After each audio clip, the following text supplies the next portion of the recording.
here to give my opinion and carry in. Oh, it's Chris Avalon Unfiltered, bitch.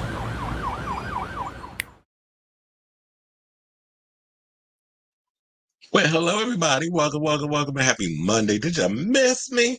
It's your boy Chris Avalon, and welcome to a brand new episode of Chris Avalon Unfiltered, a show we basically talk about all the things going on in celebrity news, pop culture, hot topics, anything that's going on in the world of entertainment and beyond, because we're going to talk some politics, and that's what we've been doing if y'all been watching the show as of late.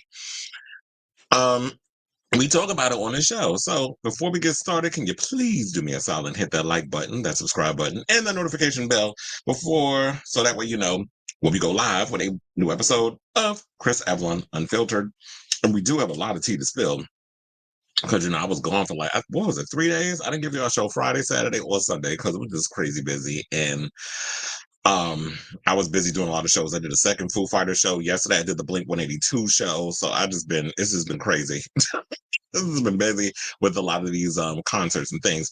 So yeah, we're gonna talk about obviously the big elephant. What was it, the big elephant?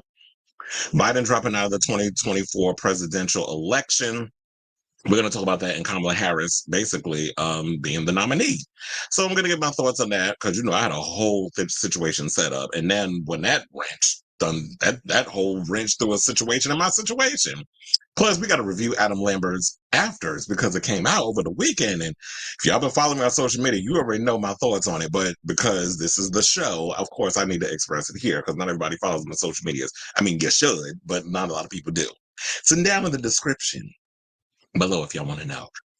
Also, we're going to talk about this new zombie movie that's coming out from the daughter of George Romero. It's a queer zombie movie, and I'm excited because of the cast. So we're going to talk about that. Plus, Kevin Feige has opened up about the Blade reboot and what the rating is officially going to be on it. It hasn't been confirmed, but they're basically alluding that the direction is going into, and I'm pretty excited about it. Plus, we're going to talk Deadpool and Wolverine and the lengths that Ryan Reynolds and Hugh Jackman said that they had to take, according to even the director, to get Madonna's permission to use Like a Prayer in their trailer. Plus, speaking of Madonna, we got to talk about her son, David Banda. There's been this stuff coming out about him, and he was somehow, he's like living on his own with his girlfriend, not necessarily on his own, but he's no longer living in his mother's house. And he was scavenging for food or whatever the case was. So, of course, him saying that, everybody ran with that narrative. So we're going to break that down. Speaking of narratives and things of that nature, Jennifer Lopez turned 55. What was it, 56 over the weekend? 55. Sorry. She in her mid-50s now. So Jennifer literally hit everybody and let everybody know, look, she's having a 55th and, birthday party out in the Hamptons. A lot of people showed up. We'll go through the situation. We'll even go through the menu. And Ben, of course, was not there. So, yeah. So we're going to talk about that. She did a Bridgerton theme and all the other mess. Plus, Katy Perry is freaking out over this Woman's World flop and the measures she's trying to take to save this new album that's coming out. Plus, Cardi B is dragging Joe Budden because he's criticizing her. She is such a goddamn Libra. You got thin skin. But we're going to talk about that. Wendy Williams, how you doing? Her birthday was the other day. Speaking of birthdays, because we're talking about Jennifer. She turned 60, big milestone. And there's a story about her family hasn't been seeing her and been keeping in contact, and they've been denied and all this other stuff. So we need to talk about that because we didn't get to talk about that the other day. Plus, the Real Housewives of New Jersey. We have details on their reunion of sorts and how they actually worked around doing a reunion without being in the same room together. I don't like it, but we're going to talk about it. Plus, word on the curb is Kim Zolciak says she's actually looking to return to she's kind of thinking about considering, same shit, different toilet, returning to the Real Housewives of Atlanta. JoJo Siwa is revealing details about her pregnancy. Fix it, Jesus. And plus, we have an update on the whole Ellie with 2 T's interview. I knew this was going to happen. Candy Muse has weighed in. We're going to talk about that. Plus, we have some sad news for Kennedy Davenport. She revealed something about, her pregnancy journey and all this other stuff that she was going on because it was revealed on Canada versus the World. I got some details on it. So we're going to talk about that and a whole lot more, and anything else that needs to jump in, y'all want to bring up in the comments or whatever, we can talk about it because, I'm open book over here and things. But, yeah, so chill, because I ain't give y'all a show in 3 days. This might be a long show per usual. But how's that different than any other show, right? Because normally we go for almost 4 hours sometimes, depending on the topics and everybody chiming in with their POVs. So once again, hit that like button, that subscribe button, and notification bell. So that way you know when we go live with a brand new episode. With my banner, I see you got some comments. Don't do that. He said, did you see the story of Willam being kicked out of DragCon? I did hear about that, but I didn't, because I saw, well, I didn't, how did I hear about it? I saw the memes and stuff on social media. I didn't know what the fuck was going on. But hold on, since you brought that up, let me look that up, because I might add that to the show. And how you doing, Onyx, by the way? Don't do that. Child, you already know I'll be on CPT. That's colored people time for those of y'all don't know. But look, I'm here. Baby, I made it. I made it. That's a Drag Race song for those of y'all that didn't know. Okay, so let me look that up. So, but that's weird because I remember there's been people that, child, oh yeah, I see it. M Magazine, Prime Magazine. Nicole Page Brooks, we're gonna do that one because they said that she reveals what went down leading up to Willam's removal. But thank you for bringing that up. So now I'm gonna add that to the show. Shout out to y'all. That's why I said I love y'all. When y'all be chiming in with the things, so that way, because y'all be helping me out with this show sometimes. I don't get to come across everything because I be running around here like a damn chicken with his head cut off when it comes to the hot topics and things. But I'm surprised that they would go this hard on Willam of all people, because I'm like, wait a minute, not that far up, Chad. Because I'm like, there have been other queens who have spoken out against Rue in the show that I remember that were there. I remember Gia did a panel. I mean, not a panel, but a booth. I seen Carmen Carrera walking around drag. So is there like rules of who is and who is not banned from, from DragCon and things of that nature? But that definitely is a topic that we definitely need to get into because I didn't really know much about what was happening, but I did see the memes and stuff online. But now that you brought it up, hold on, now because now that I'm doing this live and before the show starts, I gotta create the banner and I gotta look up photos for context and all that stuff. Wait, is there actual video?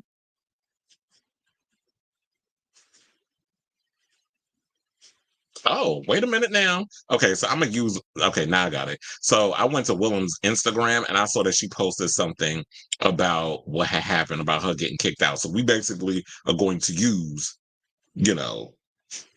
this as part of the show. So it's good. We got the show going. Thank you for that.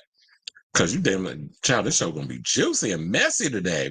I said, what did Willam do? What did Willam do? What did Willam remember that from the show? From the reunion? We're just like, what did Willam do to get her disqualified? So look, two things she's made history on. First queen to ever be disqualified from the show for breaking the rules. First queen ever to be kicked out of DragCon. I don't think there's ever been any other queen that's been kicked out of DragCon. Well, honey, we'll go through it. Well, no. One of the things, I don't know if you're familiar, because I don't think you watch Drag Race, but one of the things about Willam, like since being disqualified from the show, they were her and Wu have been copacetic until Willam was at a point where she would often critique the show and get spilled out of behind the scenes shenanigans with production or other stuff. And I think they weren't liking that. Also, Willam is very close with Matthew Anderson, who I actually knew also because Matthew Anderson, okay, I always tell y'all the story when I lived in LA. The front of the house was like this vintage shop, and the back of the house was a place or part of this guy that owned it. I was renting like a part of the house. It was a huge house too, so they're funny in that way. It's like the store was in the front, the place was in the back, and then a lot of celebrities would come in because they would also do like comedy bits. Like people would come over on Friday and they would do like a little stand-up comedy thing. I remember I met the girl. Damn, I forgot her name. But she's a trans woman, but she played Pinhead, the new Pinhead in the Hellraiser reboot. That's why I met her. Her name is Jamie something. She was there. Daniel Franzese was there. Like, they pretty much are real close or whatever. They even got his picture on the refrigerator in their house. So it was there. And then Matthew Anderson, to get to the point, he used to always come there to shop for like a lot of the vintage clothes.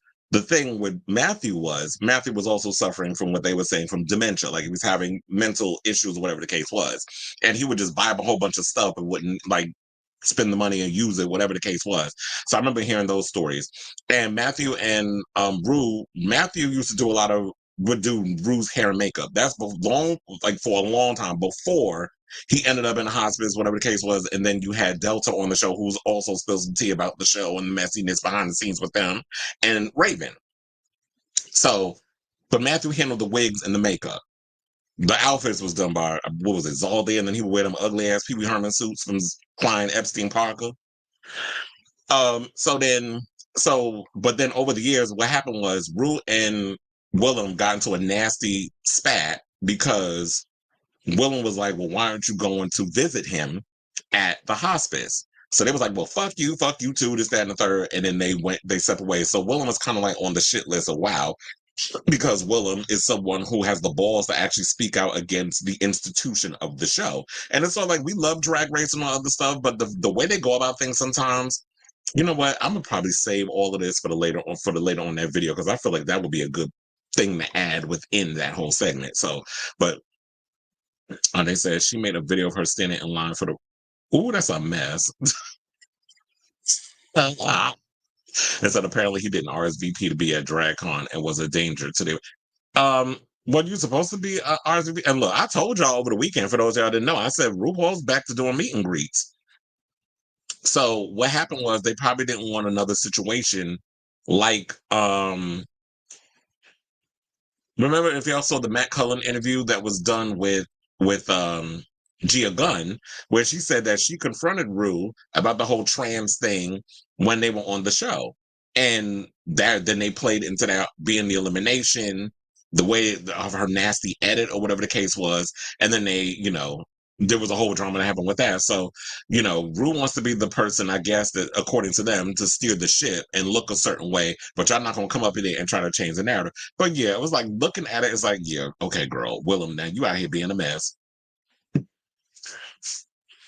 So, but anyway, let's move on with the show so we can get these topics out of the way, and then y'all can chime in.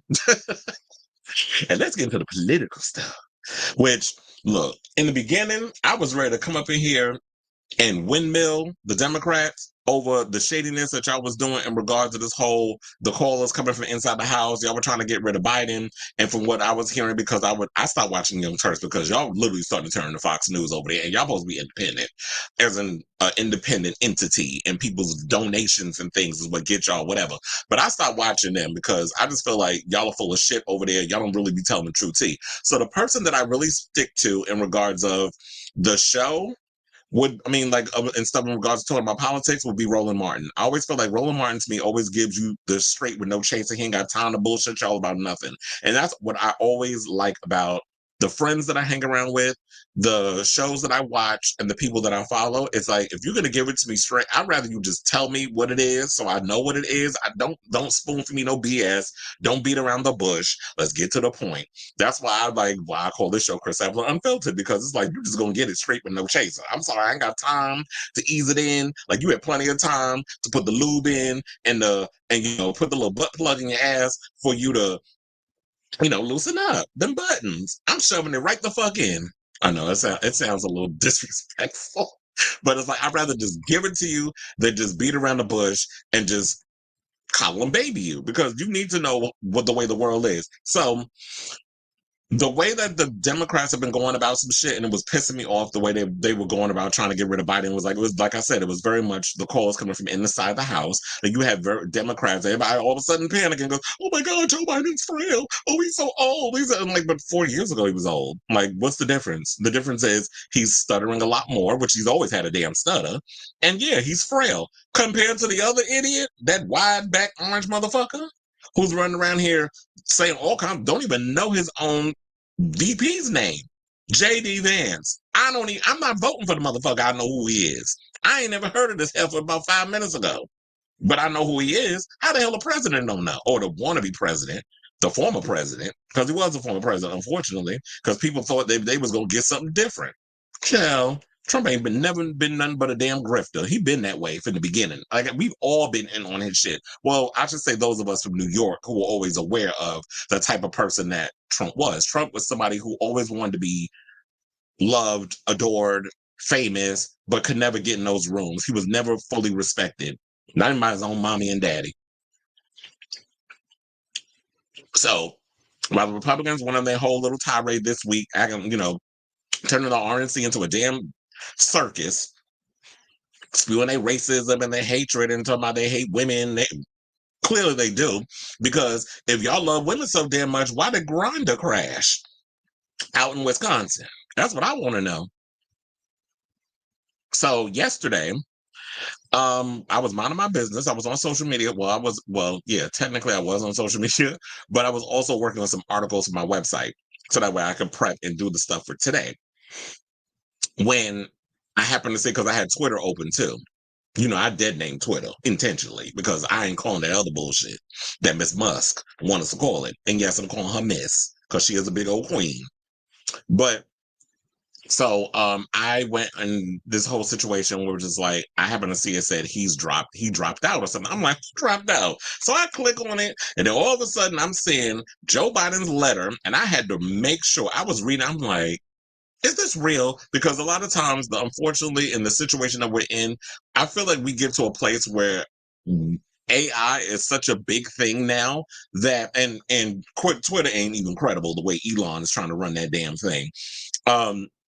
I'm confused as to like, okay, so is this AI? Is it real? Like, I don't know. So I was checking everything. I even went on Google. I was like, did Biden drop out the race? And it literally said NBC News, all the mainstream, paper trades, whatever you want to call it, was like, yeah, he's stepping aside. He's only doing one term.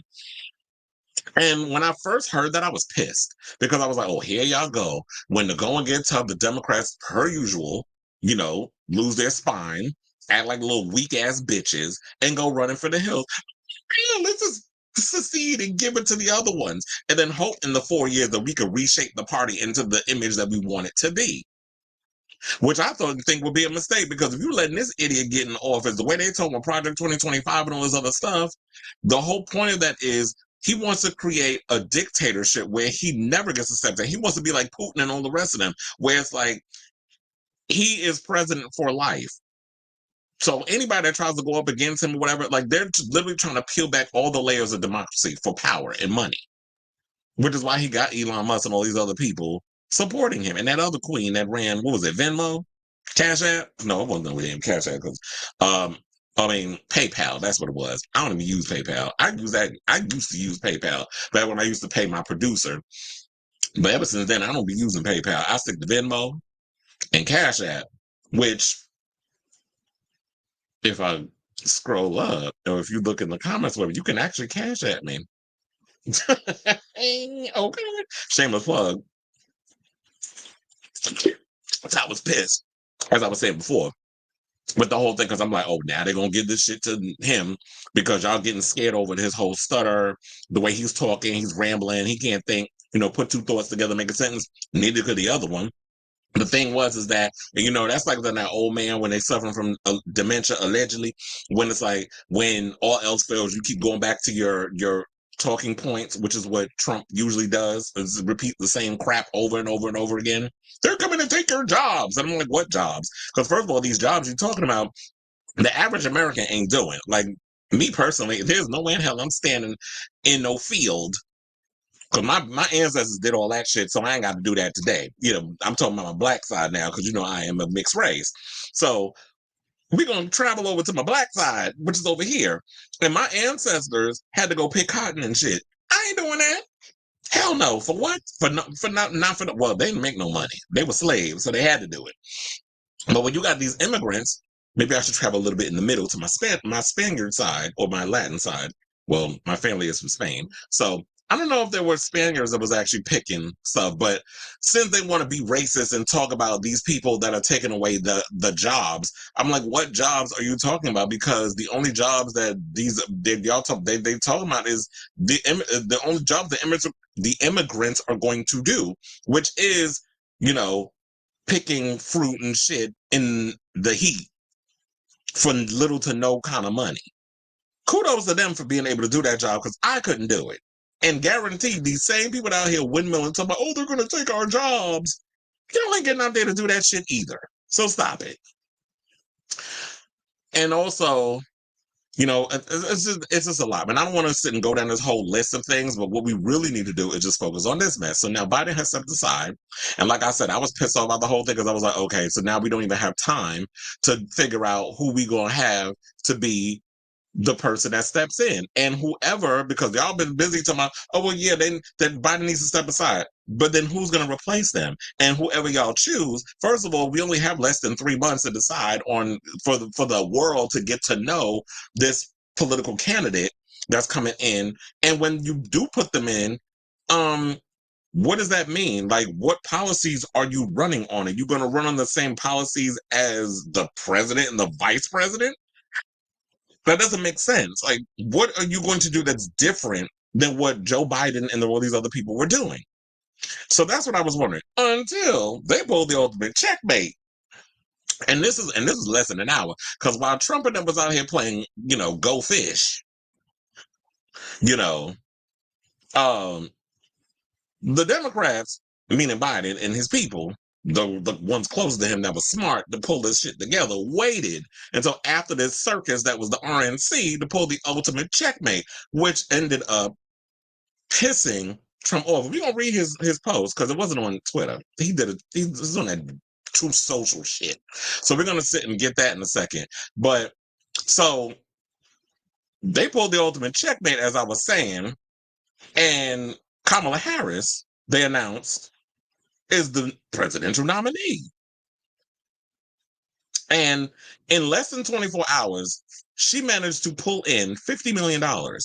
And I know, like, I've been getting a lot of the things they want me to donate, and trust and believe, I've never donated money in the history of me voting. And I've been voting since the Clinton administration, the second term, not the first. And that's when I became old enough. So after that, I was like, you know what? I might donate to her campaign. And I know a lot of people are bitching and moaning and saying, but she ain't no better. What does she think about Palestine? And so I was like, oh, hold on. Now, here's the thing. As someone who has been windmilling hard for the genocide that's happening for Palestine and this other shit, as much as I'm for that, we also need to look at what's going on in our country and realize that our democracy is at stake. Because if we can't fight for ourselves over here, how are we going to fight for them over there? I don't necessarily know what her stance is on the whole Israel-Palestine thing. And at this point, we need to focus, like I said, we need to focus on the things that we're going on with here, but we could still fight for, you know, Israel, you know, the whole Palestinian situation. We could still do that, but we still got to focus on what's over here. I know people also criticizing her record in regards of incarceration of Black people, but that's always been going on. First of all, y'all voted for Biden, and Biden, what was it, the thing with, what was it, 1994, there was a situation that happened where he voted on that whole crime bill. So if we're going to sit up in here and play tit for tat, we need to take him to task just as much as you're going to take her to task. So we're not going to sit up in here and do that and, well, put it more worse on her because she's A, a woman, and B, a woman of color. Because that's what y'all like to do. Y'all like to quickly pounce harder on a woman than you would a white man. Because his record ain't all that perfect either. And let's also not forget that once upon a time, you know, y'all sit up in here and lick the boots. And here's the thing, I voted for Clinton, so I can say all this shit. And the good thing about living in this country, we have the ability to criticize and, you know, support, but also criticize the people that we put on the ticket, that we help get into the White House. We should be allowed to do it. That's the great thing about being an American, that we have the right to critique things and not just get mad because, you know, somebody's saying something that you don't like. Once upon a time, Bill Clinton was against Don't Ask, Don't Tell, sign the bill. Once upon a time, there was a lot of politicians and presidents who was against gay marriage. We have it now. They've evolved. So I'm sure that she, as a woman, has and in her a lot of political places have evolved too. And one of the things I will say is, like, regardless of how harsh the situation is, and yeah, the judicial system is not perfect. Trust and believe, I know. Because I pay attention to a lot of the things that's going on in the law. I've been reading up a lot of those things. I'll probably be a better lawyer than Kim Kardashian. Quiet as it's kept. And I didn't even have to take the baby bar. But nobody's record is perfect. Nobody is perfect. She's a human being just like the rest of us. But here's the thing. She's a better alternative, in my opinion, than what y'all got over there in the Republicans. Because what exactly is Trump running on? Except trying to, like I said, they favorite math equation is subtraction. They just want to take away shit. But I have yet to hear them debate on policy. I have yet to hear what they're talking about doing to move the country to the next level, instead of trying to take us back to Nazism, to slavery, to white supremacy. That's all the things that we're doing. And we should openly criticize her. Just like I saw people getting mad at Amanda Seales, which, by the way, shout out to her. She did an interview with Funky Dineva the other day where she's breaking down Project 2025. I implore y'all to watch that. It was like a good 2-hour thing. And I was like, oh, she finally doing the show, but it's coming on her own time. Because before, a couple of weeks ago, if y'all remember, if y'all watched Funky Dineva, she was supposed to go on his show and cancel at the last minute, which is what a lot of celebrities do. They always end up booking somebody and then they cancel at the last minute.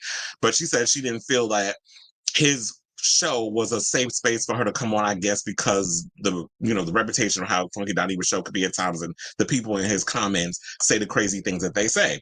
However, this was a good one for her to come on because it's politics and that's her wheelhouse. So if you come on and have her do something in a way that you could meet somebody halfway, to me that's genius. So it worked in the favor of her coming on and then talking and breaking down Project 2025, because a lot of people don't have time to sit and read the 900 something odd pages of what it is that they trying to roll back day one when the orange shit stain gets in and wants to try to turn this country into a fascist, country.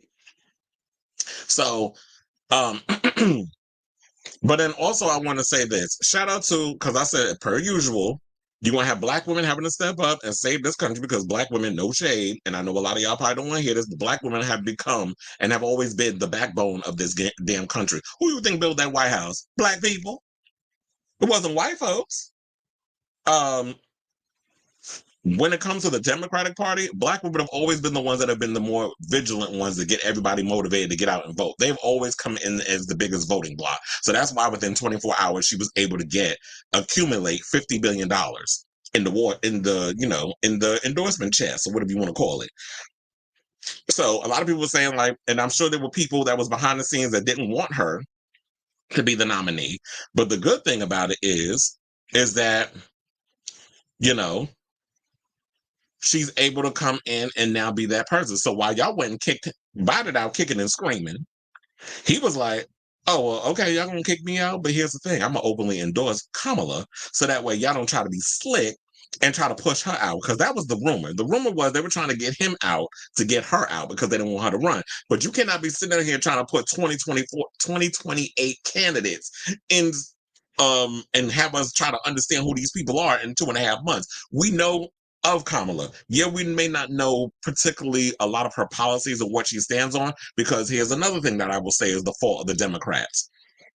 Y'all kept her in the background because y'all wanted Joe Biden and his ego to be, at the forefront. You wanted him to run everything and do everything. But y'all should have also had her out here letting herself be known so that way people know her. But I feel like what I have noticed, and a lot of people aren't going to say this, but I'll say it, that since Kamala Harris was announced, I felt a shift in how people are looking at the Democratic Party. Because before, I was feeling hopeless, I was feeling helpless, I was feeling depressed, I was feeling defeated, but I was still getting up like I was Rocky. Like, you was knocking my ass down to the ground, I was still windmilling down to the end. So I still had that part of that in me, but I wasn't running and giving up like the rest of these bitches. Because I did see T.S. Madison was like, well, y'all better get, because when he dropped out before the announcement was made for her, well, y'all better get y'all passport. And shout out to Johnny Sibley. He said, oh no, sis, we fighting. And I said, I'm with you, sir, because we are fighting. I'm not giving up. That's what the great thing about living in this country is, the ability for us to get up and fight for what we want and what we believe in. I refuse to go down without a fight and let these racists try to take over this country. Hell fucking no. My forefathers and my ancestors and stuff didn't fight this hard for me to just sit on my damn hands like a little bitch and take this beating. And I feel like a lot of you people out here talking about, well, she got to earn my vote. Fuck out of here with that. I feel like y'all need to just get y'all passports. Y'all need to be the ones to get y'all passports, pack y'all shit and get the fuck out. If that's what y'all want to do. If y'all gonna sit up in here and try to be, well, she gotta earn my vote. She gotta do this. And I'm sure like politicians, they all have to go around and try to convince you why they should vote for them. And sidebar, I should point this out too. Recently, it was reported that she has been winning over GOP women because of this whole thing that's hurting them over on the Republican side with the abortion stuff. So I told you I'll be paying attention, chill. But anyway, so here's the thing what Trump said, because he out here bitching. He mad. He big mad. He don't wanna debate the prosecutor, the former prosecutor. Well, she'll always be a prosecutor, even if she's the VP, turned VP, well, eventual Madam President. Because I would love to say that. Look, we've been seeing Madam Presidents on shows like 24 and other programs. But why can't we get a Madam President in real life? There was even a show called Madam President, remember? Wasn't that with Taya Leone? I remember that. But anyway, so the orange shit stain went and said the following. He says, so are we forced to spend time and money on fighting crooked Joe Biden? He posed badly after having a terrible debate. I mean, you weren't no better. You just were more entertaining with your shit. And quits the race. Now we have to start all over again. Shouldn't the Republican Party be reimbursed for fraud in that everybody around Joe, including his doctors and the fake news media, knew he was not capable of running for or being president? Just asking. No, you're basically showing that you are shitting yourself, literally, because I've heard that Trump stinks. But actually he does smell. That's what I've heard. I'm sure it's not just the mouth. I'm sure it's the body parts and shit too. Like he looked like he don't wipe properly. But first of all, now you somehow you pull badly because y'all was so excited to say, oh yeah, we beat him. And it was like, okay, that was round one. That was round one in the fight. The fight ain't over, sir. So y'all immediately thought that y'all had a good way of winning the White House. Like it was just gonna be handed to y'all. And with all this stuff going on with the Democrats saying, "Oh yeah, this is all the infighting and stuff that y'all putting out in the open." The Democrats are sitting back. I mean, the Republicans sitting back like, "Oh yeah, let's let them fight amongst themselves because they're doing the job for us. We don't really have to do it." So now, when they found out Kamala is now going to be running against him, now he's scared because we know Trump is afraid of strong women. I'm not going to say strong black women, but strong women. He's always had an affinity of being afraid of strong women. We've seen this throughout his whole situation. So now y'all talking about a do-over, you should be reimbursed. Sir, when have you ever paid anybody for anything? So you sit up here talking about reimbursed. No, y'all the ones that spent all that money on that foolishness that y'all did throughout the week, even trotting out your granddaughter to try to rehabilitate your image, which we all know who you are. Like Maya Angelou said, when people show you who they are, believe them the first time. But I will say some of the memes was funny. One said, if you really want to give the middle finger to white supremacist neo-Nazis, then voting for Harris, a woman of color, is the perfect way. Yes, she is not perfect, but none of our politicians are. And we need to play this game as strategic as the conservative monsters have been playing it. But the one that really got me was this one. This said, breaking. And this came from James Webb, 1987. Clearly, he's homosexual. Because he said, breaking. Joe Biden has gifted Kamala Harris all the beautiful benefactress badges moments before the finale. So, if you watch RuPaul's Drag Race, that is it's a Drag Race reference. Another, Bakari Sellers, shout out to him because I'm a fan. He says Democrats should be embarrassed by the way President Biden was treated by his own colleagues the last month. He is one of the most transformative presidents of a generation. That fight is over. I dare not wage into another. Kamala Harris is battle tested and battle ready. I look forward to be working damn hard to make her the next president of the United States. And I'm with him on that because, I'm pissed at the way they went about getting him out, but I'm here for, supporting her. And if y'all want, y'all could definitely go to my Instagram. I have the full Joe Biden letter and all the other stuff there. I was trying to see if there was any other post or whatever that I had. Oh, let's also know. Oh, yeah. Ply said this. He said Trump, MAGA, mainstream media, and Republicans are scared shitless right now. This was their worst nightmare. If the nominee is officially Kamala and she picks a dope VP, and that's another thing, too. We need to figure out who is going to be the VP. I know some people saying beat Buttigieg. I almost said beat. I was going to call him my other name, beat Pete Booty Plug. That's what I like to call him because it'd be hard for me to say his name. It's not Pete Buttigieg. There was like a woman of color and a homosexual running on the ticket. They really gonna send these, misogynistic, racist, homophobic assholes into a damn tailspin. But here's the thing: you're not gonna win them over. You already know who they voting on, so fuck them. You need to focus on your people, your constituents, and getting those independents interested over on your side and keep it moving. That's what you need to do. So there's no word. I mean, there's no reason to try to do the. Oh yeah, I remember now because I remember we were supposed to talk about Amanda Seals. So there was this thing with her that people was getting mad about, and this is on Neighborhood Talk. That was coming from Mr. Ray, who I guess that his only job is to stay in the comments over at the Neighborhood Talk and just give his opinion on everything that they post on there. Because every time I turn around, his fucking comments is in the damn thing. But anyway, she went and said that with Kamala Harris, when it comes down to the debates and stuff, she should be asked, does she think America is a racist country? So this is what y'all ask Nikki. Is this the only thing y'all ask women? Because y'all asked Nikki Haley that, and we saw what happened. She tried to backpedal on that mess. And I feel like if Kamala is asked that question, people's get mad because, that's why you don't get invited nowhere, because you want to ask that. And I'm like, why can't you ask her that? It's a legitimate question. But I feel like if you're going to ask her that, you need to ask the other one that too. Like, don't sit and be picky with what y'all want to answer because y'all know Trump is a damn racist based off his history. You could just Google his history of knowing how much of a big ass racist he is. But we need to point it out. If you're going to ask her that, you need to ask him that as well. Because we know this is a racist country. And I feel like as a woman of color, she should say that, yeah, this country was built and founded on racism and genocide of indigenous people, because that's how it was claimed, colonized from the indigenous people, because they were here first. I got family still on reservations to this day, so I know.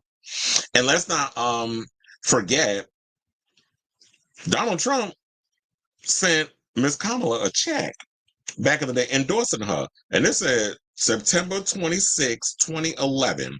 And I have this, I think I posted on my social medias, whatever. And this check came from, it said $5,000.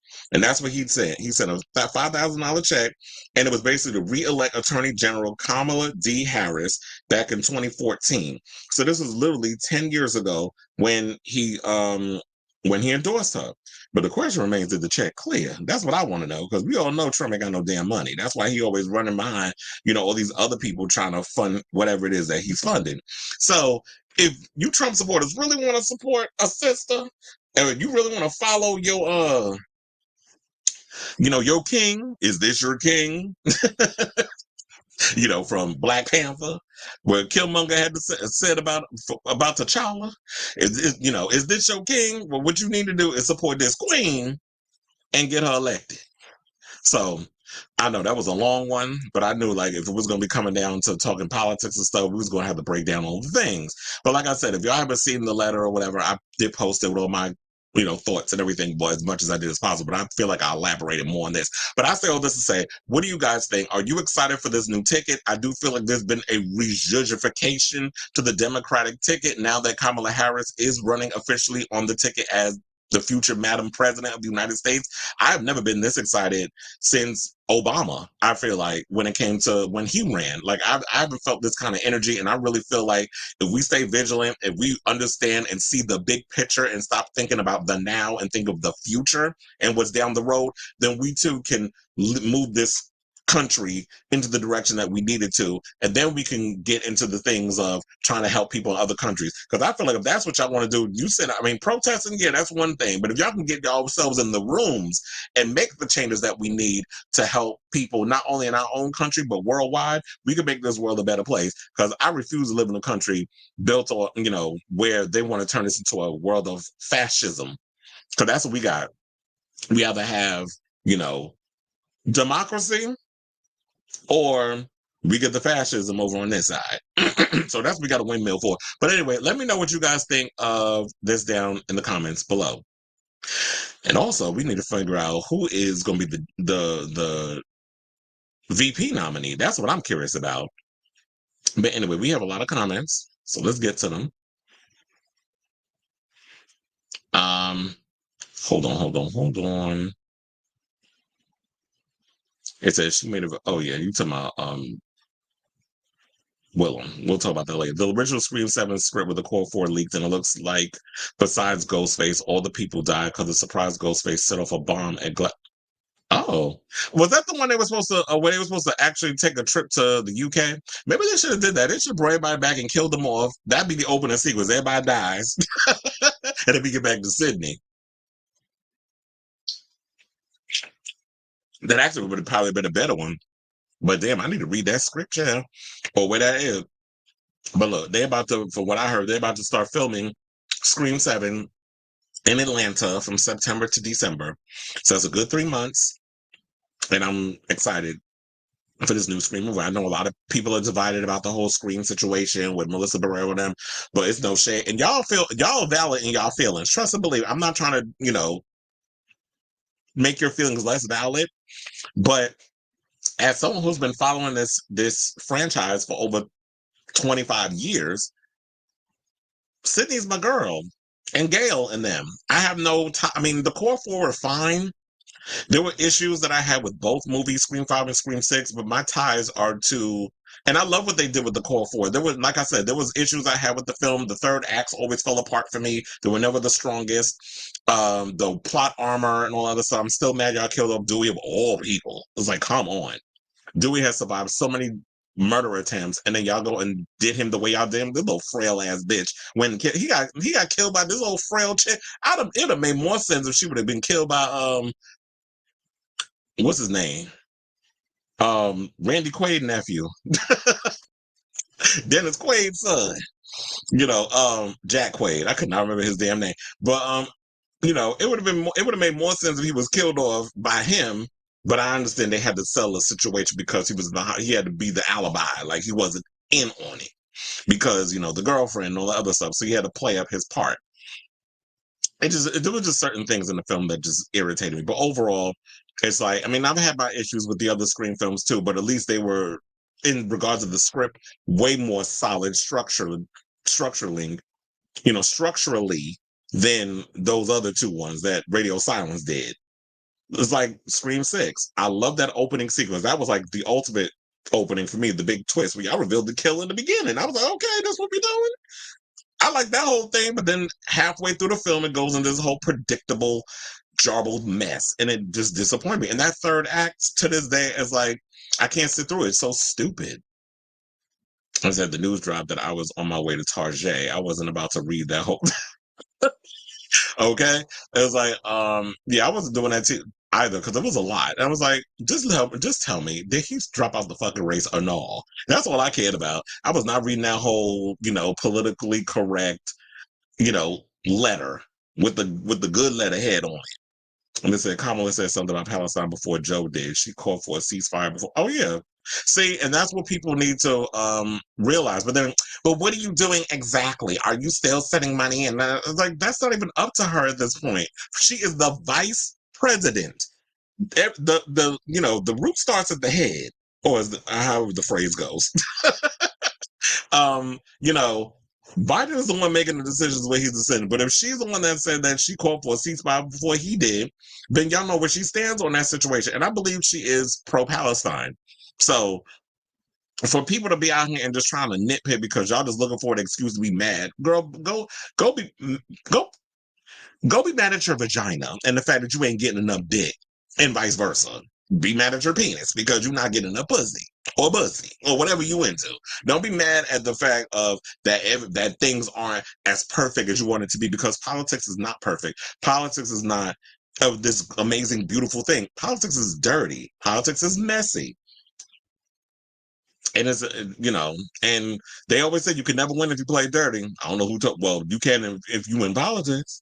So the young people are back on our side, so there's hope. Well, yeah, and exactly because Kamala is younger. So I feel like there's been a shift because I meant to say in the show, because I don't think I said black women, but also young people are, I think that I felt the energy shift. And usually it was like, and that's probably makes sense as to why I could not sleep the night before. Because I'm sitting there like, I don't know, I always feel like something big and crazy is about to happen. Because Saturday, I literally was up. I didn't fall asleep until like 5 in the morning, and I think I slept for maybe an hour.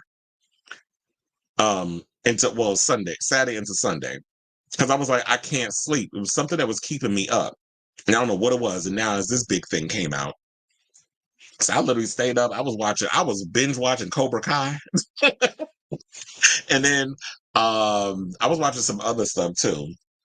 I was like, oh, this would be a time for me to catch up on my shows. Child, I forgot how good Cobra Kai was. They just be laying it on with the corniness with that show, but I like it. I said the fact that the next Prez might be a fan of RuPaul's Drag Race and Charlie OMG. Oh yeah, and Charlie XCX gave her endorsement. And has Kamala ever been on RuPaul's Drag Race? I know Nancy Pelosi has. I said Kamala changed her campaign account banner to the Bratz album cover. Child, look at her relating to the young people. She better word. See, the thing with what's the name would have never done that. Joe Biden would have never done. They would have probably called, okay, Grandpa, you know damn well you ain't listened to no damn Charlie XCX. Brat is a good album though. Do you think you just found a coconut tree? Okay. Do they know that because of JD Vance's wife, Nick Fuentes, and the Proud Boys' White or Die MAGA refuse to vote for him now? Yeah, and I feel like it's too late because they've already made their choice based off of money, power, that sort of thing. They were never see, and this is why it's funny because it's like y'all were riling up the races. The racism thing was a distraction for these millionaires and billionaires to be doing whatever, they were doing with the whole Trump campaign.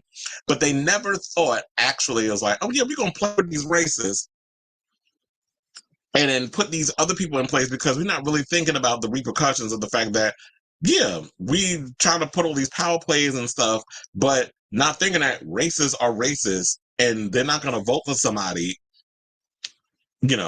unless they are the pure race. So you riling these people, their base up, which is full of racists, some of them, not all of them, I guess. But to me, at this point, it's like, if you riding with Trump and based off all the things that he's been putting out there saying what he stands for, racism, misogyny, xenophobia, homophobia, transphobia, all the phobias, you can't sit up and say, oh, well, I'm with him because of his policies. What policies? He has yet to reveal what his fucking policies are. He just talks about, we're going to take the country. Take it where? Just let me at least know where you're taking the country and who took it the first time. Where'd they take it to? These are legitimate questions I want to know. Who do you think her VP pick? Who is the governor of North Carolina? It's not Gretchen Whitmer, is it? First of all, I don't know if they would do two women, a president and vice president. I believe it's not going to be Gavin Newsom. I know a lot of people are saying Gavin Newsom, but according to the Constitution, or whatever the case is, you cannot vote for a president and vice president cannot run on the same ticket if they are from the same state. And Kamala's from California, Gavin Newsom is from California, so they can't run on that. And I'm like, oh, all of a sudden, so the Democrats have to follow the rules and Republicans don't, because y'all been doing the red side have always been out here trying to change up things because they don't want, they want to do whatever they can for that W. So they've been bypassing the Constitution, changing things up, abolishing and demolishing everything, and not following the rules. And the Supreme Court has played a big part in it, in helping, Trump do what he's been doing. And, we have this whole situation now where it's like, oh, what, y'all want the Democrats to play by the rules? Make it make sense. That's why Warren Wiggins and Amanda were not a good fit for their shows. Amanda is more The View, but not The Real. The Real was a gossip TV show. Well, yeah, and the problem is Amanda probably would not be good for The View either because she's too real when it comes to the politics. She's not willing to sit up there and spoon feed and play that BS game that they want them to do. Like Sunny Hostin really tries a lot of ways to really push and say the things that, other people are saying, like, she'll go hard for the young people, because Gen Z, because she said she's raising two kids that are Gen Z. And she'll go hard for them. Whereas you get Whoopi Goldberg, who's always dismissive of the younger generation, like they don't know what they tell. I'm like, bitch, first of all, you have grandchildren and great grandchildren. So I would think you would be more empathetic and understanding. But Whoopi is one of those boomers that just thinks she know every damn thing and she always right. So, but she's, Sunny has been the one that's been up there that will talk about, she'll go hard for the young people and the protesters and those that's been out there talking about Israel, Palestine, that sort of thing. She's not going to give you the BS talking points like Alyssa and the rest of them be doing on that show. And then on top of that, and I'm going to watch today's because I know they talked about Kamala Harris. But when you have Hulu, you got to wait till later in the day for that episode to end up on the streaming service. We don't get it in real time like y'all do with regular TV. We got to wait. So, and then she's been talking about Israel, Palestine. She's been talking about all those things. So that's what I love about Sunny Hostin. But Amanda going on that show, it would not work because she'll basically she'll be more, I feel like I don't want to say aggressive because aggressive is a microaggression.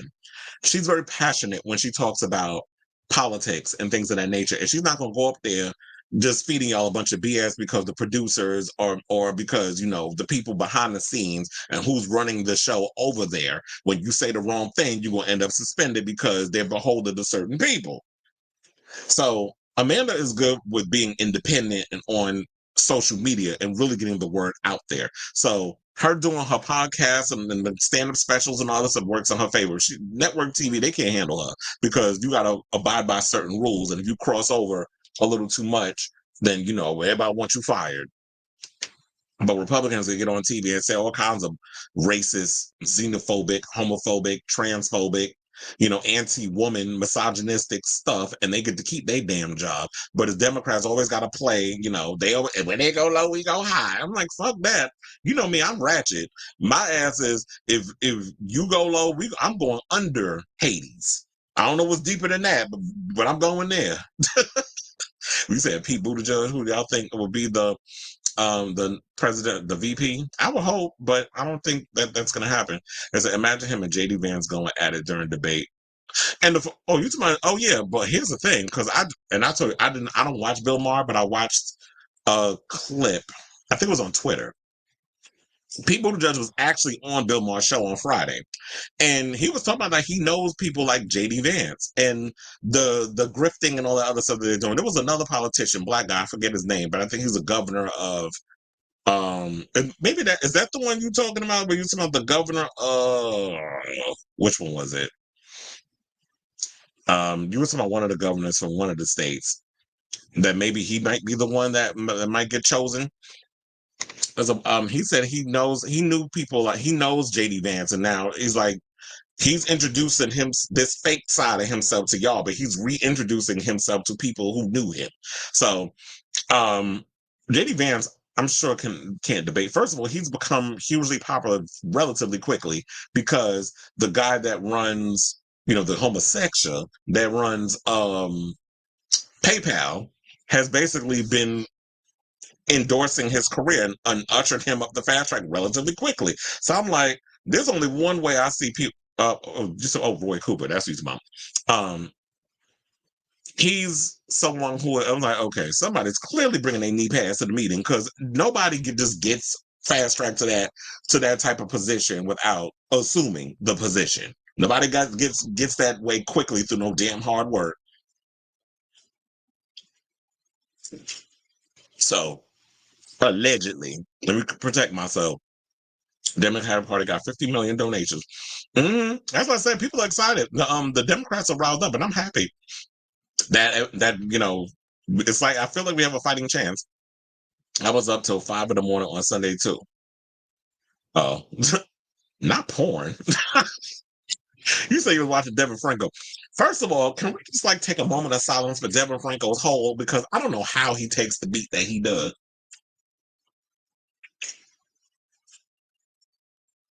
That booty hole is very skilled. Oh, excuse me. You said the problem is people have a fan base that grows up or they step away too long and lose touch of what they are currently into. I don't know. It seems out of touch and corny to me. Mm. Oh, is Roy Cooper the older man? That's 67. That's what you're talking about?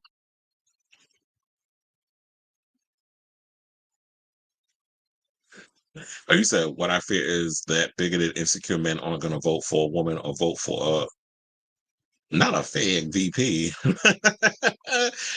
Yeah. So, but I'm like, but who is the country necessarily? Um, is the country way more progressive than the media is letting on? And are people open for that? So I would really hope that I would love to see like the political pundits, gay media, all those other things really just do like have we need a legitimate conversation that is because people always say, well, America would never be ready for a black president. We had Barack Obama. So clearly they was ready. And a lot of times you can't just be sitting around waiting to see if people's ready. Sometimes you just gotta put some shit out there. And if they're fired up, if they're someone who can definitely articulate themselves in a way, and I feel like the shit under my shoe could articulate better than Donald Trump. We already know like Kamala Harris is an amazing speaker. She's someone who's full of energy. She's going to give you way more than what Joe Biden did in regards of like how he can get up there and articulate his words and be ready to clap back when they need to. Like she's not going to stumble over her words. Like she'd be ready with a read. She definitely gives me that, and we definitely need somebody who's going to be able to bring that sass. So shout out to her. And like I said, I am excited for this upcoming debate situation and this upcoming, this election. That's why I said Trump is shaking his boots because they ain't see this shit coming. So they all, gagging over there. And rightfully so. Play stupid games, win stupid prizes, what I say. But anyway, let's move on and let's talk about Adam Lambert's new EP. So it finally came out. Shout out to Afters. And I will say that over the weekend I was getting my life. Now here's the thing. I told y'all I said this shit better not be under no damn 20 minutes. And of course, the damn album is under 20 minutes, but it's 6 songs though. But we heard the other singles and things of that nature, but I don't know if y'all know, but my favorite song of the album is Neck. I cannot stop listening to that damn song. I've had that song on repeat for the past 48 hours. Like literally, I be getting my life. I be living my gay fantasy with this record. And this is what I've been saying for years. This is what I've been wanting my queer pop stars to give me. Stop giving me that corny ass show tuney. And if y'all like show tunes, let's go with y'all. But I've always felt like that when it comes to gay people, you don't embrace the one thing about us that makes us unique from other people is that we as men and as women as well, if you're a queer person, whatever, gay, straight, gay, lesbian, transsexual, whatever. Live your fantasy. Let your freak flag fly. Why should we always try to, excuse me, move away from that because we don't want to offend or we don't want to ruffle feathers or we always worrying about what the other person thinks? But I'm sitting there like, as part of being homosexuals, they put the sex part in homosexual for a damn reason. Why can't we admit that we like it rough or I'm gonna just put it up in you or the things that we do? So if people get mad about it, oh well, then you ain't gotta listen to it. But what Adam Lambert is doing, in my opinion, how is that different from, what we get from Prince, what we've gotten from Madonna, what we've gotten from so many other artists who have push sexuality to the forefront. And I feel like as queer people, we should embrace that. And if you're a queer musician, you should embrace that. And I love the fact that Adam is someone who's in his 40s who has come to that place. But he and I are around the same age, Chad. So he's 42. So when you're in that same age range in that whole situation, it's like, why not embrace the unfiltered part of who we are and that hedonistic side? Like I live for it. So I came across this article in People magazine where he was literally talking about the new album, and he's saying he's feeling unapologetic about embracing his sexy side. So, with him going into the whole house EDM sound, which I've always said that Adam Lambert should have ventured into that. But I understand, like, when he was first starting out, they wanted him to play more of the glam rock and roll, very much that. And Adam definitely gave that because he had that powerful voice. And I was like, that definitely works for him, is like doing the whole glam rock thing, doing the whole rock and roll, that sort of vibe. And, his fans are called Glamberts. So he says, so often in the past, I'll be in a writing situation and you're with a couple of songwriters and you're all dying to come up with a rhyme to something. And my silly little dirty mind will come up with a naughty little lyric. This is what he told people exclusively. And then we all laugh and go, oh, no, we can't put that in there. That's too much. And so with this one, it was like, no, let's do it. Let's do the naughty rhyme. He continues of the EP out already because it said the 19th, but it's out already. So he said it just felt like I was finally going, yeah, let's do it. So back in the day, he was like, I've always been trying to push for a little naughtiness in my lyrics and to play up that sort of thing. But everybody was scared. Oh no, we can't do that because the people are gonna get mad and the straight people are gonna. But it's like, okay, so we don't need to. It's like but that's a part of who I am, and I need to express that. And I feel like as artists, this is why we gravitate towards people that we can resonate and relate to. And I think that's also why gay men gravitate towards women, because women are exploring those sides of themselves unapologetically, and gay men can relate to that. That's why we reside with we gravitate towards the divas. For me, it's the more authentic ones. I don't go with these old fake broads that just be pounding on the sex just because they need to sell a damn record. But if it comes from a place of authenticity, I'm with you. So, I do, and I have to say, I do love Deep House. That was another song too, because it's got that Deep House vibe. And I think that's what a lot of it sounds like, this progressive EDM, Deep House type of vibe. So the lyrics is in the picture, if you see it, because he was posting a lot of photos. And who needs albums anymore and CDs when you got Instagram where you can post all your photo shoots? Don't need to chase the party because I get to taste your body. So hot, hot wasabi. You gotta like nobody. Don't need to chase the party. Your kisses hitting like Molly. So hot, hot, get naughty. You got me rolling in your deep house. Okay, bitch. And I think he said that he wrote this song, basically, it was based off his relationship with Oliver. So, and I do like a lot of the songs. Face, I believe what he said it was inspired by 9 Inch Nails or something or another. Because some people say, oh, it's giving me a 9 Inch Nails vibe or whatever. And he was like, that was that was one of the references. And shout out to you because I do love, I am a huge Trent Reznor fan. And also, when I was doing the Foo Fighters concert, they've been using the drummer from 9 Inch Nails on their tour because Taylor Hawkins passed away from the drug OD. So they've been using the drummer from 9 Inch Nails on their tour, and I was like, yes, you better work. So he said, also, I spent so many years on tour and working, heavily focused on my career, and once the pandemic happened, it allowed me to sort of recalibrate a bit and reprioritize certain things. The couple of years that have followed me have been great. I've been able to have a bit more of a personal life for a little while, and I'm in an amazing relationship, and we socialize a lot and put a lot of parties, and we go out. And I just wanted to make music for that sort of reflected that experience, that reflected that reality. And I told you I saw Adam Lambert when I was at when I went to Fire Island around on Independence Day. I was eating outside. They had a little area where you could eat outside. So I was sitting there with Sailor Mermaid. Shout out to him, friend of the show. We were hanging out. We went to Fire Island together. We were eating and stuff. And I happened to look to my left. I'm like, is that Adam Lambert? Because he had the hair looked white. So he had the hair, the spiky, hair, whatever. Makeup was flawless. And then I saw the big tattoo sleeve on his arm. So that's why I recognized him. So I was like, ooh, and he was with his little entourage. I was going to run down there and be like, hey, girl. Because if I'm in the middle of eating, that would just be gross. But anyway, so he also said it's not afraid to lift the veil a little bit. This is a bedroom conversation. It's an EP that hopefully sets the mood and makes people feel inspired to be sexy, whatever that means to you. Whether it means you're going to hook up with somebody, a stranger, whether it means you're going to have an amazing night with your partner and you're already with, whether it means that you're going to stay single, liberated, and just feel powerful, it's meant to make you feel a certain kind of way. And then they said, while he's pushed boundaries before, Adam says this album is unlike any project he's done, as he's able to explore new parts of his voice, including lower and moodier stuff. Saying it's definitely not as much about, hey, look what I can do. It's not like a show off kind of energy. It's more of a look at the mood that I can set. This was sort of more the goal. It was creating an energy. It was creating a vibe.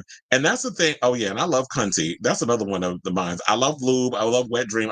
First of all, I love the whole damn EP. Like, there's not one weak song on this EP.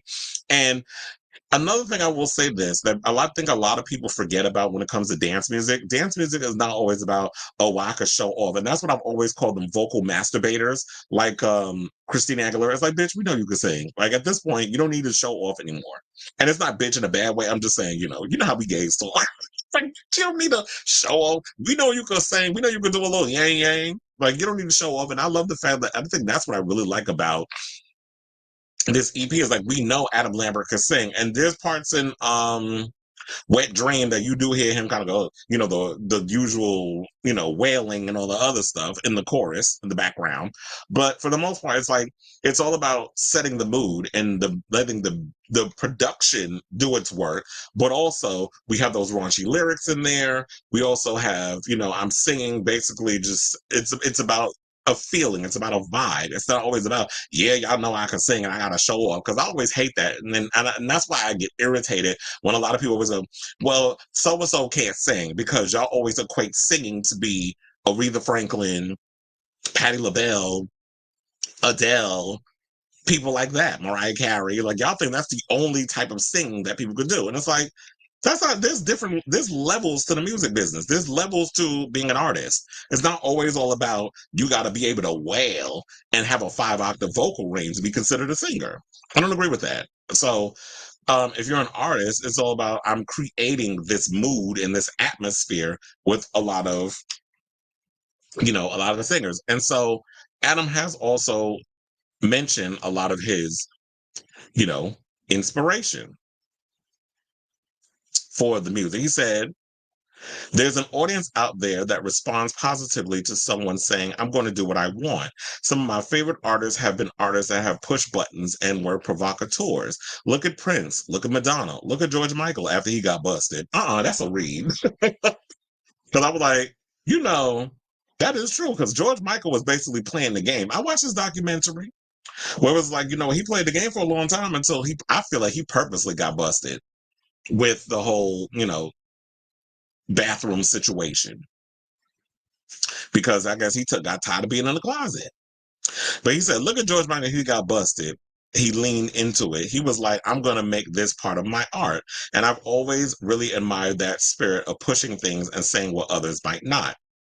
As do I. That's probably why I gravitate towards a lot of the artists that I gravitate towards. And he says, in fact, that inspiration became so clear that Lambert even says a friend who listened to the EP told him, this is totally your Madonna sex book. This is your moment. Adding how the end of the final track, Face, also reminds me of Madonna's Justify My Love. He says it kind of gives that sound, and that made me really happy. I was like, oh my God, we've kind of accidentally created that vibe. Now, when it came to the creative process of writing and producing, Lambert says that it was a collaborative environment, one that also allowed him the ability to explore a topic he's never had the chance to delve into deeply. Saying, I love the team effort of making music these days. I got to work with songwriters, a lot of which are queer people, some of the producers as well. It wasn't a real tough nut to crack, to be honest with you. I just got in there and I was like, I want to write about being sexy after hours. I want to write about that sort of desire. I think I've definitely touched on the topic before in other songs or other projects, but not so directly. And I have to say, like, you know what? I've always said, like, I love that process of creating. It's just like collaborate with other people. Work, like, get people in a room, get like maybe 2 or 3 tops writers, where they can understand women. For me, it would be like women and homosexuals. Like, this is the things that I want to talk about. Let's brainstorm. Let's come up with some stuff. Throw some things out there. I'll say a sentence. Nothing's too good. Nothing's too bad. It's just whatever comes off the top of the head. And you got that one person. Okay, write that down. That's a good one.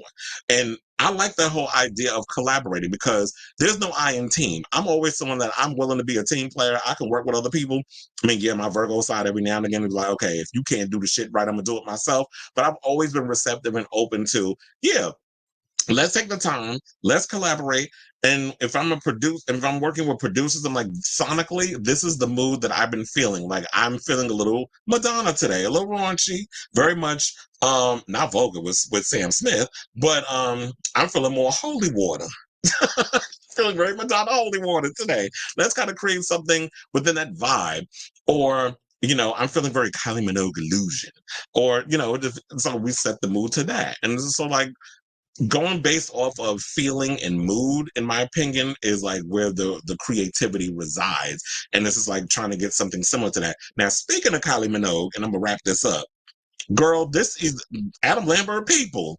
These are the people that her team needs to seek out. And this is more the sound that I need her to go into. Not that shit that she did with Tuve Lu and BB Rexa. I'm not feeling that song. Like, it's cute or whatever. I have not revisited that song since. No shade. You know, I live with Miss Kylie Minogue. But I have not revisited that song since I last heard it. And I feel like with Adam Lambert and what he's doing, I really hope that this opens up a Pandora's box for other queer artists to feel like, you know what, Adam Lambert basically opened that door for me to feel like, you know what, at this point, I'm feeling confident and I'm feeling sexy enough that I want to explore those topics. And I'm sure there's people out here that's doing it. And we need to lean into that and embrace it and stop being afraid of our damn sexuality. So I say all this to say, what do y'all think of Adam Lambert's new EP? Did y'all enjoy it? Did you feel like it was underwhelming? Me personally, I absolutely love the EP, and I hope that he continues to fall in this direction of like that whole sound and that whole vibe. And I'm really hoping like we could get more music like this from him, because I feel like I've been so disappointed with a lot of openly queer artists and the quality of music that they've been putting out there. I mean, there's a couple of people that I have been listening to that I will admit that, you know what, I need y'all to. I've been yearning for the longest for y'all to just be giving me my life and the type of vibe and stuff that y'all been giving me, but y'all have not been giving me what I need. But I feel like Adam Lambert has been the closest to give me, you know, the sound and the vibe or whatever of what it has been the sound that I've been looking forward to. Because I've been listening to, there's another queer artist. I listen to Vincent. He's a good one. Some of Troye Sivan stuff is cute, but I feel like his full album was a little like I need a little more of that dance. Like you need to kind of raise the tempo on some of your beats. A lot of it is too laid back for me, for the most part. But I do like Troye Sivan stuff. I also like Jordy. Jordy's another openly queer artist that I think a lot of people should check out. So, I mean, Jake Shears released another great album I think it was last year, Last Man Dancing. Great record. Like, there's a lot of queer artists that's been coming out and dropping really good quality dance pop music. But I need a little more. So let me know what y'all think in the comments down below. Okay, now speaking of comments, it said Russell Tovey was officially cast. Really? Could definitely say, okay. You know what? I could definitely see Russell Tovey playing Guy Ritchie. And how's that going to work out? I like Russell Tovey. You know what really turns me on to him? His ears. I think that's what most people say. But it's like, I don't know. When it comes to men, my thing is always about like facial beauty. Like, you don't have to look like Maluma for me to sleep with you. There's weird parts of certain people's bodies or whatever. I'm like, I find you remotely sexy. And the one thing about Russell Tovey, like, okay, let me not get too graphic, but I have thought about, like, if I was to tear that booty up, I would definitely grab him by the ears while we in missionary. So Russell Tovey just does it. Like, there's something remotely sexy about him. I'm still mad at him the way he was on Looking, but overall, I've always found something remotely sexy about him. Him and Luke Evans, another one. Hallie says she's only interested in working with. Okay, well, if she's working with her friend, then she need to call up Jake Shears, because Jake Shears is a good friend of hers, and she can use him to help her with the songwriting. But they said she's not interested in working with brand new people because they want it to be a collaboration, not let Kylie be Kylie. Nathan Date says he wanted to work with her, but she basically got mad at me. Wait, she got mad at him? Because, I mean, I would say be receptive, be open to working with other people if they're going to evolve your sound. I mean, was she good for, is she longtime friends with Joel Corey before he produced that song that he did with Tuve and BB? For not, it said, she basically got mad at me for not wanting to work late at night. I know her people are used to it, but I like to sleep. They can live off of 3 or 4 hours of sleep. I need, Well, guess what? Y'all not gonna make it in this thing because old school artists, there are people who are like, we go for hours. Like we need to be in this, we need to really be creative, we need to be lit, we need to be working and all this other stuff. A lot of these new kids, I need my beauty sleep. That's the shit that Mariah Carey used to make fun of J-Lo about. Remember when she was like, well, if I could get 8 hours of sleep a damn day, I'd be, whatever it was that she said in regards of I mean, I wouldn't be doing my own songs either. I guess she was trying to say because Mariah's like, I'm in the studio, I'm singing, I'm producing, I'm coming up with all the ideas. J-Lo just rolls up in there, does a little, and then she a little ad lib because y'all be using most of the damn demo of other people's voices to be passing as hers. So if these new producers are gonna be, I need 10 hours of sleep. What fucking human is sleeping that long? I don't even get 10 hours of sleep. I'd be glad. I'd be grateful if I could get at least 6. I don't even get that. But yeah, you young people, y'all not gonna, no shade, but a lot of y'all not gonna make it far with that kind of attitude. I need 10 hours of sleep.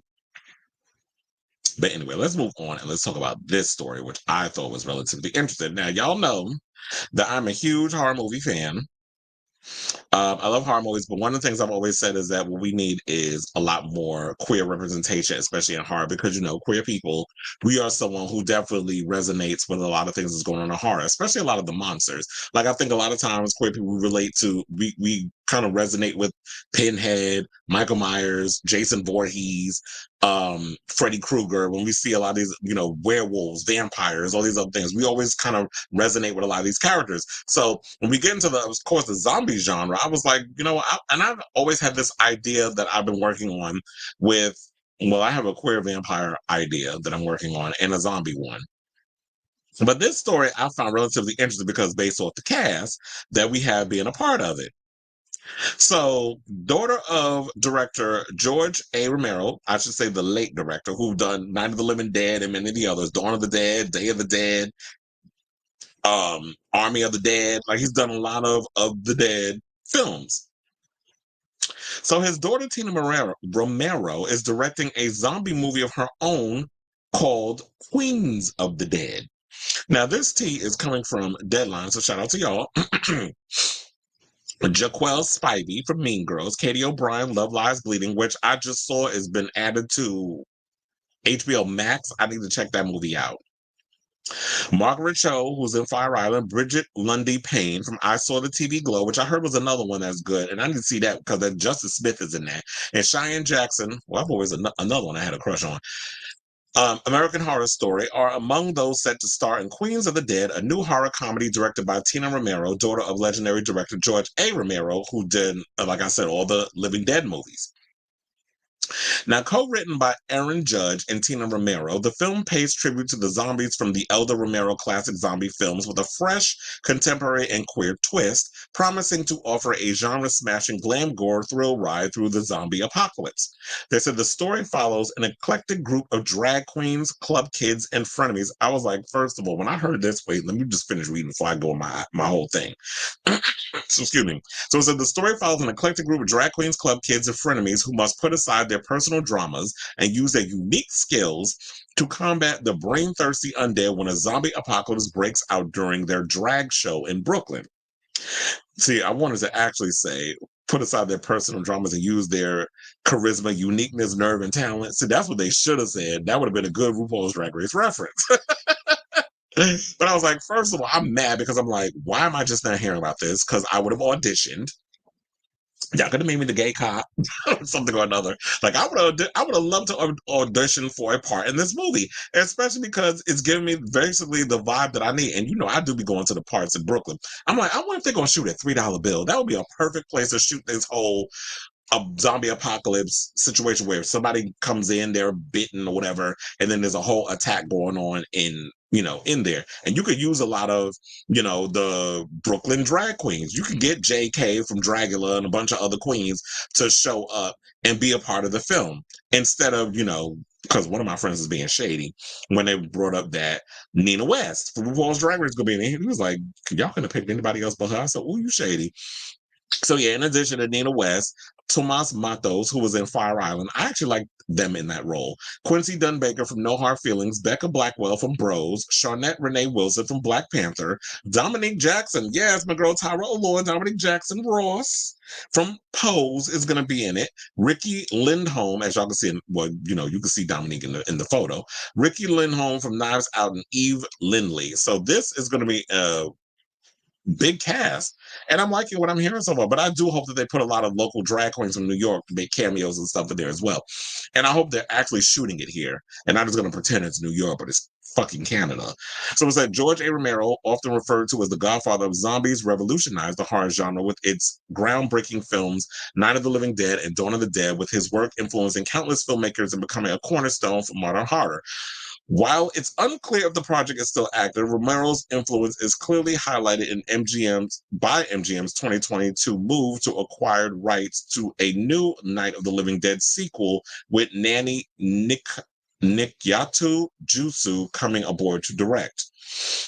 Following George's 2017 passing, Tina looks to carry the torch with a talent-rich film loaded with practical effects, jump scares, laughs, and lumbering zombies amassing on the streets of Brooklyn. Given its focus on the historically disenfranchised LGBTQ plus population, the film should fit in naturally with George A. Romero's Hoover, which used a zombie apocalypse to examine social injustice among many other themes. And that's why I was like, this actually works, because that has always been the theme and the ongoing theme within, if you ever watch George Romero's zombie movies, it's always had social commentary attached. Even the original Night of the Living Dead in black and white, which I remember my mother telling me that movie used to scare the piss out of her because, it was black and white and all that. And I remember as a little kid when I saw it, I was freaked out too, because I was like, I had never seen nothing like that before. Like, I really wasn't introduced to a lot of horror when I was a kid. Like I said, I was very much like, my mother's like, y'all can't be watching R-rated movies, although there were ways that I got around and snuck and watched them. But I remember when I saw them and I was seeing like these people eating other people, I'm like, what the hell is happening? Like, I was freaking out. So seeing this coming from this angle, and I've seen the naysayers online talk about, oh, this movie's gonna be horrible and woke and blah. I was like, you know what? I'm sorry, bigots, but not everything is for y'all. As a person who identifies as part of the queer community and as a fan of horror films, why can't we have the representation that y'all take for granted? Everything is not for y'all. If y'all don't want to see a zombie movie with drag queens and all this other stuff in it, then don't fucking watch it. It's like the other day, and you know what this reminds me of? After I first saw this article, it inspired me to actually go over on Tubi and watch Slay, which is a vampire movie with Trinity the Tuck, and there's a bunch of other queens and stuff in it too. Heidi in Closet's in it. Caramel is in it. Who's the other one? Diabetica is was it Diabetic? I think so. No, who was the one? Yeah, wasn't it Diabetic? I think it was in there. Diabetica. The one that they always called that had the El DeBarge haircut. I think it was Diabetic. But anyway, I could be wrong.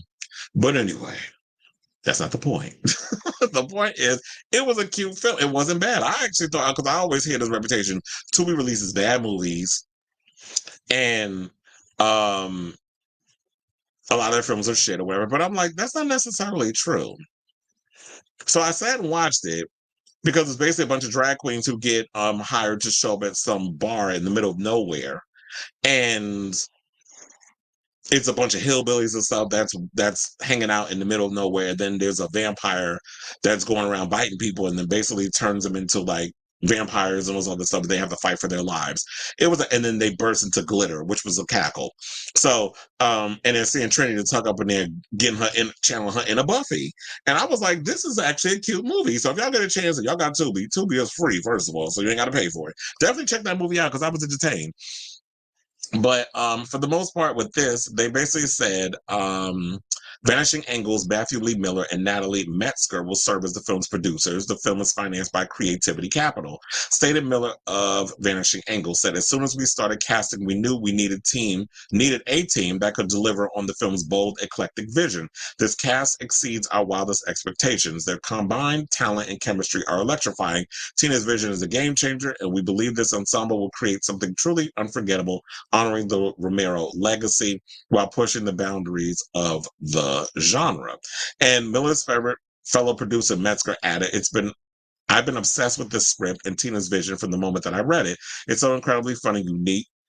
The film is not just a continuation of Romero's legacy, but a first take that is sure to captivate our new generation of horror fans.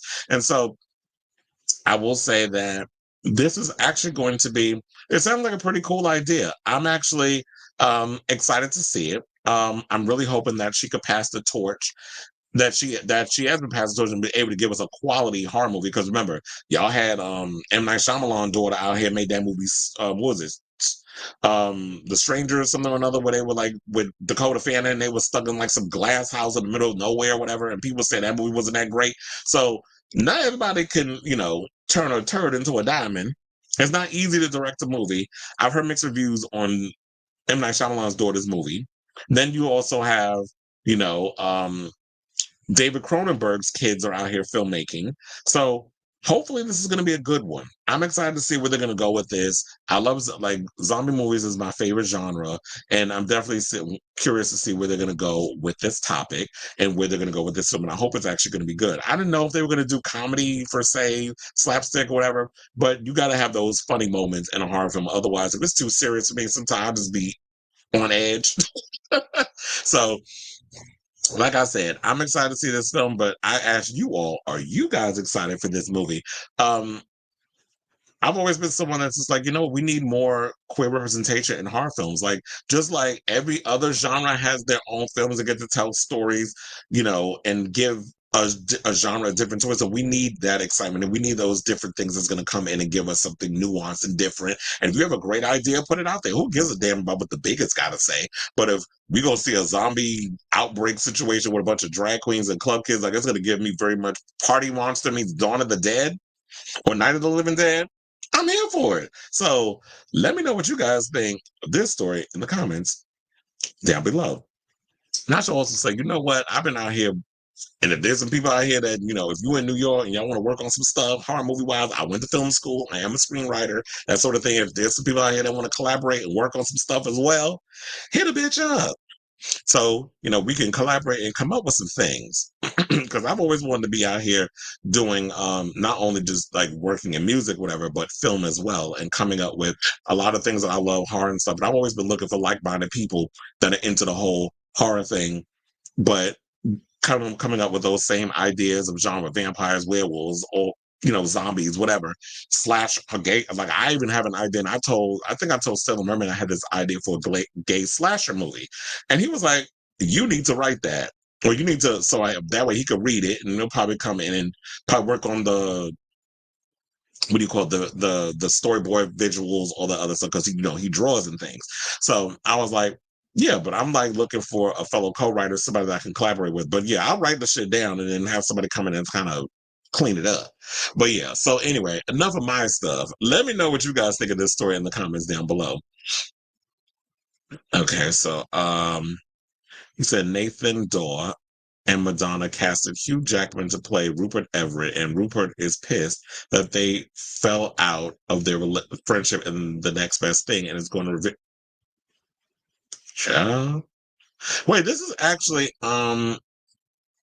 factual that they're starting to reveal all the casting people. And it's about Russell Tovey is playing Guy Ritchie. They got Hugh Jackman playing Rupert Everett, which I could totally see Hugh Jackman playing that part. She's got a lot of big names in this movie. It said Ryan is casted as Guy Osiris, so the casting is also happening because she fell in love. They're working for free because Madonna wants the budget to be 12 million only. And I guess, you know what? With that being said, and she could probably keep the budget down because, she knows wardrobe and fashion people, so they'll probably just loan her the stuff to do her a favor. This is another thing that's Madonna's smart about too. She knows so many people in the industry that'll be willing just to be a part of this experience. They're like, okay, I'll loan you some clothes without having to even charge you a whole bunch of money. So I'm sure like with the wardrobe, it'll be easy because she can go in the vault and start pulling out her costumes and having the dancers and everybody else in those clothes, so she can go and look and pull that stuff out for that. So that's the great thing about her being the director. She has access to all these things that she could bring into the thing and keep the budget down. And then knowing a lot of people in the industry who are huge Madonna fans, they're just like, I'm just so glad to be a part of this project. You ain't even got to pay me. Like, I'll even come on board for free. First of all, Madonna called me up and asked and gave me a part in her film. I was like, bitch, you ain't got to pay me. Just feed me. I'm good enough with that. Just make sure the catering is good. I'll show up.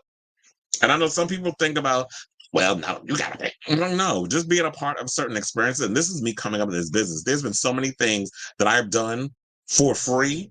And that's how you make friends, good impressions on people. And then down the road, you can ask for money. I'm not saying you should do everything for free, but there have been times where I've done plenty of favors and vice versa. And they said, my Shout Factory, who's that girl? Blue? Come on, Blu-ray. Yes, zombie gays. They said, by the way, that's with a side eye. And so we don't have Tubi in England, and I'm glad I hear them. Yeah, a lot of the movies are pretty bad. I don't watch a lot of the original content. I basically go on Tubi for a lot of the classic horror movies. So I go on there a lot, and I'll watch a lot of the horror movies from the 70s and 80s and stuff that I've never seen before. The only thing that irritates me is sitting through those damn commercials. But for the most part, I go on Tubi just to watch a lot of the classic films. So I was like, you know what? Since this whole zombie gay thing is coming out, and it's with the daughter of George Romero, which I'm like, okay, so I'm a huge George Romero fan, and I'm sure she's learned a lot from her dad. So I'm sure hopefully she'll bring that same essence. I'm curious to, I was curious to watch Slay because I was like, let me just watch this movie and see what it's watchable. I'll say that. And one of my friends was like, but is the acting good? I'm like, well, they're not going to win Oscars for their acting, but it's decent enough that it's not terrible. And look, majority of them have been on Drag Race, so if you know the acting on there, you already know what you get with a lot of these girls. It's like, as long as they can be passable enough to memorize lines and say them on the damn thing. They said physical media for movies is coming back. Yes, streaming was popular, but so many platforms, the prices are too high. It's now making people think platforms don't have what I would love. And that's why I feel like a lot of times when it comes to movies, I don't do physical media because, like I said, I move around a lot like a damn gypsy. So what I do is I'll go on Prime Video and or I'll go on YouTube and I'll look up certain films and I'll actually download it to my library. And if I'm ever in the mood to watch something that's not on, I'll just put it on and watch it because I be feeling like that sometimes.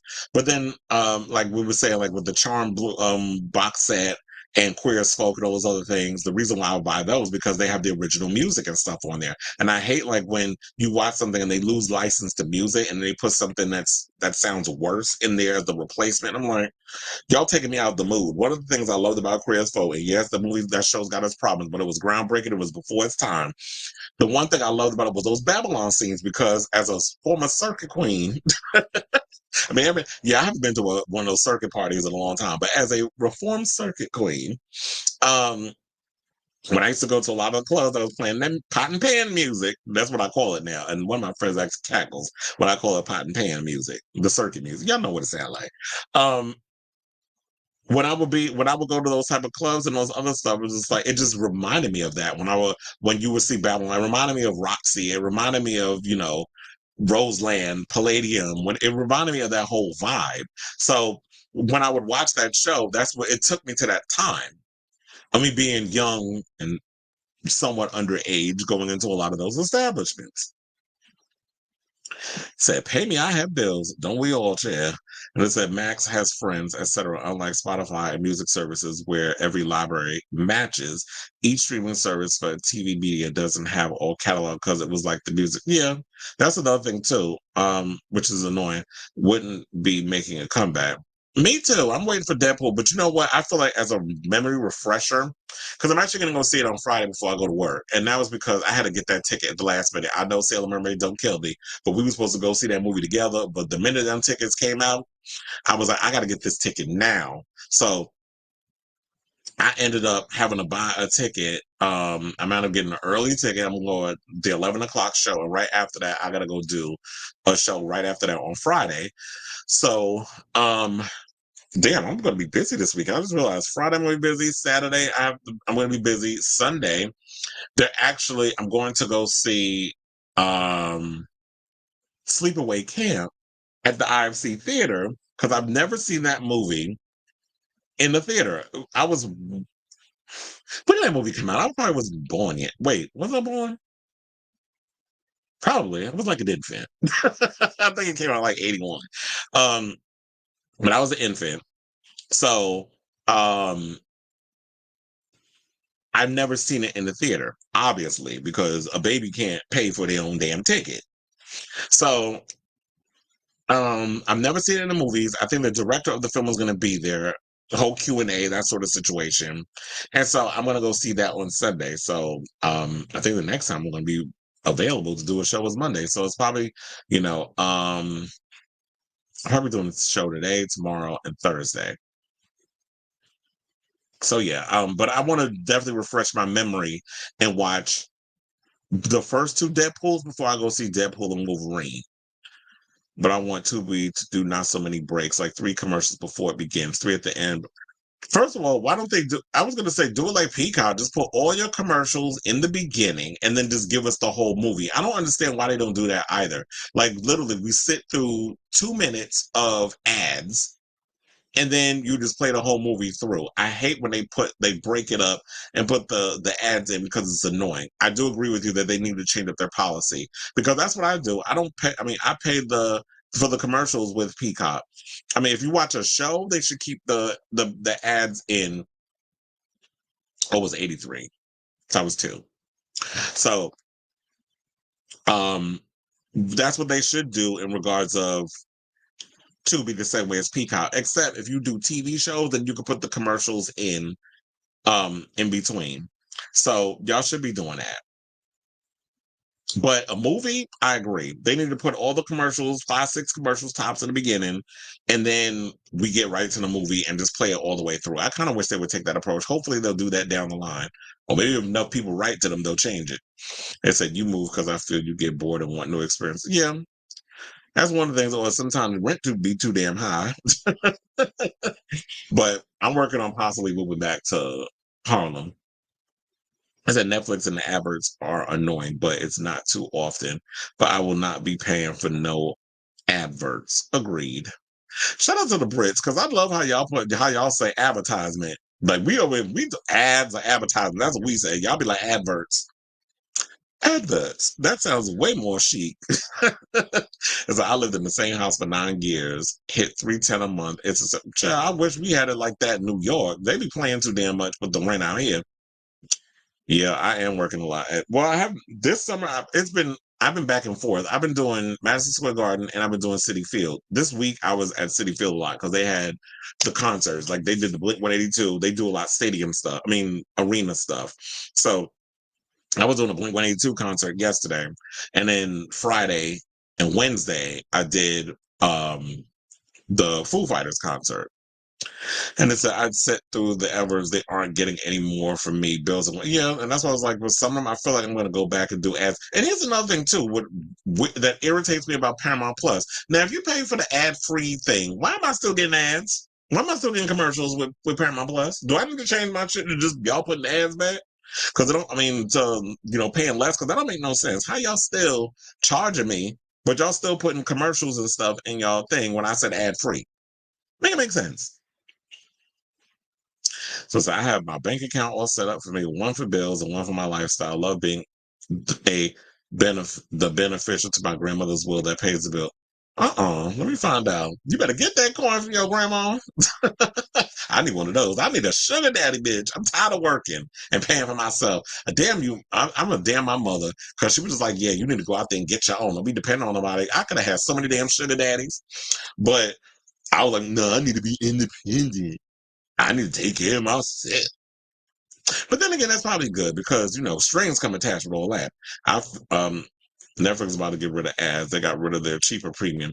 Well, no, they're not getting rid of ads. They make more. I think a lot of the streaming services realize they make more money from ads. That's why a lot of them are adding ad tiers because they realize that's where the money resides. And a lot of people are willing to sit through it because streaming services are getting way too expensive. Try they stay robbing us with these things. But I think what Adrian is referring to is Paramount Plus. My complaint with them, they said I'm not being robbed. You only get ads of their content. I mean, with Paramount Plus, yeah, they'll advertise RuPaul's Regulars. And I was like, why do you send me an advertisement of RuPaul's Regulars if that's what I'm actually watching right now? Or they'll show you Evil and all those other shows that they got up there. Or the show, what is it, The Equalizer with Queen Latifah? But anyway, let's move on to our fourth topic, and let's talk about Kevin Feige and this whole Blade story.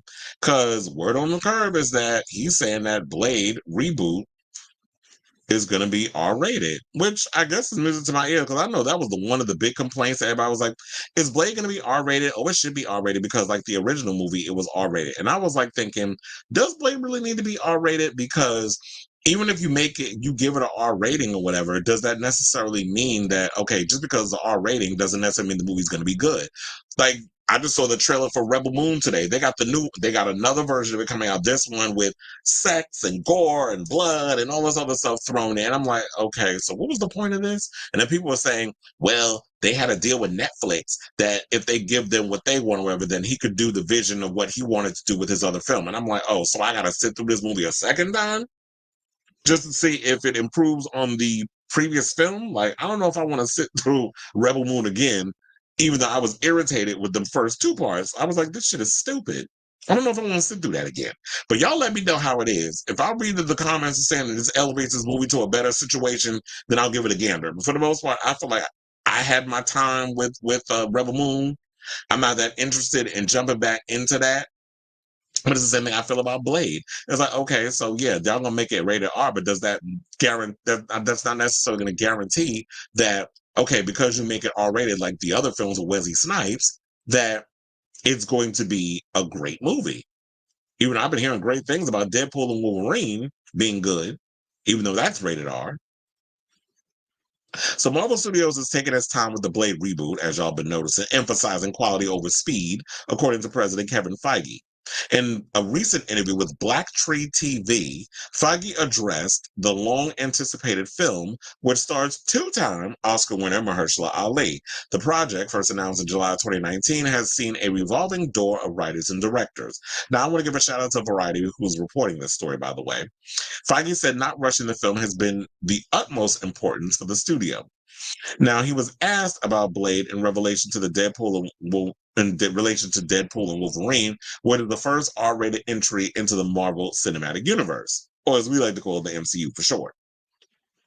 The Marvel boss said the only way of bringing Deadpool into the MCU was to keep the film R-rated, as that's the essence of his character. The same goes for Blade.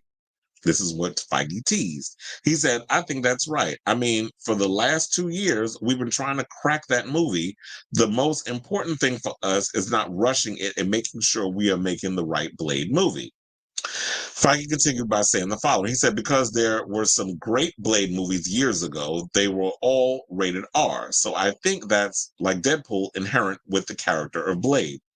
Now, as y'all may or may not know, Blade first came to life on the big screen with Wesley Snipes in the role, starting in the 1998 movie of the same name and continuing with 2002's Blade 2, directed by Guillermo del Toro, and 2004's Blade Trinity. Marvel announced its own Blade movie with Ali in July of 2019. Bassam Tariq was the first director, but then he exited in September of 2022, roughly 2 months before the film was set to begin filming. Now, several screenwriters have also been announced throughout the years, from Watchmen scribe Stacey Osei Kufer, and then we had Bo DeMeo attached at one point, and then Michael Starbury. Now, Variety has reported last November that Blade had gone through at least 5 writers by that time. One person familiar with the script change said the story at one point morphed into a narrative led by women and filled with life lessons. Speculation at the time said that Marvel was still looking to make the film, but on a budget of less than $100 million. And here's the thing, y'all can actually make that movie for cheap. If y'all stick to practical effects, you give us the Raid meets John Wick style martial arts and stuff thrown in there, some some sword fights, some gunplay, and all the other stuff. I really feel like y'all can make this work. But at this point, I'm like, y'all talking about, oh, we're not trying to rush the movie and blah blah blah and so on and so forth. I'm sitting there like, are y'all sure? Because yeah, you may not feel the need to rush the film, but Mahershala ain't getting no younger. He's already in his 50s, even though he has black don't crack. Obviously, looking at him, he does look good at his age. Like I said, black don't crack. However, when it comes to like the more gritty style of martial arts, whatever it is that y'all trying to bring to this table, I guess they could put in, stand-ins or a stunt person, whatever, to do all the crazy stuff, and then you just have Mahershala up in there doing like the close-ups, and he can get a lot of that in. I'm not expecting him to do as much of like what Wesley Snipes and stuff was doing, because trust and believe, Wesley Snipes also had a stunt double when he was doing, the Blade films. He wasn't doing everything by himself, but yes, as someone who has a black belt in martial arts and stuff, Wesley was doing as much as he was possibly allowed to do. So if they can keep it and give it like that essence of like the original Blade, the Stephen Norrington one, the original one, where it's like y'all keep it grounded, you keep it gritty, and you keep it set in like, I don't know where they'll film it. Who knows? Maybe they'll do it their usual style on the ground. They film everything of the MCU mostly in Georgia, right? So I would think like they would film it out there. And if y'all just keep that essence of that vibe, then I'm here for it. But at this point, it's like, okay, I need y'all, since y'all already have a date set, and this is what I get irritated with, not just the MCU, but other movies as well, that y'all will sit and set a release date, and y'all don't even have the shit, the script or whatever situated.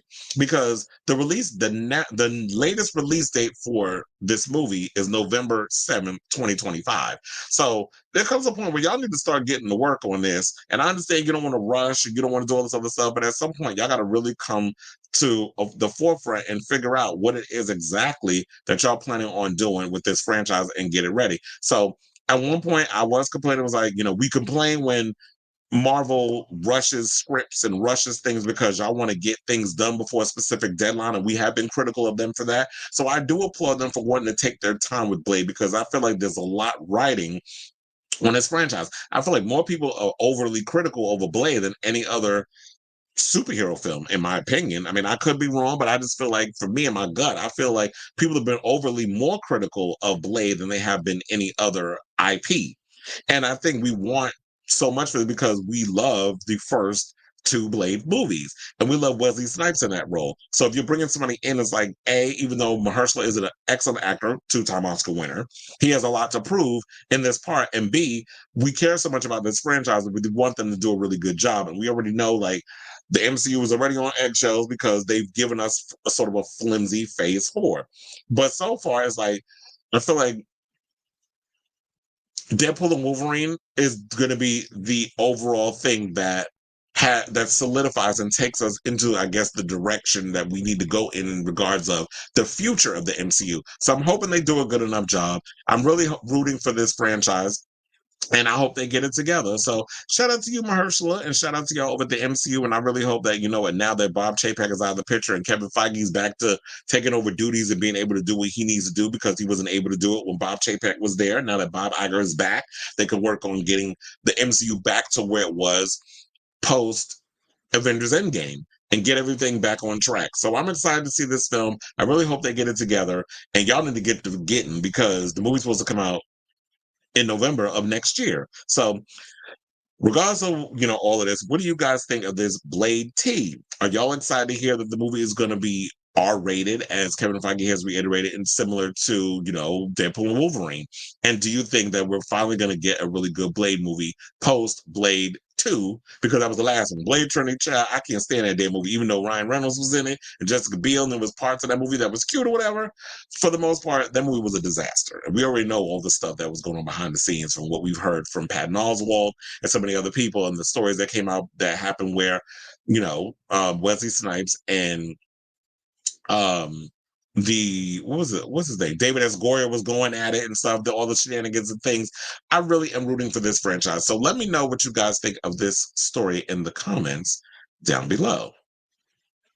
Okay, now speaking of comments, let's get to a couple of them. So Adrian says, you seen there might be an active serial. What does that mean? Like a serial killer? The problem is they usually have something written already this time around. Yeah. One of the things about this is like, yeah, if you're yeah, I don't know, there's been so many stories about like in Hollywood, they don't want to hire writers' rooms. They're too cheap to want to pay writers. I said, you know what, writers are the backbone of film and television. Like if it ain't on the page, it ain't on the stage. So you need your writers who are the blueprint and the backbone of in regards of knowing what directors are going to do in regards of like a shot list and that sort of thing and storyboards and the actors. They need to know what exactly it is in the script that they need to do in order to project that on the screen. So if the writers ain't coming up with it, y'all do not have a foundation to build upon. So this is why I don't understand why the studios have been real shady and cheap when it comes to the writers. The writers are, like I said, the backbone of the industry, especially when it comes to filmmaking of any kind. So you need to hire a group of writers that can come up with a lot of these stories so that way we actually get a quality script. And AI and all that shit ain't working because we've seen AI scripts. I mean, hello, Madam Web. That probably was written by somebody, you know, of AI. So that's what we need. We need quality. You know, I need to pay these writers to do the job that they are inclined to do. Okay, so now let's move on to our next topic and talk about Ryan Reynolds and Madonna and all of that good stuff. So, according to reports, so I'm sure y'all heard, like when we saw, what was it, maybe the first um trailer? I don't remember which trailer what it was, but one of the things that had me cackling was when they included Like a Prayer in the trailer. And I was living for every moment of that. And I'm just glad that you know, we had that. I was like, okay, so the thing with that is how the hell, number one, did y'all get Madonna of, you know, to sign off on using her song for this movie when we all know Madonna is someone who is very picky in regards of allowing her art to be projected into or signing off on, you know, commercials, whatever the case is when it comes to her music, which I've always said, like, I don't understand why she would be so hard in licensing her music to other people. I mean, first of all, that's a check, but I guess she takes her art very seriously and she doesn't want people just be using her likeness for a bunch of BS. So, with the highly anticipated Deadpool and Wolverine less than a week away, the film star, co-writer, and producer Ryan Reynolds and director Sean Levy have shared how they managed to get the license to use Madonna's 1989 hit "Like a Prayer" in the upcoming superhero movie. Now, during an interview with Andy Cohen on Sirius XM on Friday, July 19th, the two actors that would also be, we should include, Hugh Jackman and Ryan in this conversation dished on the making of the movie with director Sean Levy, and in particular, the lengths they went to get a Madonna song in the final cut. So it turns out Reynolds and Jackman, along with Levy, teamed up together and met with the Material Girl in person in hopes of getting her to give her permission to license Like a Prayer for the film. And you want to know something? What if that sidebar, because Robert did bring this up, you just said well, I don't know, because this is a clip I'm going to cut up later on for the show. For those who weren't watching the full show and when we were in the conversations, whatever, Robert was mentioning people who were being cast in the Madonna biopic. And the word on the curb is that Hugh Jackman has been cast to play Rupert Everett in, you know, who co-starred with her in The Next Best Thing. And that was supposed to be her gay bestie, but they had a falling out. And he's going to play him in her biopic. And I'm sitting there like, maybe that was part of the deal. What if she said, you know, I have this biopic that I'm working on, and I will sign off on it if you agree to play this part in my movie? And he probably was like, deal. It doesn't say it in the article, but it's got the wheels turning now. It's like, it kind of makes sense. So, they said it did involve a personal visit to Madonna where we showed Madonna the sequence where Like a Prayer would be used. This is what Levy 55 explained to Cohen in the audience. Reynolds, who's 47, made a point of interjecting to share how difficult it can be to get Madonna to license one of her songs, especially Like a Prayer, which is the lead single and title track for her fourth studio album. Saying it was a big deal to ask for it and certainly a bigger deal to use it. The Wade Wilson slash Deadpool actor confessed about the 1989 smash hit before adding, we went over and met with her and sort of showed her how it was being used and where and why. Levy chimed in on the topic of conversation, revealed how the meeting with the legendary pop superstar felt like they were meeting royalty. That's because y'all are. Always a comedian. Reynolds said he asked one of Madonna's team if she had a preference to how she liked to be addressed when introduced the first time.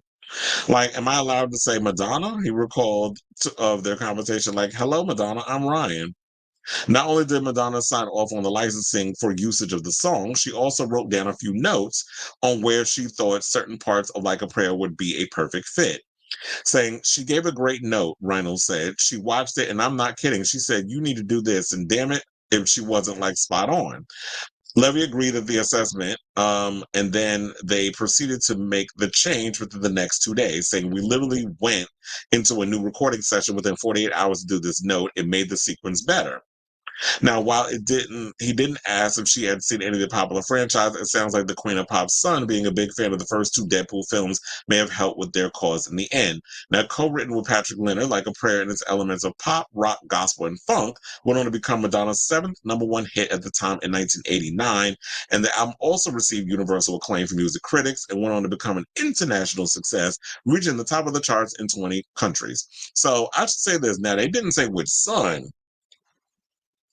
um, was a fan of Like a Prayer, but I'm assuming David Banda, because I don't know if Rocco. I mean, Rocco definitely gives me like he would be a fan of the franchise or whatever. But you know, I'm guessing maybe David Banda had probably played a role in getting this, of being like he's a fan of the whole Deadpool franchise because they're living together. But at the time, I guess they were living together. But now David living on his own. We're gonna get to that topic right after this one. But I'm guessing that's what it is because they didn't mention the article which son may have had the influence. And Madonna definitely always gives me this idea of, you know what, she seems to be someone who I'm just not just going to be like, oh yeah, I can just sign off. I was like, you know what? If you're going to use my song, this is where I feel like it would be more crucial to add the song in this part because it would resonate more. And knowing when we watched the trailer, we did say a lot of people were saying that, oh my God, this song is perfect to be used for this trailer. And it's not on the soundtrack, but at least it did what needed to be done in the trailer and it got us all excited. But I should point out, you know what? Deadpool was released in 2016 and went on to gross $782.8 million against a budget of $58 million. So if you could make a Deadpool movie look really good under, for a small budget, where Ryan said that he had to come at peace with the fact that, he was going to get paid to make that movie. He was so passionate about Deadpool that he actually used his money to pay the writers to be on set. So he had his two writers.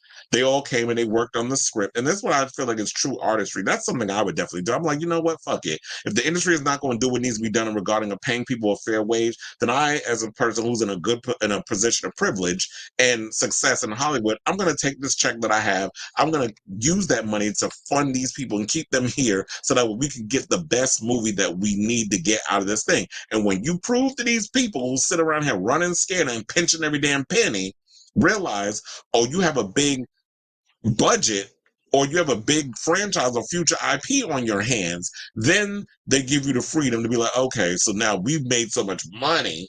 So now we're going to give them the freedom to do whatever it is that they want. And so now that's where Ryan is because he believed in this project so much. And that just goes for anybody in the future. If you have an idea and you believe so wholeheartedly in an idea or something like that, then you go and you risk whatever you have to, even nights where you're not going to eat or you're going to be broke or whatever the case is to make sure that shit happens because Hollywood is unforgiving. And you really got to have a strong sense of self and a backbone in order to survive. Eat or be eaten. But I should also point out that Deadpool 2, which came out in 2018, of course, because the first one was so good, it was a huge hit. And it made more than, well, slightly more. Because while the original film made 782.8 million, the sequel made 785.8 million with a budget of 110 million. And it was directed by David Leitch, who, went on to direct so many other action films like Atomic Blonde, The Fall Guy. He also he co-directed the original John Wick movie. Like, he's done a lot of action films. So David Leitch is, one of those guys that I'm a fan of his stuff. And it had a slightly bigger budget, but look, it made 785 million. And a lot of people believe this will be the first film that grosses $1 billion. Based off the big numbers and everything that everybody's saying, I was going to crush at the box office. So, and I'm excited to see what they're going to do with Wolverine and how they're going to interject his character in this thing. And I should also point out, Deadpool and Wolverine just came out in the UK today. I heard that it's out. I am avoiding social media like the plague because I do not want anybody out here spoiling all the damn cameos. So I want to go in as freshly surprised as possible. I've been avoiding all this other stuff for weeks. I already know X-20-3 is going to be in it because the damn commercial revealed Daphne Keane, older, is in the damn movie. So I need y'all to stop with the promotion, stop with the new trailers, stop with the spoilers, stop rolling stuff. Like, y'all have our tickets. We're all excited to see the film. So I need the the MCU and all y'all lot. I need y'all to relax, calm down. You're gonna make your money. At this point, stop with the commercial. We don't need no more trailers. Y'all got the people's money. It's gonna be a huge hit. Relax. We don't need no more. Okay? So I'm saying all this to say, what do y'all think of this story? Are you guys excited like I am to see this new Deadpool and Wolverine movie and all that good stuff, and hearing this story, the behind the scenes of what they had to do to get the Madonna situation? Because them going on Andy Cohen show, that old homosexual had to go on them and ask that question because he's obsessed with the queen. So let me know what you guys think of this story in the comments down below. Because, child, I would have asked if he didn't. Okay, so Adrian says, I hope they can sort something out because I've been looking forward to it since the announcement. Exactly, me too. Did you watch the Werewolf by Night special? Weird part is I have not watched the Werewolf by Night special. I've been meaning to get around to it, and I've heard that that some of the characters from Werewolf by Night is supposed to be making appearances in Midnight Suns. That I did hear at one point that they were thinking about they want to do Blade because they want to introduce the Midnight Suns at some point. So I haven't. Oh, that's weird. You said it's not out in the UK. So I was reading an article. They said it was supposed to come out today over there, but I hope it's like if that was a misprint. But if you would send you over there and you know better than me, I'm gonna take your word for it. So I hope it's not out. Look, release the damn movies around the same time. We don't want the spoilers then that's why I'm going opening day because I don't want people on social media spoiling every damn thing. But yeah, well, man, and I got Disney Plus. I'm gonna definitely check it out. I've heard that and I've been meaning to get around to it. I just never got around to it. But yeah, I'm glad that's not out because then y'all don't get it before us. I don't want to say I'm selfish, but it's like that and the fact that I don't want the spoilers out because if I'm like trying to go on Twitter to look up photos for reference for the show, when I be pulling all the photos up to give context in the background, one of the things I pull that up for visual for y'all, and number two is like when I'm posting a lot of my videos on like TikTok and Instagram, and I'm realizing this is working. Shout out to David Lab because he said that. He said you need to put pictures and stuff in your thing as well, so that way it lures people into watching your reels. And it has been working. But my videos have been getting a lot of attention on like a lot of my social media platforms, more so than usual. The YouTube stuff, yes, it's been getting it there, and the channel's been growing there, and I appreciate y'all. Speaking of which, please hit that like button, that subscribe button, the notification bell, so that way you know when we go live with a brand new episode of Chris Avalon Unfiltered. If you haven't already, no shameless promotion. I gotta keep doing it as a reminder. But so that's why a lot of times I'll be pulling these pictures and stuff up. One, for context, because I know a lot of people like visuals and things. And number two, it helps with when I'm using that as a reference of, for when you have to pick a still to lure people in to check out your content. That's a lot of reasons why I've been pulling out the fitted for. There's a lot of tricks and things, and I'm sitting there telling I don't care. There's a lot of tricks and things you have to do in order to get eyes on the work that you do. So that's what I've been doing. But yeah, I definitely want to check out Werewolf by Night because I do like horror, and I've always been meaning to get around to it, but I think I kept getting sidetracked with other stuff. But anyway, let's move on and let's talk about Madonna. I just love calling her Madonna. Madonna. So, there was a story that came out over the weekend where David Banda did an IG live or something or another. He was doing like a Q&A, and he had said something that, he's living on his own. He's 18. He's not living with his mother anymore in her posh, Upper East Side apartment, her deluxe apartment in the sky. And he's basically out living in the Bronx with his girlfriend. He's 18. He's able to move out. He's living on his own. He's selling guitar lessons and things like that. But then, of course, people got all their titties in a twist because he said he's out scavenging for food, which I guess, people took that literally like he's homeless, struggling because, we always want to stick it to the elite. But here's the thing. I do not think Madonna's got her kids out here struggling. Like, I don't see David Banda out in the street digging in garbage can looking for a sandwich that's already been half eaten. Like, that's not what he meant. I think he was meaning that I'm independent and I have to figure out how I'm going to survive in this world without necessarily having to depend on my trust fund, if he has one, or his mother's money. So Madonna's son David Banda clarified that he is good after claiming he had been scavenging for food since moving out of his mother's luxurious Upper East Side apartment. Saying, I'm very happy with my life and I'm not living out on the streets, starving, the 18-year-old wrote on his Instagram stories Sunday. Steve, please stop worrying. Everything is good. People are so damn extra. Banda also clarified that the Material Girl singer, who's 65, always has been very supportive of him and his decisions, which include moving to the Bronx with his girlfriend and making money by teaching guitar lessons. The team made headlines over the weekend after telling his 53,000, I didn't even know he had this many, Instagram followers that he was struggling to make ends meet on his own, saying it's lovely to experience it being 9 o'clock at night, me being hungry and realizing I don't have enough money to get food and scavenging. He says on Instagram Live, which basically means like he's trying to figure out how he's going to eat. So he has to, that's what that means. Not scavenging, like he's literally going downstairs in people trash looking for something to just eat. Because we all, as human beings, have to figure that out. Oh, I'm hungry. Do I have enough money to go to the store and get something? Or do I feel like cooking or whatever the case is? Do I have enough money to do the Uber Eats? That's what he's talking about. But because of who his mother is, people will start taking a whole narrative and running with it. So it's lovely to experience it being, he also said it's fun to be young. That's what he was saying. Banda also shared that he was living with his girlfriend, model Maria Altuesta, in the outer borough, saying, I love it. I'm not on my own, but I love it. Well, you kind of are. You are on your own, metaphorically speaking, where you're not living under your parents' roof, but you are living with someone that one thing you got to worry about, certain young man. But now, damn, I'm sad. I call him young man.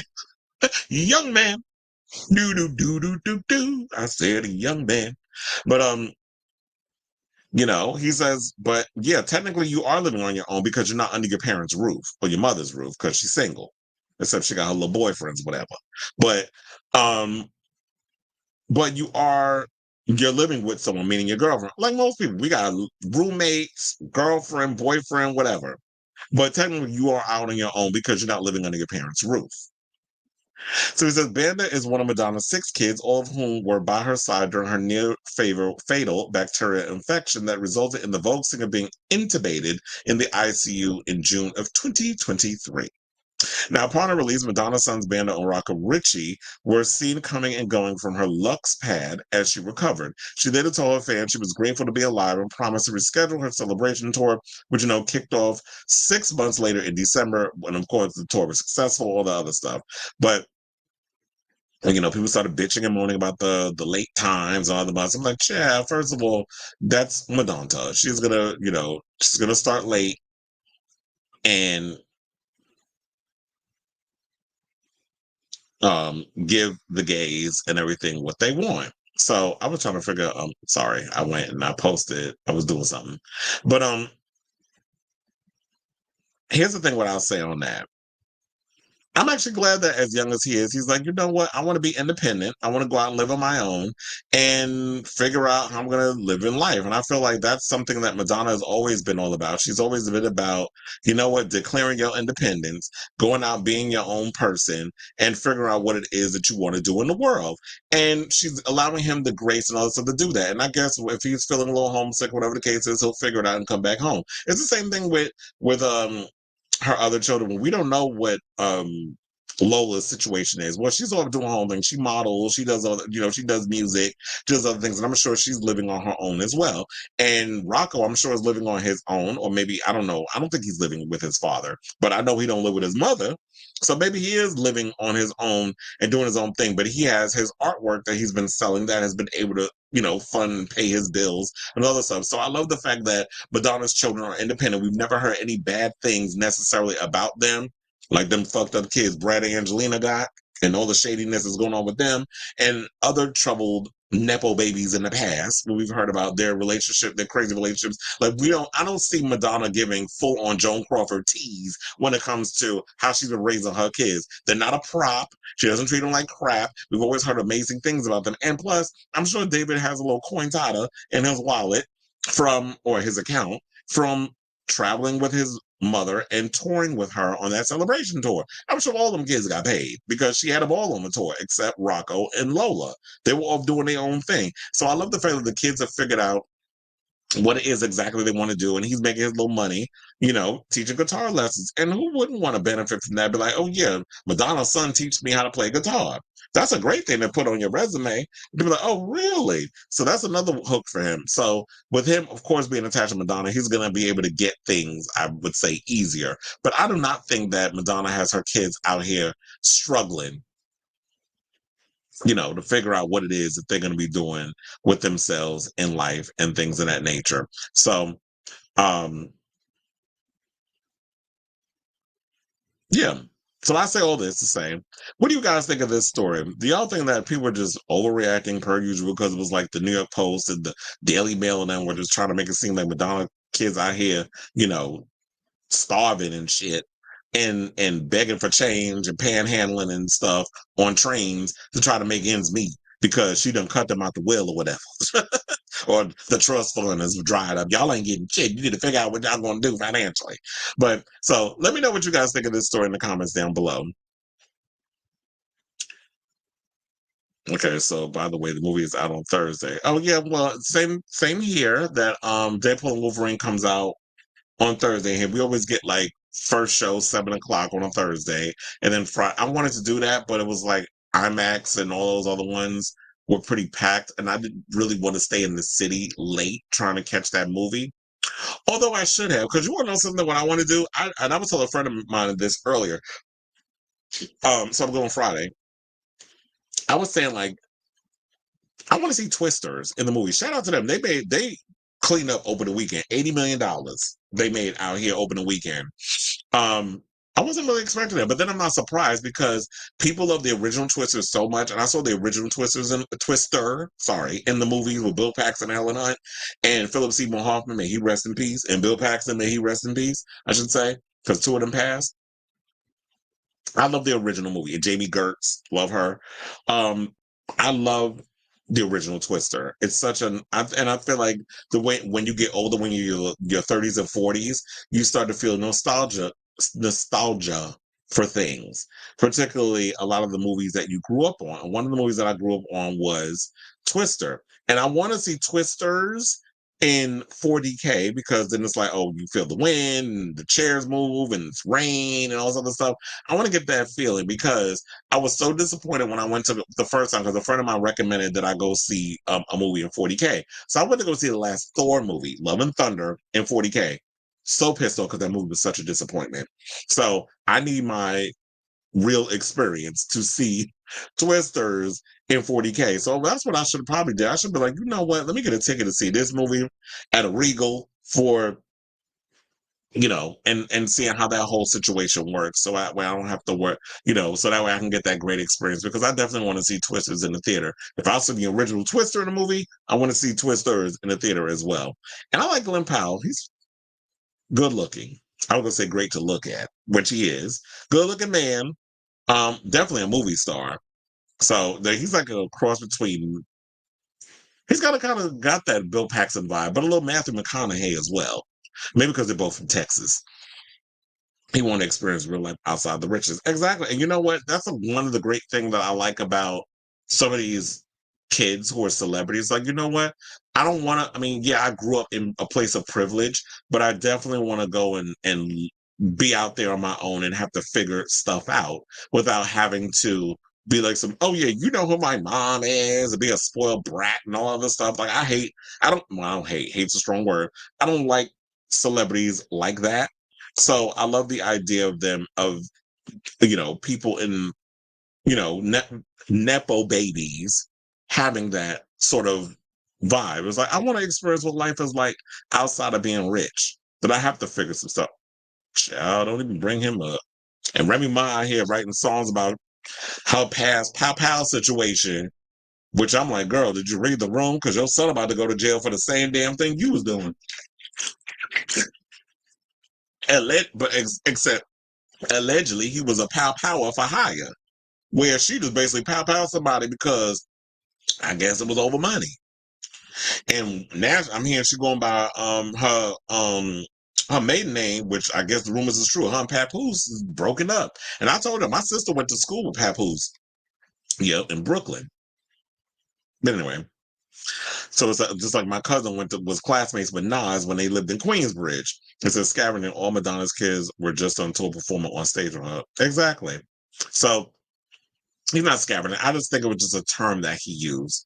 First of all, I don't even know what David Banda voice sound like. So I don't know if he's got maybe he just speaks in the way of words are differently the way they're used in other countries, especially since he's cultured. So he, traveling worldwide is different phrases that people use in different places. So scavenging could mean he's like, when I have to figure out how I'm going to survive, but people think scavenging like you're you're like a little rat or raccoon digging in a garbage can looking for something to eat.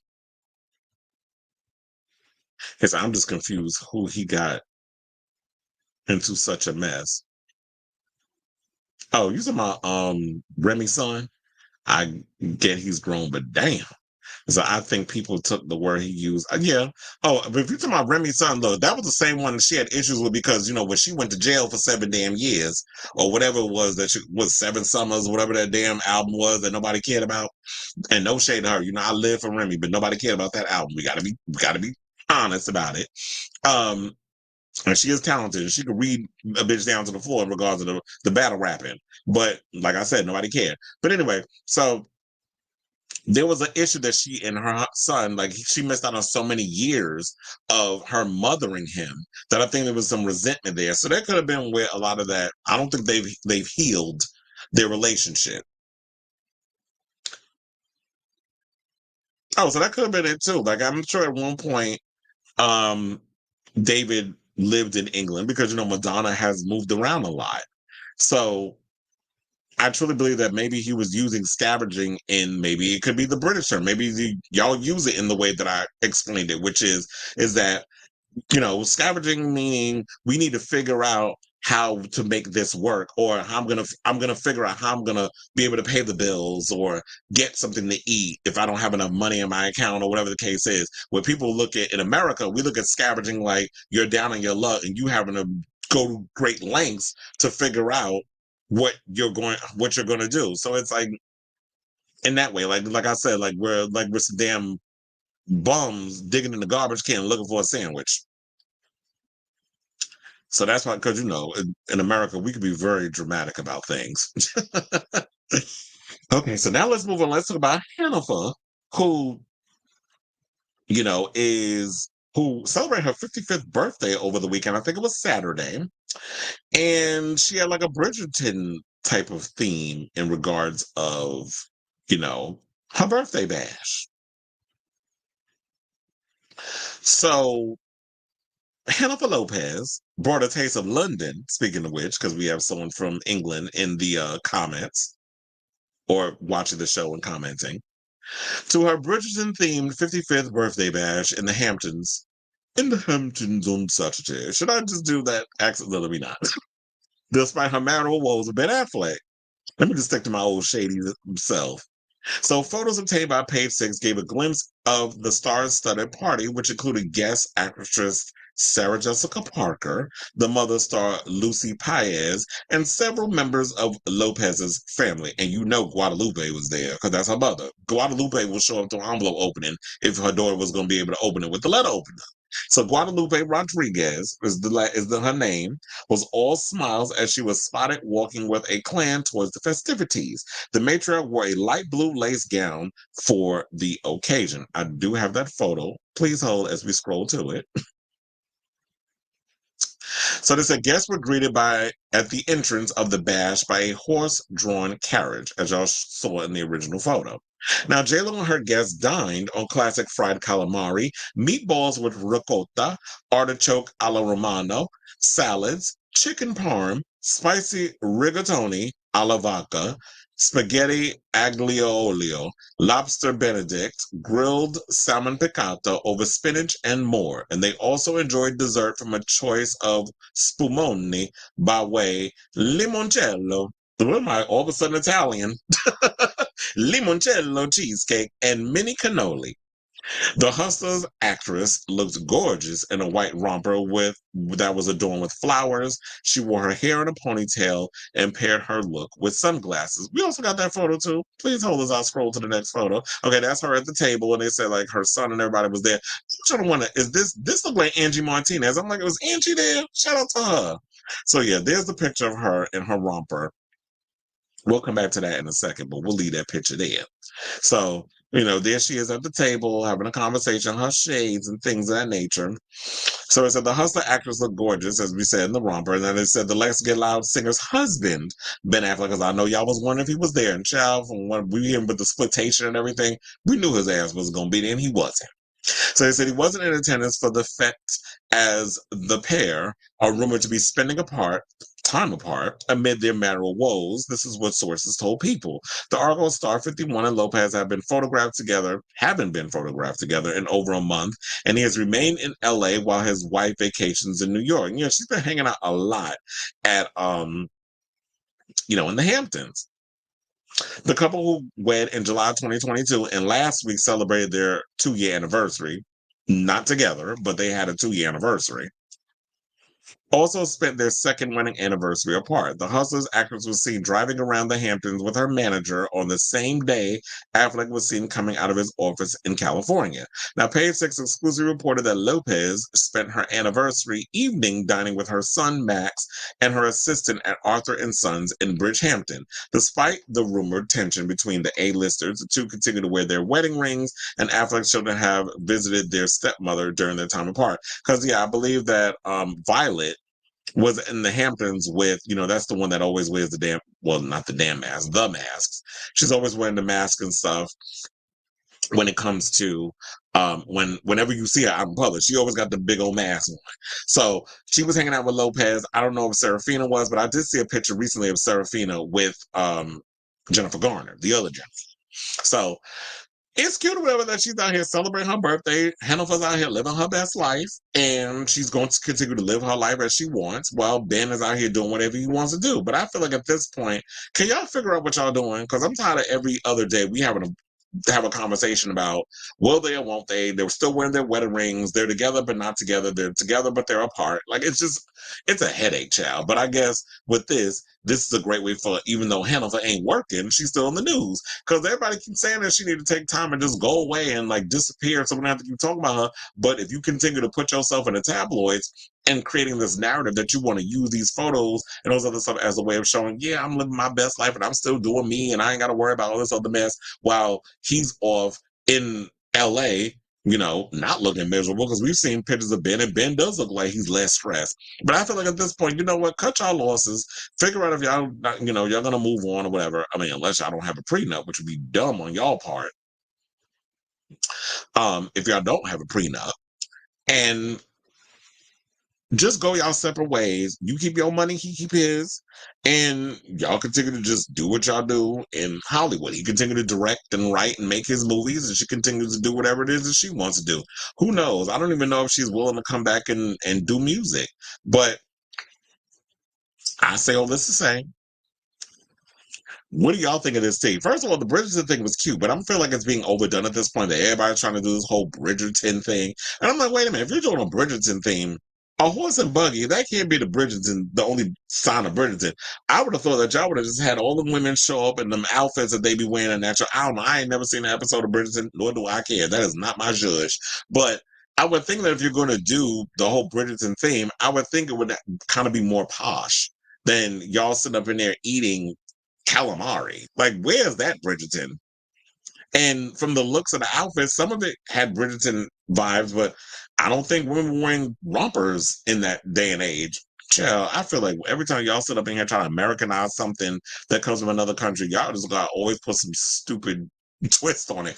But if you like it, I love it. So I asked y'all, what y'all think of this whole Bridgerton theme? Are y'all glad that J Lo is out here living her best life, or do y'all not care? Whatever y'all thoughts are, let me know in the comments down below. Okay, so Adrian goes and says, think of how you guys use the word hustle. Oh, yeah. So basically, you're saying is that scavenging is so trying to, like I said, trying to figure out what exactly it is that y'all trying to do to get from point A to point B, or figuring out how you're going to be able to eat, or how you're going to pay the bills, or whatever the case is. It's like, yeah, getting out there and trying to figure out what you need to do. And scavenging is basically like he's saying that uh, he's using the guitar lessons as that's a form of a hustle of him working instead of having to go out and get a regular job, because y'all will sit and laugh that boy out of the room if David Banda actually fill out an application to go work at Applebee's or something or another. Like, there's no way in hell a celebrity kid can go and do those type of jobs without trying to be, oh, so what, your mother cut you out the will, or the jokes and all that other stuff. So there's that. Wait, oh, I was like, Robert, where have you been? Because I ain't seen you post nothing about the Madonna story, and I would have thought you would have been commenting on that. They said Kamala raised 81 million in 24 hours. Okay, daughter. Well, damn, she don't need my money then. But shit, I got bills.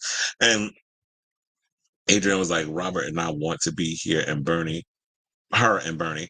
You know what? Wouldn't that be the ultimate gag? If they pick Bernie Sanders as her vice president, they will lose. The Republicans will definitely lose their shit. Like, first of all, y'all gonna need a pamper to help out with the bowel, that irritable bowel syndrome, because they definitely will lose it. If she choose Bernie Sanders as her VP, oh, that'd be a good one.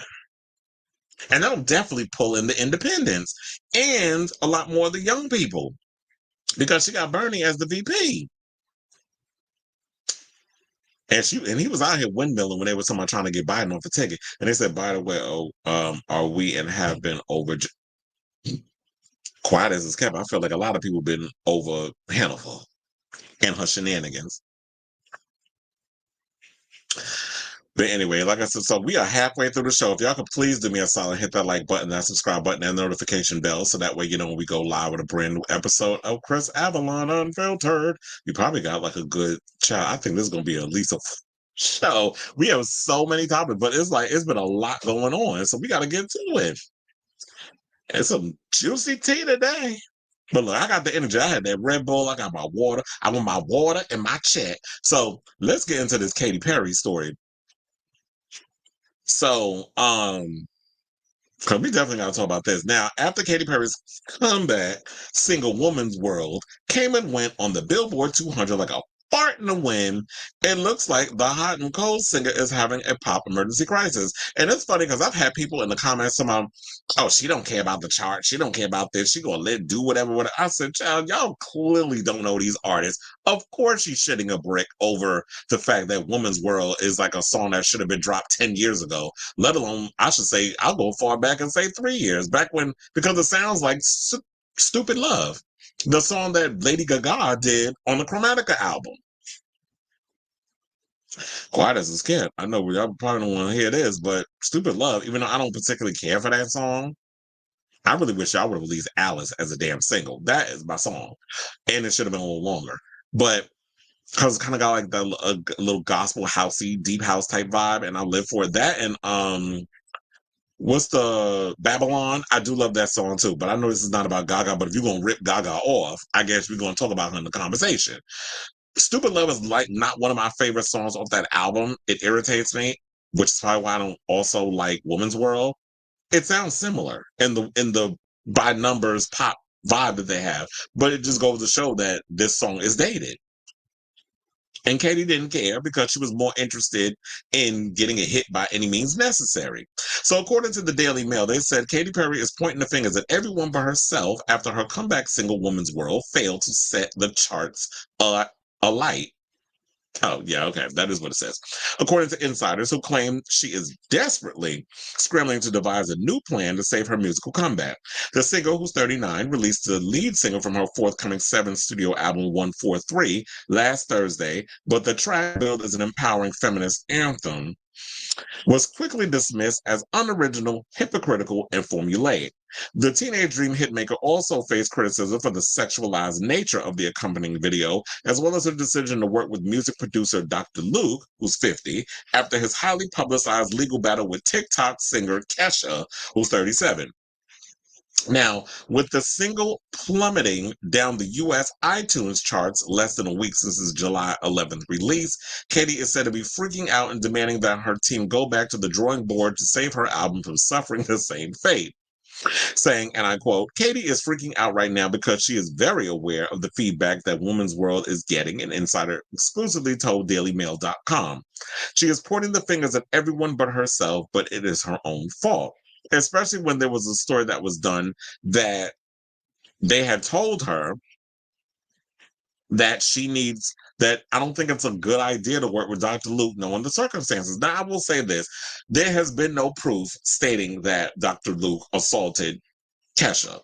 This is her word against his. He has not been charged with anything. He has not done any time. This is not a Diddy type situation. So we have to look at it that way. However, it seems the court of public opinion has basically made the decision of saying, why are you working with this man that has been accused of all these things? Now, I've heard from somebody in the industry that I'm friends with that has told me before this whole thing where Katy working with Dr. Luke again on the new album, that Kesha and her mother Peebe have been known to lie about certain situations. And there was a situation where she wanted out of her contract with Sabi and that whole and Dr. Luke and all that other stuff. And she said, if you do not get me out of my contract, I'm going to tell this fable, allegedly, of you SAing me. So that has also been the rumor floating around, which is why a lot of people said that Katy Perry does not believe that this happened to Kesha. And I like Kesha. I like the new song. It was produced by the same people who did Troye Sivan's Rush, same producer. So I do like Joyride. However, if he has not been, and this is me playing devil's advocate, if Dr. Luke has not been accused of these things that Kesha has stated that has happened to her, why are we still crucifying Dr. Luke in this way? This is just me asking. Because I could have sworn in the court of law it's innocent until proven guilty. And if he has not been accused, and we haven't heard anybody else come forward, because even BB Rexel went into her experience with Dr. Luke, but that wasn't necessarily, I guess, on Dr. Luke. It was the people in his camp. And then the person said, when we talked about it on the show before, that, excuse me, that, oh, you don't tell him that you're not, that things aren't going great because they'll fire you, whatever the case is. So he could be cutthroat in the way he does his writing sessions, whatever. But outside of Kesha, we've never heard anyone say that they've also been assaulted. Because I always say where there's smoke, there's fire. And when we've heard many people who have been accused of SA, from Russell Simmons to Diddy to many others, and Harvey Weinstein, there's been, and Donald Trump, there's been multiple people who have come out and said they've been assaulted, not just one person. Because the SA ain't just going to just hit it one time and quit it without permission. There's always a trail. So the source claimed the biggest risk Katy had taken was reconnecting with Dr. Luke, the music producer who worked on her hit singles, including 2008's I Kissed a Girl and 2010's California Girls, before later being accused of sexual, physical, and emotional abuse by Kesha. The super producer, whose real name is Lucas Gottwald, denied all allegations, including Kesha's claim that he R'd Katy, something Katy also shut down. A New York State judge ruled against Kesha in 2020, saying that she had defamed her former producer with the claim, and an appeals court upheld that decision in 2021. Music lovers have been vocal about their disdain for any artist choosing to work with the hitmaker following Kesha's allegations, despite the pair reaching a settlement in 2023.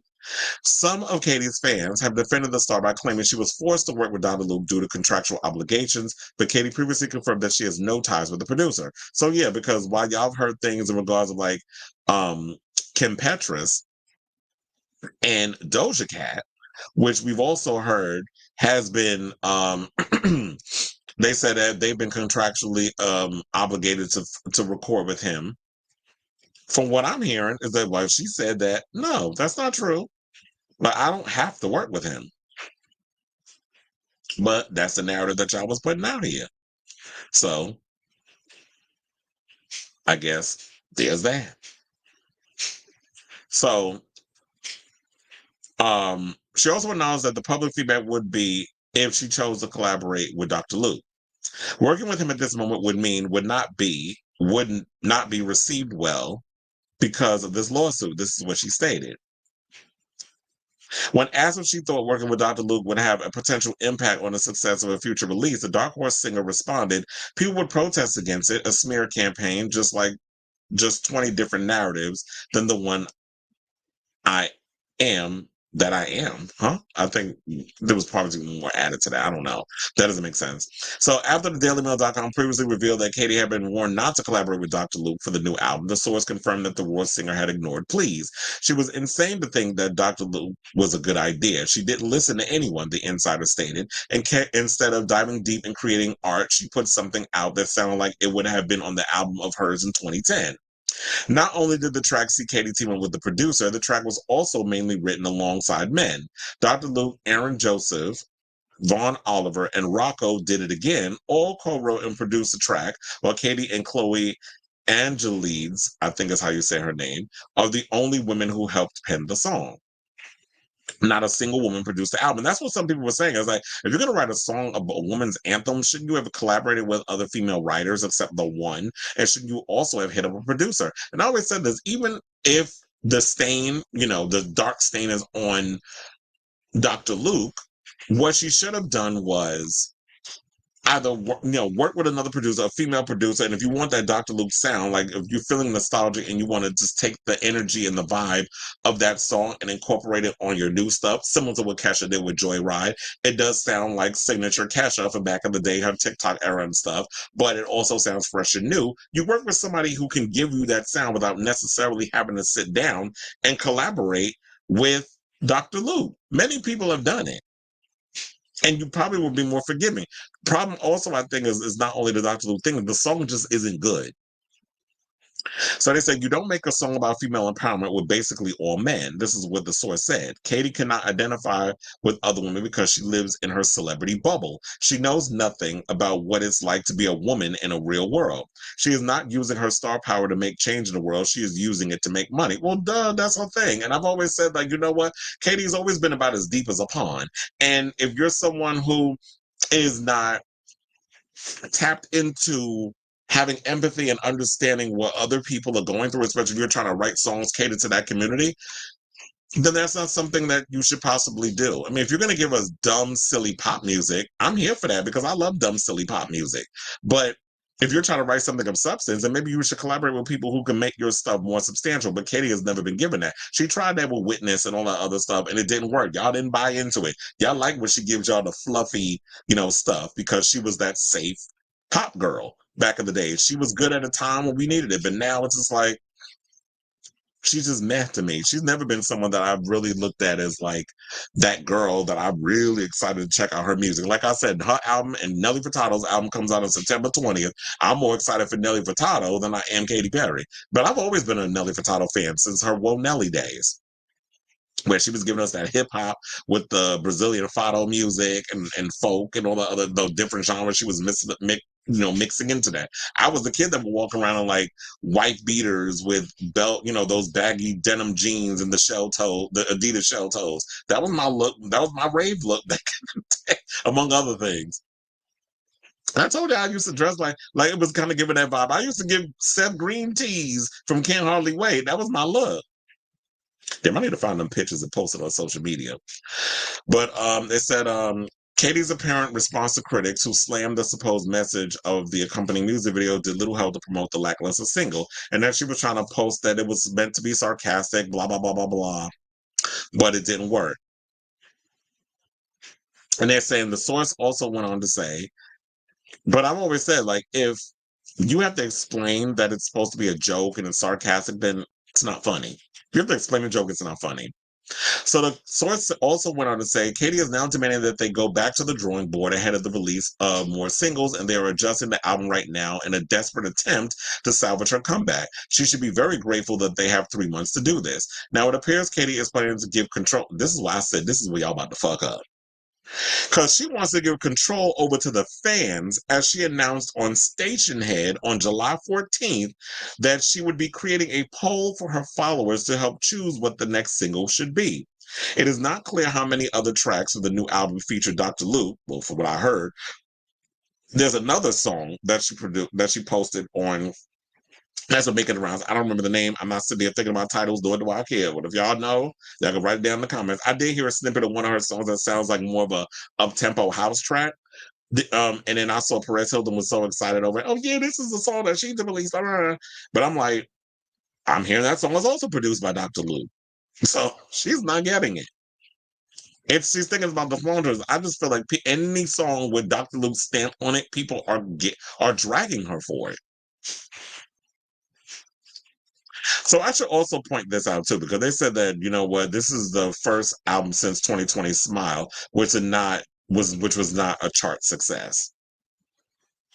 But, some of the critics went in the dog the song, where they had the Guardians Laura Snape, not Snape, child, because I'm thinking Harry Potter right now, branded as garbage, and Vulture's Justin Curto wrote that Woman's World is stuck in vague feminist empowerment, which may have worked in 2014, but falls short in 2024. But I should say this, so it's not all bad. A PR and crisis management expert is disagreeing with all the critiques. Now, Edward Coram Jones argues that the PR disaster has been fueled by social media trolls. I disagree. Rather than it being a serious issue or allegation against the star that could see Katy's downfall. The expert says that in crisis management, incidents must be graded on their severity, which in turn helps the celebrity respond appropriately. He argues that the negative reaction to the video should have been viewed as a 4 on the scale out of 10, and therefore did not warrant her groveling explanation on social media following the backlash. He says this may have only made matters worse, saying if you respond to a type 7 crisis with a type 4 response, it can cause chaos for reputations. This is what the CEO of Go Up explained to the Mirror. However, respond to a type 3 crisis with a type 7 response, and you risk inflating the disaster in people's minds, making it much, much worse. Now, mismatching your level of response with the actual level of disaster is one of the most common crisis PR mistakes that we see. Again, it can quite literally be the end of careers. Defending her choices for the satirical video, in a clip shared to Twitter, the mom of one captured the post, "You can do anything, even satire," and that was all in caps. Now, Katy said The first half, where the singer douses herself in whiskey and pretends to urinate at a urinal, we're kind of just having fun being a bit sarcastic with it. It's very slapstick and very on the nose. And with this set, like, oh, you're not supposed to, the blah, blah, blah about the male gaze and all this other stuff. So Ed argues that instead of effectively apologizing for her take on the feminine divine, Katy would have been well placed to remind her critics that ultimately, by this very nature, feminism is subjective and comes in different forms to different people. It's about empowering women and doing so in a way that isn't harmful to others. Well, here's the thing. First of all, Ed, you giving her way too much credit because I don't even think she's that smart to even come up with that, or even her damn team. So you giving her too much credit where she could try to flip it in a way as it's like, oh, well, she's smarter than the average bear. She ain't giving that. She definitely gives me airhead tease. Or what could we do to get on the charts and pop? Like, pop is subjective. Like, there's no guarantee that your song is going to be a success, especially with the people now being the driving factor of hits. It's no longer the labels. They said the key would be to find a way of doing this that is soft, kind, non-judgmental, measured, and understanding, while also being strong and assertive.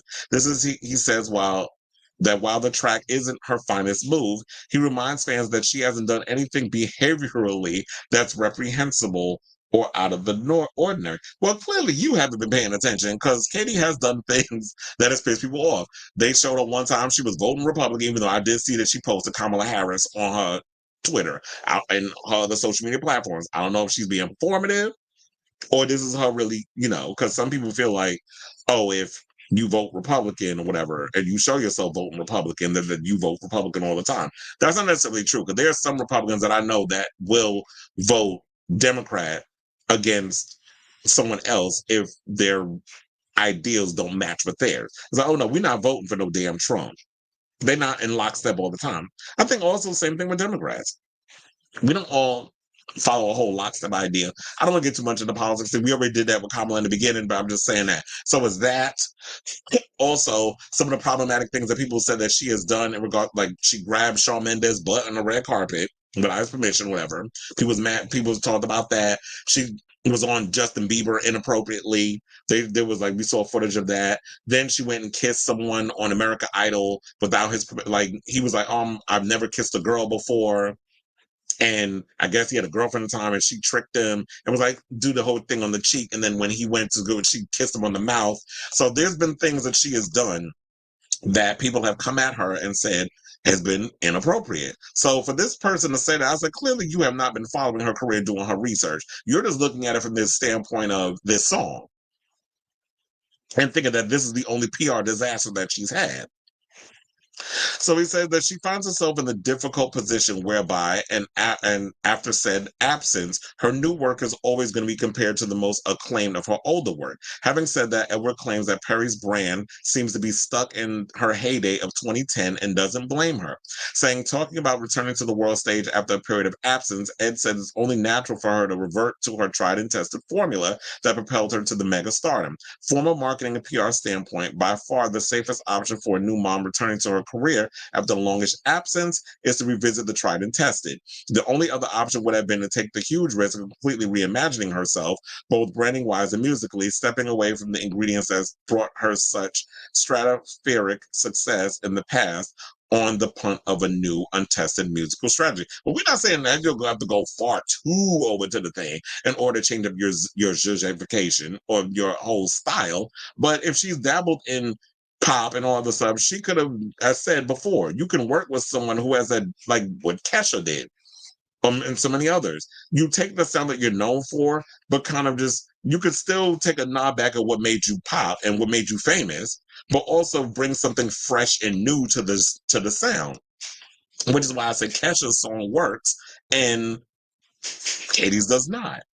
Now, it says, before undertaking too much of a brand turnaround and looking to expand your existing fan base by making inroads into a notoriously hard to, he about to read Gen Z. He said, y'all hard to please.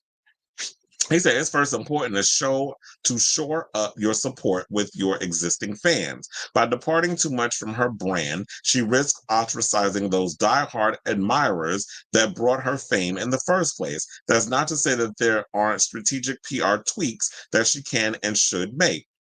I'd argue that it's possible to cater to her core demographic while not ruffling the feathers of Gen Z. Now, lastly, Ed argues that there is still time for her to turn her fortune around, saying the full album release 143 is still 2 months away, giving her enough time to make meaningful changes. While he says the age-old saying of there's no such thing as bad publicity is nonsense, he believes Perry could leverage the mass attention on her currently. Saying the Woman's World music video is less than a week old, and it's already had millions of views. Well, no shade, but it's actually got more dislikes than likes.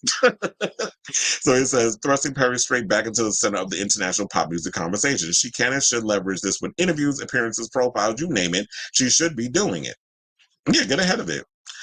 And look, I have to say this, at the end of the day, I just knew this shit would happen. Now, she more than a manufactured pop act. I've been saying that about Katy for a long time. And there's nothing wrong with being a manufactured pop act. As long as you give me something to, snap my neck to and have a good time with, I don't care. As long as I know what it is you giving, it's no shade to me. But when you be trying to speak, you on one thing, but you trying to feed me another, it's like, girl, don't try me. Don't insult my intelligence. So I'm not surprised by the fact that she's freaking out that the music isn't selling to consumers. Now, from the moment I heard the snippets of Woman's World, y'all know from watching this show, this is how I've always felt. I said in my gut that this song will be a chart miscalculation. I said this is a bad move. The song is not giving. The clips that I've seen in the video and all this other stuff, the stills, all these other things, I'm like, this should not be your first single. This is a misfire. It just didn't sound current, didn't sound fresh, didn't sound exciting to me like we saw from her back in the day. But maybe the curtain's been pulled back and we see her for who she is. So Woman's World, sounds like a track that was made for the pop charts 10 years ago rather than what's substantially current. The video also seemed disjointed and was hard to pinpoint exactly which, demo the visuals were pandering to. Because when we watch the video and stuff, we sit there looking like, okay, so who is this for? Like, are you pandering to people of color? Are you pandering to women? Are you pandering to Gen Z? Like, who are you trying to capture? And all? It was too much going on, and it really did not pinpoint who exactly this song and this video was for.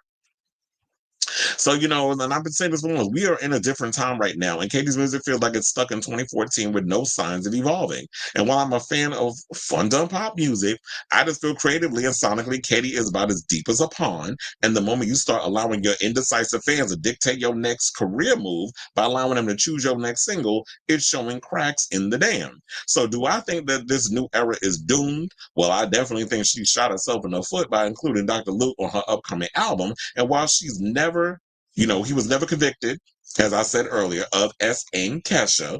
It seems that he has been crucified by the court of public opinion, and no amount of switching musical discourse or crisis meetings will change that.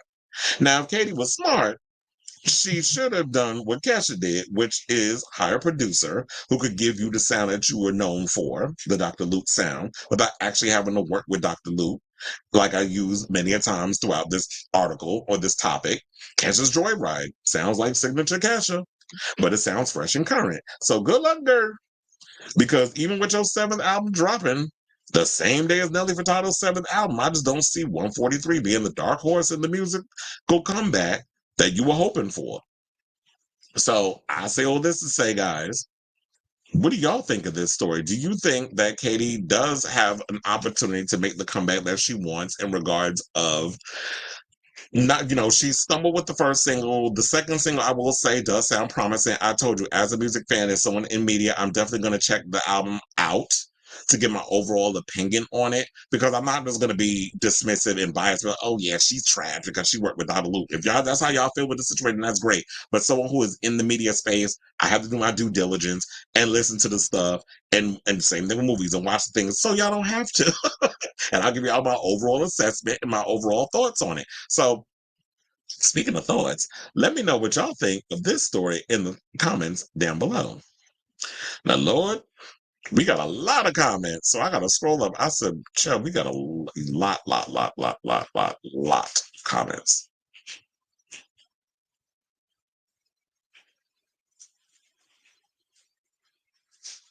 Okay, you said, speaking of who? Speaking of how, child.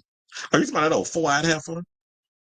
Okay, well, good luck. What are you suing for? I mean, if that's anything, then we can keep the Republican side of litigation as well, because all the shit they're doing, we're trying to roll back a lot of our rights and stuff. They should be forever stuck in litigation hell. They said the concept was it's flop, the concept was stupid. Exactly.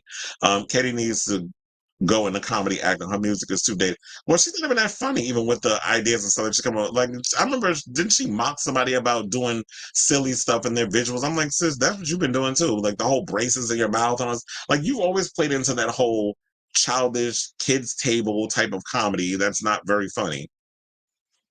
A little too on the nose. But that Women's World kind of has the possibility to make some motion for Kamala's campaign. Well, look, if that's the case, she needs to use the Cher version, not the Katy Perry one. That's the better Bob any damn way. Say Kate can't say I heard. Well, you know what? You saved yourself the misery in your ears. Don't listen to it. It's trash. It's not that good. I won't say it's bad, but it's not that good either. It's not memorable. Oh, see, Nat Candor said it. Save your ears. Okay. Yeah. You've definitely dodged the bullet by not listening to it. Like I said, my favorite Katy album is One of the Boys. I think isn't that the one where she oh wait, wasn't it? Wait, that's not the one where she was trying to channel her inner Alanis Morissette, is it? And so I think if she went back to the pop rock sound, she could have the next good album, not pop rock in Olivia Rodrigo way. Well, that's what she was trying to be. She was trying to be apparently she was trying to be Alanis in that sound. Sidebar. I want to give a shout out to Ashley Simpson.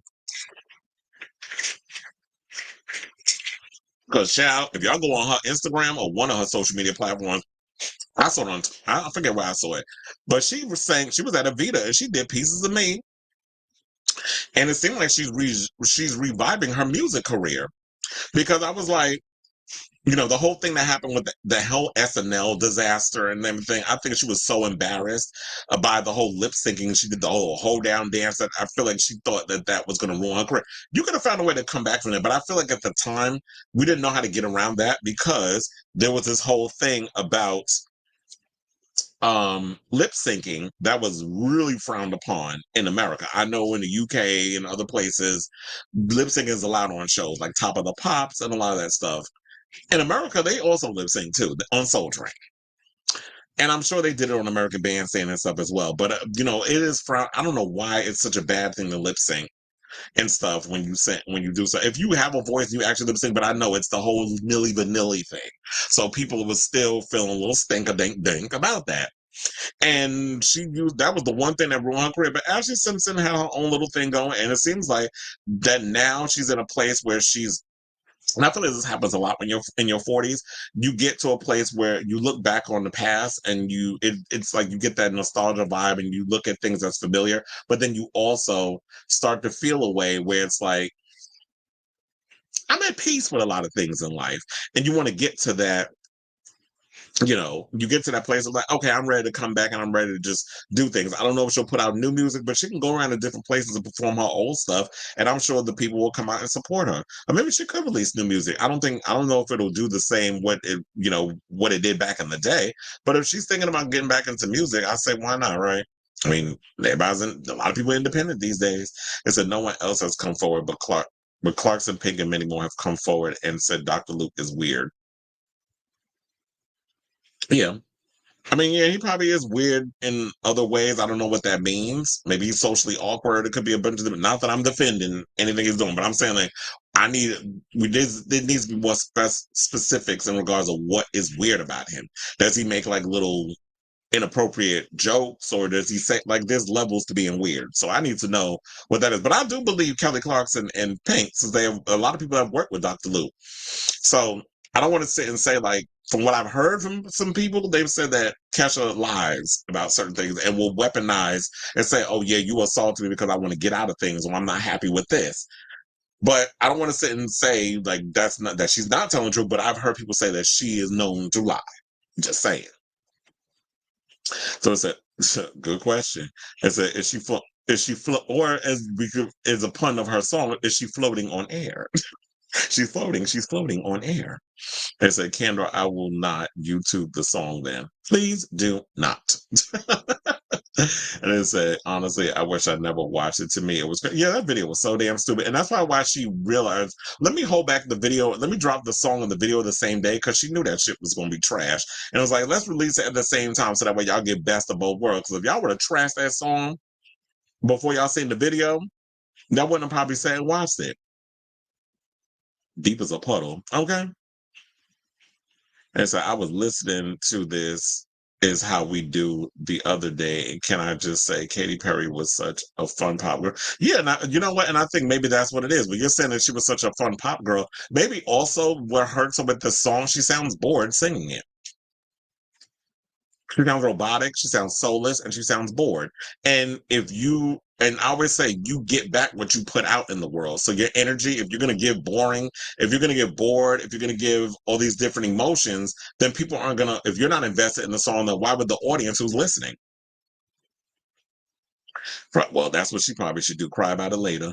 And so I think people are more focused on hip hop after the Drake versus Kendrick beef. And look, there's a lot of vets that's really putting out music and stuff. So I want to talk about the LL Cool J article tomorrow. I'm thinking, you know what? There's a lot of stuff going on in celebrity news and gossip. I think I'm gonna cut down the episode. So I'm gonna get rid of the housewives stuff and I'm gonna save that until I'm gonna save that for tomorrow. So yeah, we'll do that because I really don't want to be up here doing a 5-hour show. So I'm gonna cut down some of the stuff and we'll save those stories for tomorrow. Because I feel like with the way the energy and stuff is going now, like I'm seeing, it's funny how when you do a live show, it's like, okay, I see where I want to steer the show. So I already know afterwards I'm going to have to edit and take some of the topics out because some people might be expecting it. So yeah, I'll say that tomorrow. So we said pop, oh, excuse me. Pop never dies. It just has to hit right. Absolutely. It has to make sense. Lifetimes, it actually, oh yeah, that's the song. Lifetimes. Yeah, I heard the song and I'm like, for it, it sounds like a really good dance song. And like I said, even though if I'm not a fan of certain people, if you put out a good song, I'll support it. Like, I don't like, what's her name? I don't like Taylor Swift. Y'all know I'm not a Swiftie, but I do like 1989. And I'll give people props when, when need be. I'm not always just going to shit on somebody for the sake of shitting on somebody. I always try to be neutral in a lot of situations. But like I always say, like, when you do good, we celebrate. When you talk shit and you do crazy stuff, we gotta throw the shade and we gotta be equal. I'm an equal opportunity offender and a defender. So even if it's somebody I'm not like when I say things about Nicki Minaj, I give her props, but I also got to call her out on the stuff she does. It's with everybody. Everybody's getting it. So it's not, I'm not trying to, I don't want to be one of those people that just want to be biased, which I guess is when we're going to get into that Joe Budden and Cardi B story, because there was some biases allegedly going on with that. Yeah, we saying example, Kylie's Padam Padam. Wait, you don't like, are you saying you don't like that song? Because one of the things I will say about this, Kylie Minogue with that Padam Padam song, she did not know where that was going to go in regard, they didn't know how successful and viral that song was going to go. You can sense that, oh, this is a bop and this is definitely has the potential of being a hit, but you don't necessarily know how big the song is going to be. So when she's doing that song, whatever the case is, it became big, but then I feel like that's the mistake on why I don't even think that song that Kylie has done with Tove Lo, should say, and BB Rexa has really done well because y'all were trying to force this thing of, oh yeah, we need another Padam Padam moment, but it's like the song isn't good. People didn't like the vocal; they felt like Kylie's vocals was too filtered. Um, it's too short. Like, how you got 3 people on a song? Yes, 3 minutes, but it's like I can't even get into it because by the time you get into the song, it's done. And I keep saying this, y'all keep trying to do things with the TikTok algorithms. You can post long form videos on TikTok now. Like a lot of times, my segments, if they go over 10 minutes, I post it on TikTok, and it actually is up there for a long period of time. It could also be because I have a lot of followers on there, so maybe that's why it's allowed. But for the most part, you can post long form videos up there, so y'all don't need to be making 2.5 minute songs anymore. It's annoying. But yeah, I do like Padam Padam, but honestly, I can't listen to that song no more because it's been overused, or I think I'm not overused, overplayed. Well, thank you, Kalani. So you got the gift of gab, just like Wendy Williams. How you doing? Well, that has been the comparison. And some people say you remind me of Wendy Williams. And look, Wendy is one of my many inspirations and mentors and people that I have, admired. She's one of them. I always forget who else. Oh, Michael Musto, who I don't know if y'all familiar with him, but he's like someone who does a lot of he did a lot of gossip and stuff in New York City, especially like with the Village Voice. Now he writes, I think he writes for Queer Tea. He was also, child, he the one that broke the blind item about Michael Alec murdering Angel Melendez. Michael Musto spilled that tea. He was somebody who was a club kid and stuff. So he was another one that I looked to as inspiration in gospel. There's a lot of them, but I do my own thing. It's like you always, anybody who's an artist or creator or whatever, you take the people that inspired you, but you got to put your own spin on it. You can't come out here copying because people can see through the trust and believe. If y'all try to come out here trying to be like somebody else, people can see through that. The one key thing I always tell people is regardless of what you do in any kind of form of art or whatever you do in career, or anything you want to do, come at it at a place of authenticity and the right tribe will come to you. So it's it's bad when the PR crisis, man. Okay. It's very Kylie it covered up, but it's very Kylie is covered up, but gives sexuality in the story. You know what? Some people was also getting annoyed with that too. They're like, first of all, Kylie, why you wearing so many damn clothes? Like she's literally giving Janet Jackson with the whole like y'all covered up to your neck. I'm like, sis, the body is on point. You don't really need to be covered up. But I don't want her sitting out here half naked though. But yeah, I have noticed that Kylie has been really covered up. In a lot, she does. Yeah. Woman's World, absolutely, Felix. It's not a good song. It said shares much better. And the other day, I seen that song floating around on Facebook. I do like that song, the share version. So I don't like how the radical left likes to criticize famous people or whoever for voting Republican. But look, I feel like people should, at the end of the day, people need to vote who they want to vote for. Because to be honest, there's a lot of people that are in Hollywood that they try to play like they're liberal, but a lot of y'all decisions, behaviors, certain things that we've seen over the years when you follow how Hollywood makes decisions, a lot of y'all do come across as very conservative and a lot of ideas. So I be thinking a lot of y'all vote Republican, especially a lot of these people that run the studios. I think give me very much conservative vibes in a lot of their ways. So I be having a feeling some of y'all do be low key giving coins to Trump or whatever the case is, or believe in a lot of that. Especially when you hear those stories of people in studios who come across have been accused of racism and xenophobia and homophobia, and even though it quiet as it can be, a lot of you sissies that be running these companies as well and be sleeping with men and doing stuff while y'all got full on wives at home, giving full on Kyle Richards fantasy. Speaking of which, I don't think Kyle and Mauricio get mad together because we seen his new girlfriend and him making out with her at the airport the other day, and Kyle out here getting her box eaten by another woman.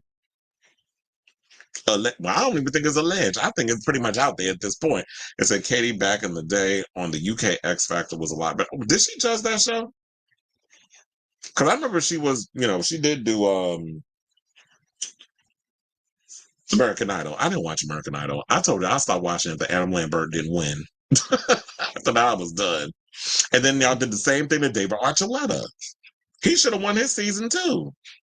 Y'all always be trying to deny the gays the trophy. I said the thing about, I guess the only way the gays gonna win a trophy is if they go on RuPaul's Drag Race. And it said the thing with Katy is she doesn't have much of a personality and she's trying to wait to absolutely. And that was the point I was trying to drive throughout that long ass what do you call it? That story that we just did, because I'm sure that story is probably like 15 minutes breaking all that down. So it's a lot of people said it sounded like Gaga's absolutely stupid love. It said Tom Katy needs to be genuine and sing for her actual age. Her fans are growing up. And that's another thing too. It's like at this point, I feel like a lot of the artists, y'all spend too much time trying to pander to the newer fans and then y'all go and neglect your old fans. I'm like, you know what? You've spent 10 years, 15 years, we'll go with, over a decade, just to be on the safe side, because like you've been in the industry long enough.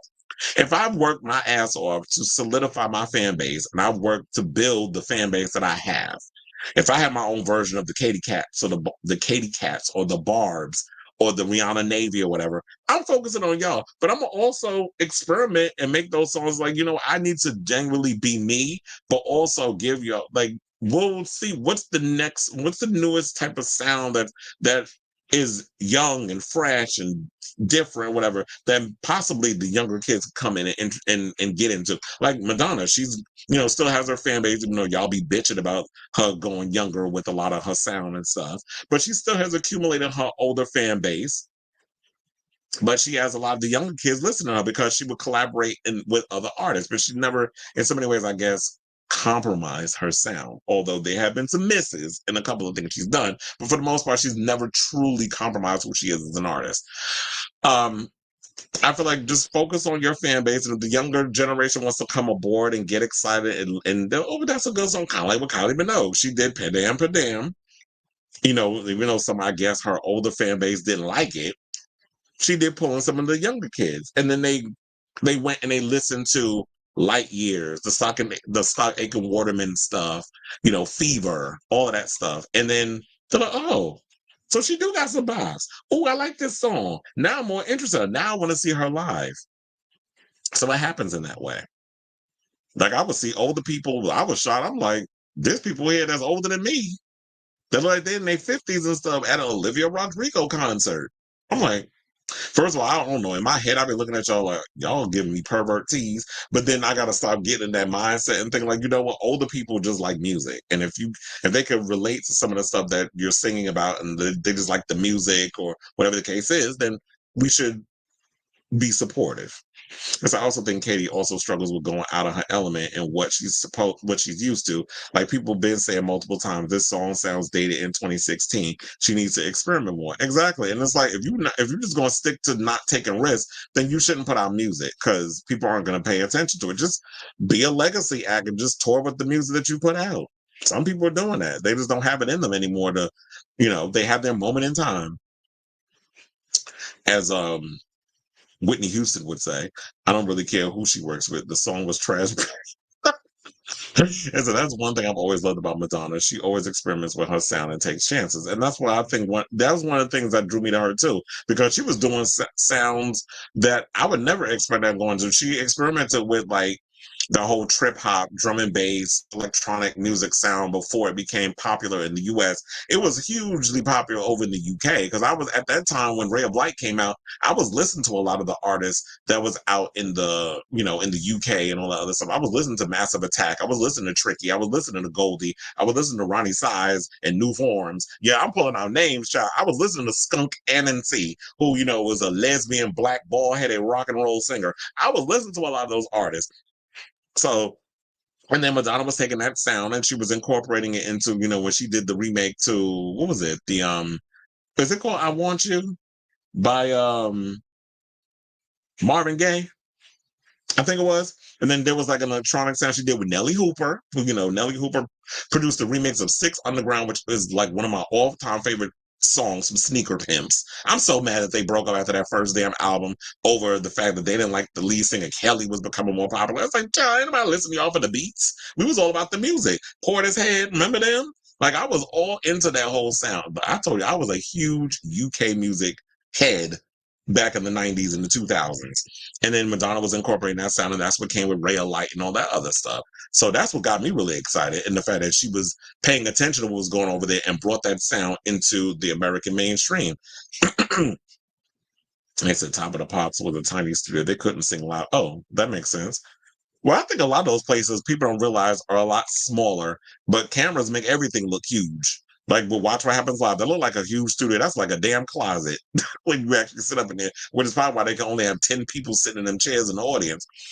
And it said what ruined her was going political and campaigning for Hillary Clinton. Child, and look, everybody was like, well, y'all not going to and vote for Kamala because of Hillary. Hillary was like some smug woman that nobody particularly cared for.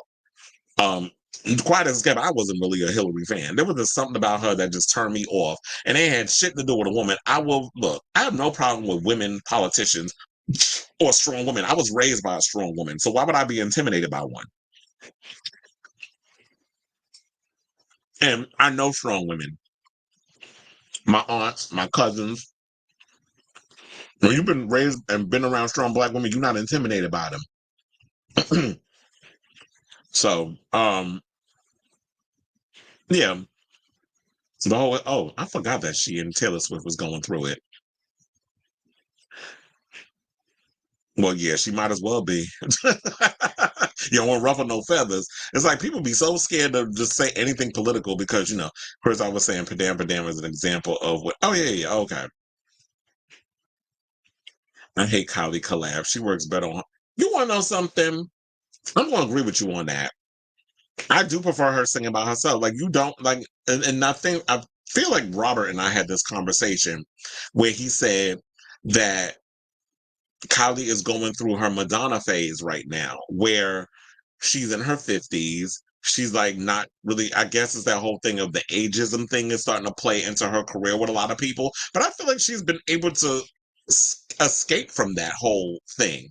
Like, yeah, she in her mid 50s, but she still looks youthful. She's still putting out good songs. But stop listening to these critics because, to be honest, the radio and all other stuff, people don't live and die.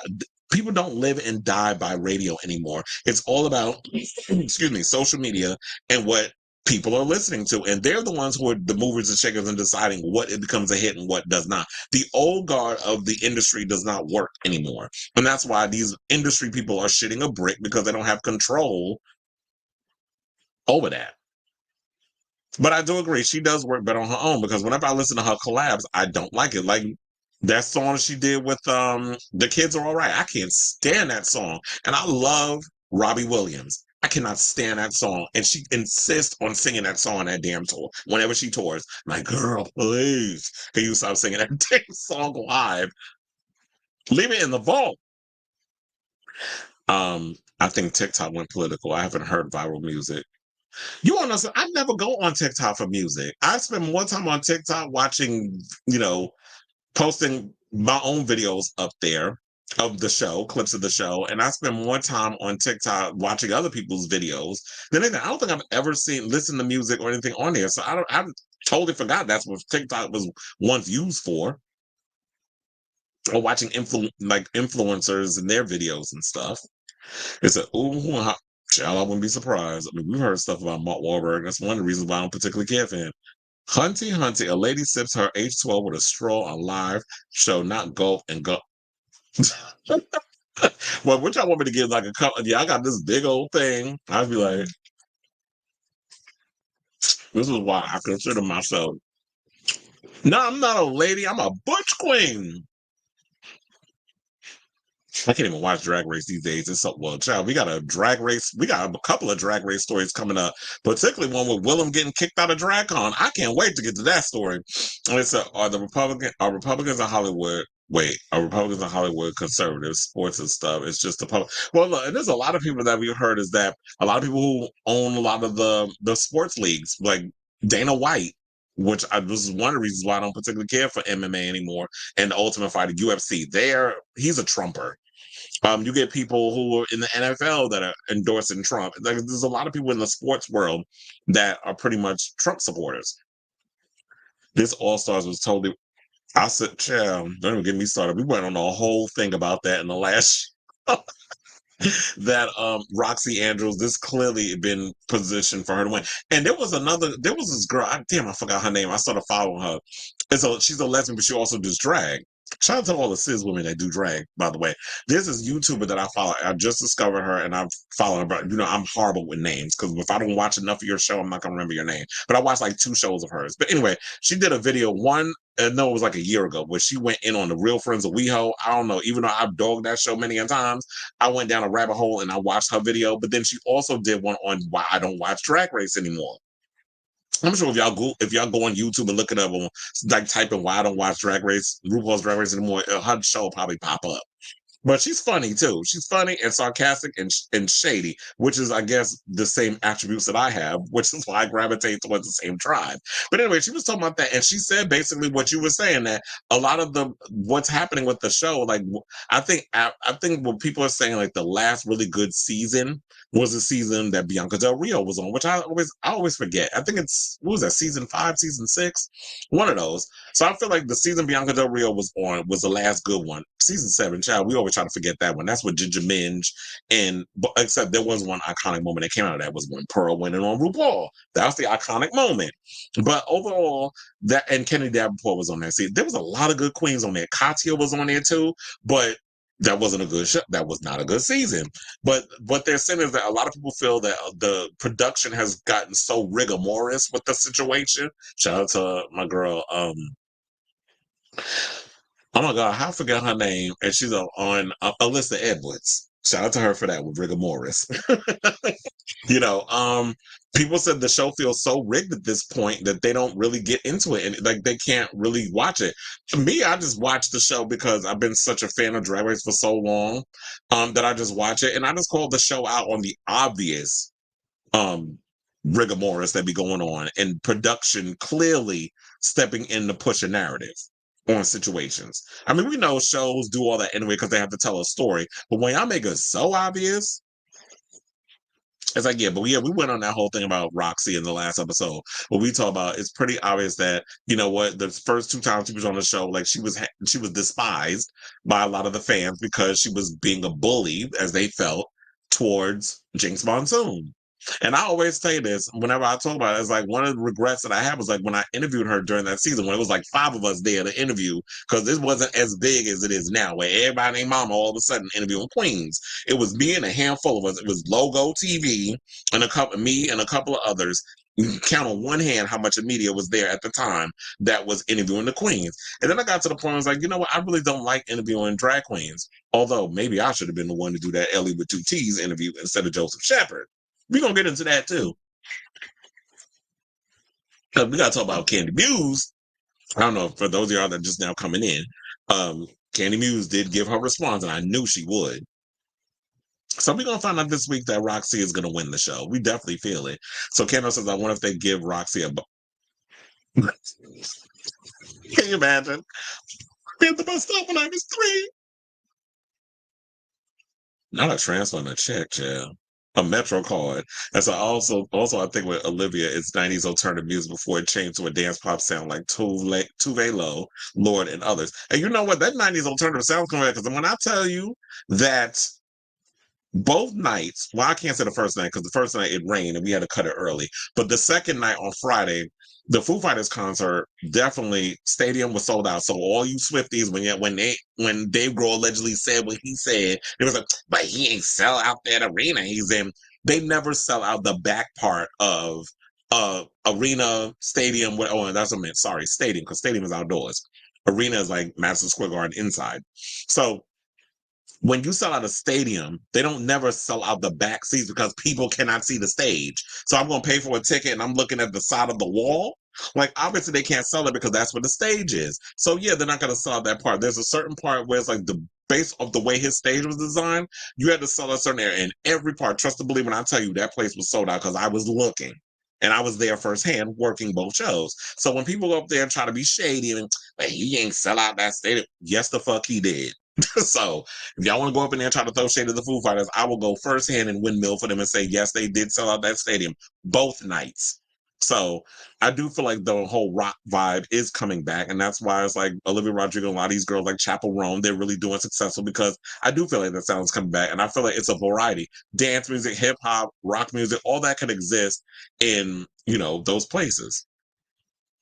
Or you say UK used to have great music, and I put a lot of y'all on the pedestal because I'd be like, yeah, the UK artists, they definitely be out here taking chances and being more stuff. But if y'all live out there and y'all saying that this is not necessarily true, then I'm gonna listen to y'all because y'all understand. Because I'll be over there thinking like, the UK be doing it way better. They take more risks, they seem more adventurous, they seem more creative. Whereas Americans, you know, a lot of y'all should just be sounding lazy and dated.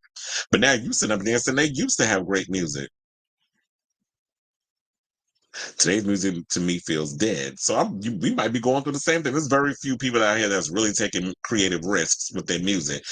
Kalani says that's why Madonna's still touring at 65. Absolutely. And this is why the icons are the icons. And so when people talk about, oh, y'all need to retire, I'm like, first of all, you need to tell these current artists to step their pussy up and stop telling people to retire. Trip hop is one of my favorite genres. Janet made some songs in that genre for the girl. Absolutely. Child, let's not get Robert started about Janet. Yeah, I'm putting your ass on blast in the show. There's a lot of artists these days don't have much of a personality and don't speak out about it. Absolutely. Well, look at me sound like Gia. Absolutely. Kendall said, if the music and concept is good, you can work until you die. It's the energy you put into absolute. Let me stop saying absolutely. I'm saying it too much. Exactly. I said that's why I've been remixing music for 23 years. Felix is a remixer for those of y'all didn't know. I love. That's another one. I'm still mad that I didn't go to her. I wanted to go to her concert, and one of my friends was saying you still can get a ticket, but it was just like it was so much going on. I didn't have the opportunity to see her perform. But from what I heard, like, child, the gays was definitely up in there for that Jessie Ware concert in New York. So I'm a fan of hers too. I didn't know she had a podcast. And so, look, we all have to love what we do in order to do it. That's why some people be like, take a break or do whatever. But it's like when you have a passion for something, it's not a hobby or something. It's like I love doing what I do. This is why I be on here do these long ass episodes. I love Jessie too. I like all of her albums. Can you imagine when you said Madonna's making a cameo? What if Madonna is fucking Lady Deadpool? Like we all up in here thinking it's Blake Lively and it's Taylor Swift. Come to find out it's Madonna. Can you imagine? Especially we were just saying that Hugh Jackman allegedly is Hugh Jackman is not allegedly, but from what Robert was saying is that Hugh Jackman's going to be in the new Madonna biopic, and he's playing Rupert Everett. And that could have been part of the deal for them to get the clearance for the Like a Prayer situation. They said Alyssa Edwards is the next to win. I would definitely love to see. Look, I'm looking forward to seeing Global All Stars. Them other chicks I wasn't excited about, but I was like, Alyssa definitely is giving me my life. And Chad, I just watched Canada versus the World. I had to watch it 3 times because I fell asleep. And one of my friends was like, why do you always watch Drag Race before you go to sleep? I mean, late at night because you always fall asleep on it. And that's totally true. I always put Drag Race on. I end up falling asleep halfway through. So I woke up because I've 3 times I woke up, rewinded it back because I would get to the musical part because they had to create pop girl groups. And I was like, I need to watch the show so that way, who's in the bottom? Fell asleep every time I rewinded back to that part. I'm like, okay. So the next day I had to get up and I watched the episode because it's free on YouTube if y'all haven't watched the first episode of Canada Drag Race Canada versus the World. So I watched it there, and then I was like, I'm gonna just fast forward to the girl group performance. My favorite song out of all of them was Tongue Pop. I think that was the one that Lemon and them did. Or some people get mad when I say lemon. They were like, you need to call it citron. I'm like, that's the French word. I'm not calling her citron. First of all, it doesn't have the same effect. If I could do it as I'm pretending to be a French person with like trying to say it with a French accent, but in English, that was the way I was going with it. Now I gotta sit fucking explain it because people want to be, I don't like the way you say whatever, bitch. So it was like the last good season, in my opinion, was season 12. I don't remember season 12. The one I'm up to right now, and I haven't really gotten back to finishing the regular season of Drag Race, is the season with Alexis Michelle. That's the one I need to start watching. But I've been watching all these other ones, which, in my opinion, it is becoming overwhelming. Like, there's too many Drag Race shows. Like, I think last night they aired speaking of French, I think they aired the finale of the Drag Race France last night. Didn't watch it, so I don't know who won. And because it comes out every Sunday, I believe. And then now we got Canada's Drag Race just started. Then we have regular Drag Race coming to an end, All Stars, even though that last episode was boring. And so I do feel like we are oversaturated. They said when Alyssa does win, Ru should take it and call Coco. Well, Coco has moved on, and her and Alyssa are in a good place.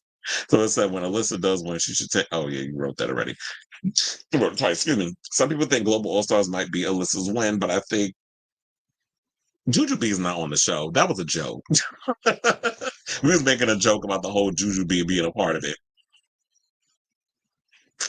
I mean, unless there is some truth to that. But yeah, when I posted it on my social media, that was a joke. I think that's the running joke. Yeah, because Jujubee never wins. This is my first time watching you. Well, thank you. Hopefully you subscribed. Because, I live with them subscriptions. And it definitely helps with the show. And I said, my boyfriend says Janet can't.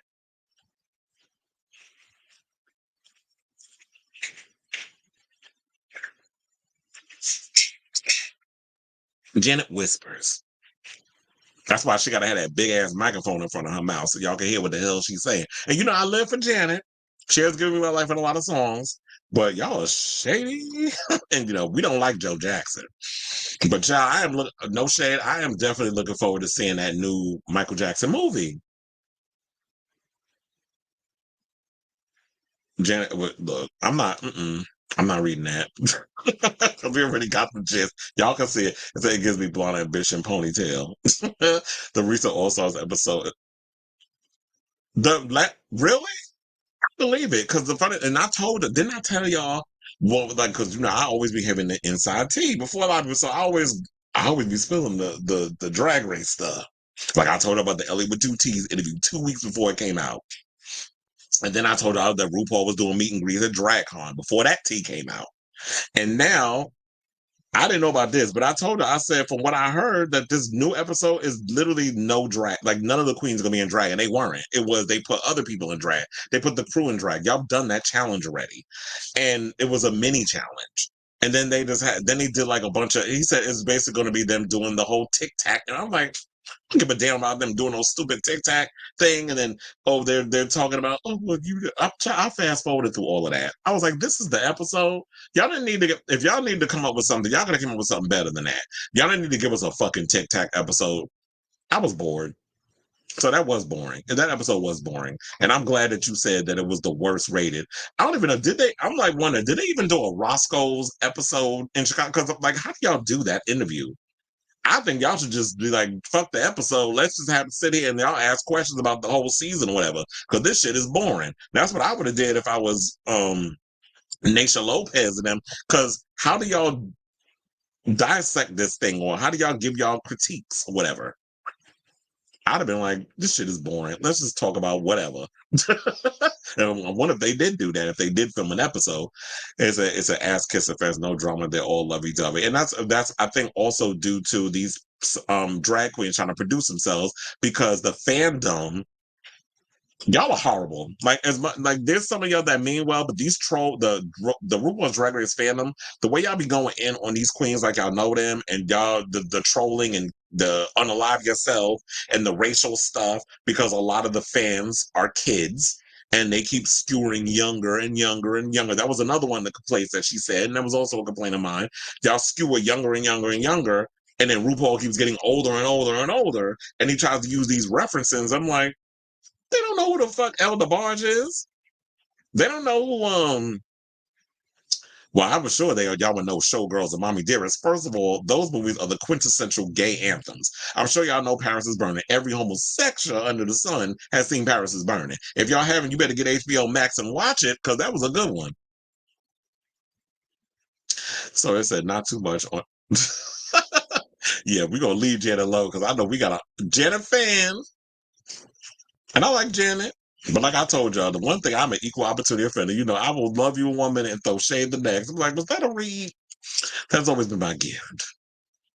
Yeah, that's what I said. The trolls of Drag Race. I feel like a lot, and I try to avoid, a lot of the trolling and stuff online. That's why I use my show as a way to like give my full-fledged opinion and try to see all sides of the stuff. But yeah, I feel like there's a lot of young people that watch Drag Race, and now go on social media and y'all just say the most vile thing under the sun to get a rise. You know what? In a way, I'm kind of glad that I cut down this episode, because if I really did it all the topic, we'd probably be here for 5 hours. We're already 3.5 hours into the show. And yeah, we do long form shows over here. But later on, I'll cut up the clips and then on the topics and upload it for those who don't want to the later ones that come on, that watch the replay, that don't want to do the full 4-hour show. Well, thank you. Shout out to Kalana. Kalani, a new subscriber to the show. We love new people. But I won't neglect the older ones. But anyway, let's move on and let's get into hold on. Yeah, let's move on to the next topic, and let's get into this Cardi B, Joe Budden beef. I was like, I didn't even know this shit was going on, but I think maybe I did in passing. But I was like, let me do a little more research on what's going on in regards of Cardi B and this whole thing, because Cardi B always out here fighting with somebody. Anybody that remotely criticizes her, even if they mean well, she seems to always be upset if y'all say anything about her.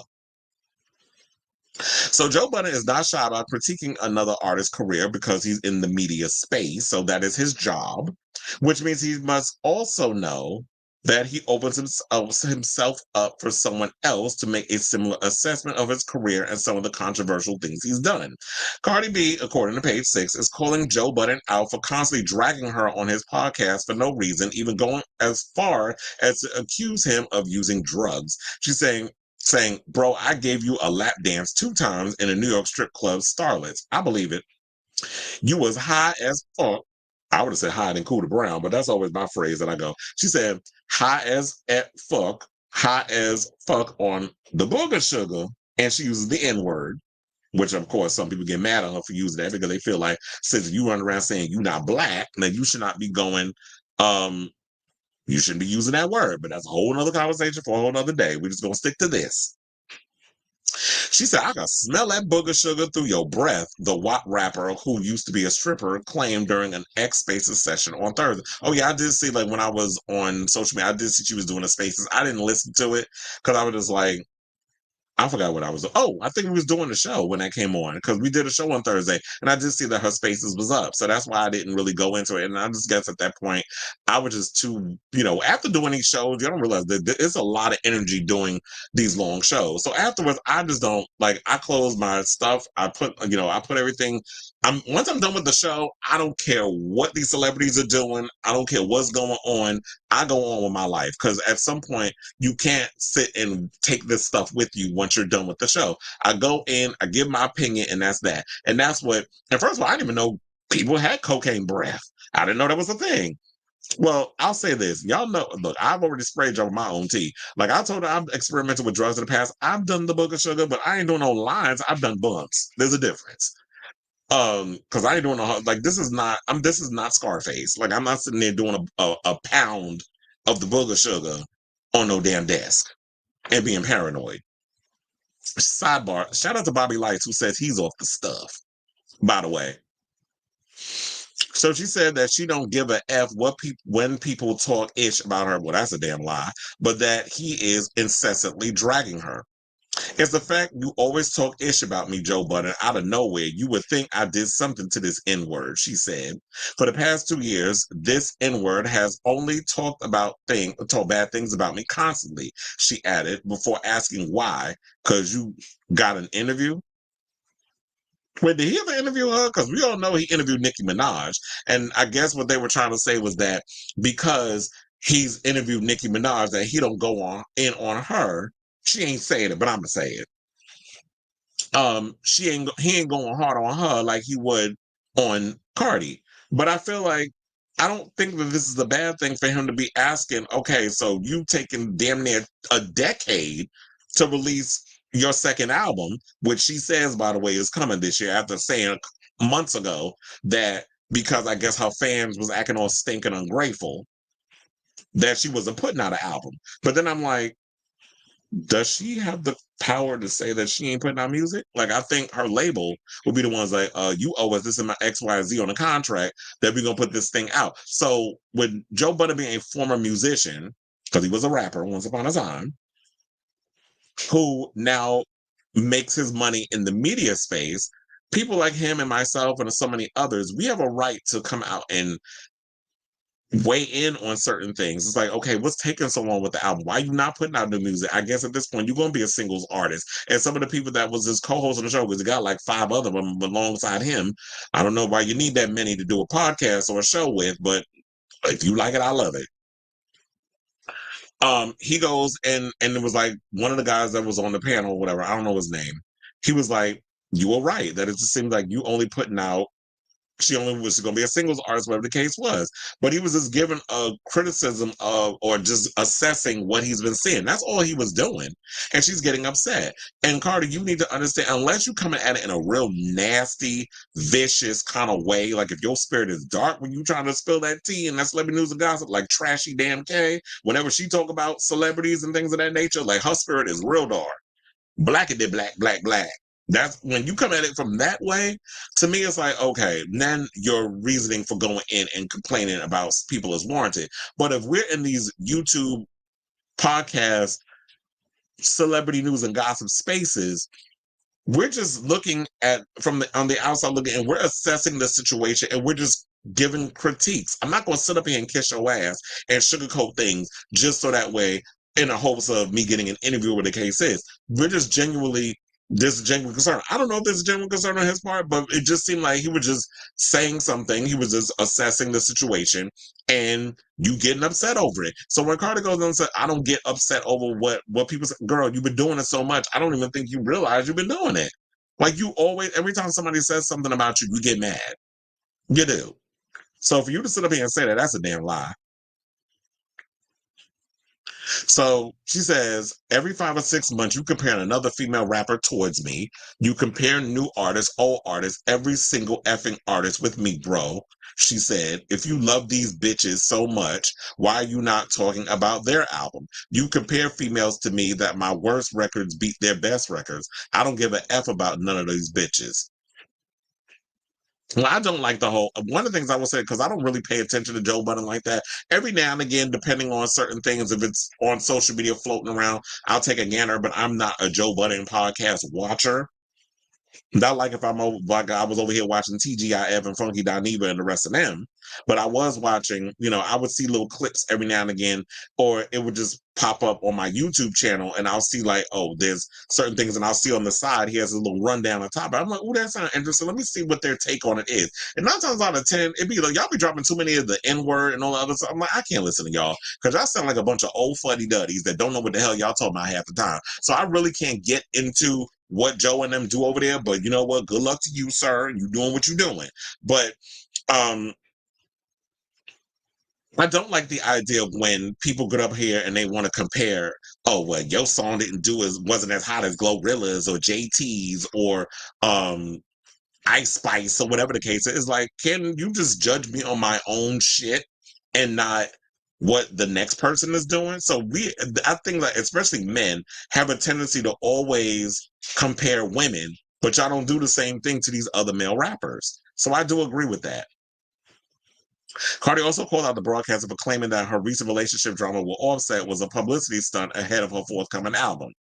Saying that, so what? Oh, they said, you really sat here in December saying that I effing got into it with my husband because this ain't my little boyfriend N-word. This ain't no effing baby daddy N-word. This N-word, and I've been married for 7 years. Oh yeah, she did that for a publicity stunt because this and that drop. F what?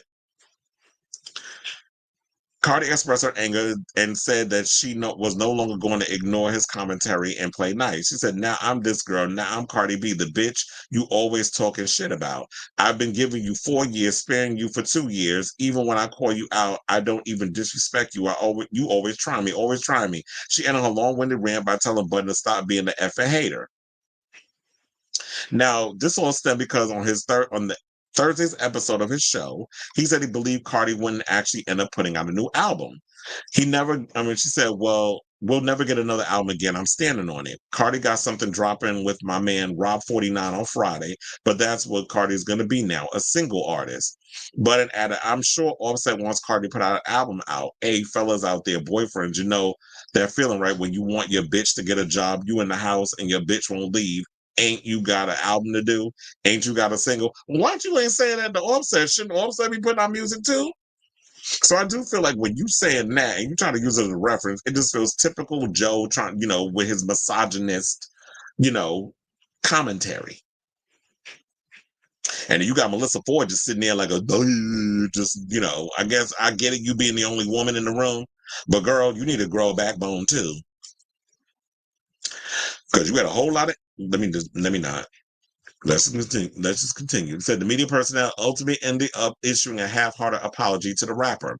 Says she cursing me out, but she's still hilarious. LOL. I'm going to bed. I apologize to I Am Cardi B for whatever I did, and peace and love to all. This is what he wrote on Twitter Thursday night. He also claimed to have never done the booger sugar and said he has never gotten a lap dance from this lady. He said, I promise you and can assure you, I will not cover a single thing this girl does for the remainder of her career. Peace and love, he wrote, adding, I really just wanted an album from someone whose music I love. And that's what people need to also understand, is that whenever we talk about a lot of y'all and stuff, it's like if we didn't give a shit, we wouldn't talk about you. We would just be up in here and being like, you know what? I'm gonna just let you do whatever. And that's that. Like I would just be like, okay, I'm gonna leave this broad alone. I'm gonna just let her go over there and do what she's doing, and I ain't even gonna give it the energy. But then you have to realize, because no shade, and I think a lot of y'all need to realize this. A lot of you celebrities need us just as much as we need y'all. If y'all wasn't out here doing the shit y'all was doing, if y'all wasn't putting out music, if y'all wasn't putting out movies, if y'all wasn't out here carrying and being a fool, we wouldn't have something to talk about. So, and it goes both ways. Cardi, you need the pundits and stuff as well, because if people ain't talking about you because if that's what you want, then if people ain't talking about you, then that means nobody cares, or you're washed up, or you're irrelevant. So the good thing is when people when people talk about you, I really wish people understand that, you know what, it's not what you say, it's how you say it, and you're gonna grow a thick skin. It's like I knew when I had to come in this space and I had to make peace with the fact that, you know what, people gonna probably say some shit about me, and people, trust me, have in the comments and things of that nature. I've had to develop a thick skin. You cannot be in this with no thin skin, because you're not gonna survive. So can't nobody say nothing to me or about me that I haven't said about myself. I have sprayed my own tea all over the place. People know a lot about what I do, and there have never been, you know, there's never been any reason for me to, you know, like, to hide in a corner or kowtow or do whatever. Like I've always put my business out in the street. So I read myself just like I read these other celebrities. And I get that Cardi is feeling a kind of way of whatever the case is, and I understand it's warranted when people be out here spreading lies and stuff. Like I'm team you when it came to Trashy K out here spreading them lies about you having the STIs and all the other things that she was out here saying, because she need people to go over there and watch her tired ass show over on YouTube or wherever she got her show going. Who knows? Because she getting sued by so many damn people. Soulja Boy, the latest, want to sue her ass because she want to sit out here and spread lies about everybody. At this point, she gonna have to be selling pussy on the street corner. And at this point, I don't know anybody that want that. But then again, I don't need to read Tasha K. First of all, Armand Wiggins did enough for everybody in the media space to last us the next couple of years. So he dragged her down to the floor for a good 30 minutes. Y'all need to go see that on the YouTube after this show, obviously. But he dragged her to the ends of the earth by what's little left of the hair growing on her scalp. So I say all this to say, you know what? And a lot of times when it comes to us and these places of celebrity news and gossip, I understand it's a fine line we got to walk whenever it comes to things. That's why I always try to come at celebrity news and gossip from a place of nuance. It's like, I'm going to give y'all the roast and the gags and I'm going to be funny. But at the most part, it's like when it comes down to it, we got to give people their flowers. And when they talk and when they do things that's inappropriate or wrong, or whatever the case was, we got to call them out on it too. So while I do agree with you, Cardi, that your feelings is valid and warranted in regards of when people go in and they say stuff, they come from a place of just malice and being nasty in the way that they saying stuff about you and trying to disguise it as genuine concern. I don't feel like, I was like, why is that thing? That's to show me some tab thing. I was like, why that pop up? Anyway, I at some point you please just stop going on social media always just clapping back every time somebody says something, because they, excuse me, I think they realize that's the way to get you. They know they can keep saying stuff to you and you gonna respond. Stop responding to the trolls. You don't always gotta respond to trolls all the time, because where's it gonna get you? But anyway, I say all this to say, what do y'all think of this story? Whatever y'all thoughts are on this whole situation with Cardi B, and do y'all feel like she just always she spent more time clapping back and cussing people out on and verbally windmilling people on social media more so than being in the studio and putting out music? Because that's what you need to be putting on your energy. And you could have wrote a diss track about, or a shady ass song, you know, referencing Joe Budden, instead of putting all that energy on social media in a spaces played. You could have turned them into lyrics. So whatever you guys feel of this whole situation, let me know in the comments down below. Okay, so really, he told Elon to F off because he wants his, because he admits he can't beat Kamala. He's also thinking about dropping out. That's how. Yo, this is a cackle. And who's the pussy? Because y'all were just having a good old time thinking, oh yeah, we gonna beat Sleepy Joe and all that stuff. I was like, but wait a minute. This the same man that literally was sleeping and caught on camera sleeping at the Republican National Convention. So now Trump gonna drop out because he's scared. Talk about a pussy. Who pussy is fatter, his or Melania's? Inquiring minds want to know, because I truly feel that Trump got the biggest mangina known to man. Because you talking about fight, fight, fight, like you did that whole little stunt queen situation that you was doing at that rally where somebody tried to assassinate you. And you talking about fight, fight, fight. Where's your fight? Not that I want you to win, but you sit there talking about, because I'm not a fan, but you out here telling your people to fight for you. Why aren't you fighting? Because things aren't going your way. So now you're having a temper tantrum like a child. Make it make sense. I said Cardi is a perfect example of what happens when you care what people think. We all do to some extent, but she wakes up every morning thinking about what exactly. Agreed. That she does spend way too much energy worrying about is she that young? She's 31. But it seems like mentally she's immature. And just because you good with business or whatever, don't necessarily mean you good with controlling your emotions. Because I know, like me, I have a short temper, but I have been able to find ways to, Nambio ho Rengekyo and center myself and lots. Because back when I was younger, you couldn't tell me shit. Like I used to be a nuisance with my temper. Like any little thing used to set me off. Now it's like I look at you like, keep trying me. Like I got a lot of patience. Except yesterday I almost did not because there was people pissing me off at that Blink 182. Like some of y'all white people, like y'all don't know how to handle y'all light beer. Because I'm like, if y'all get this lit off light beer, I can't imagine what y'all be like if y'all had some whiskey in your system. But yeah, but you can't worry about what these people think. Like you have to really get to this point where it's just like you have to value yourself and do what needs to be done on that part. She's way too young to be out here. And it's no excuse. You can't be like, well, she's young. She's in her 30s. At some point, you got to be able to mature and grow up.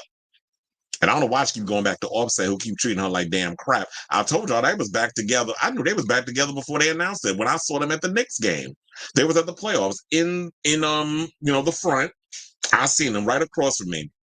They was, he was all up in her phone or whatever the case was. So I was like, they back together.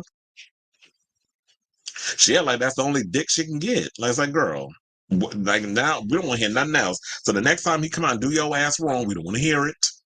Because it reminds me of a conversation I was having with a friend of mine earlier where he was saying that I won't get too much into it, but it's a same-sex couple and how, they were talking about how they had love and then boyfriend was cheating and he went and was tracking him down, looking for him. Apparently they was in the stall hunching. He was hunching some married man or whatever the case was in the stall, and then they sitting there fighting. He kicked in the door, waving the 4-4. I told him, Papa, don't hurt me no more. Now, let me stop turning to Biggie Smalls.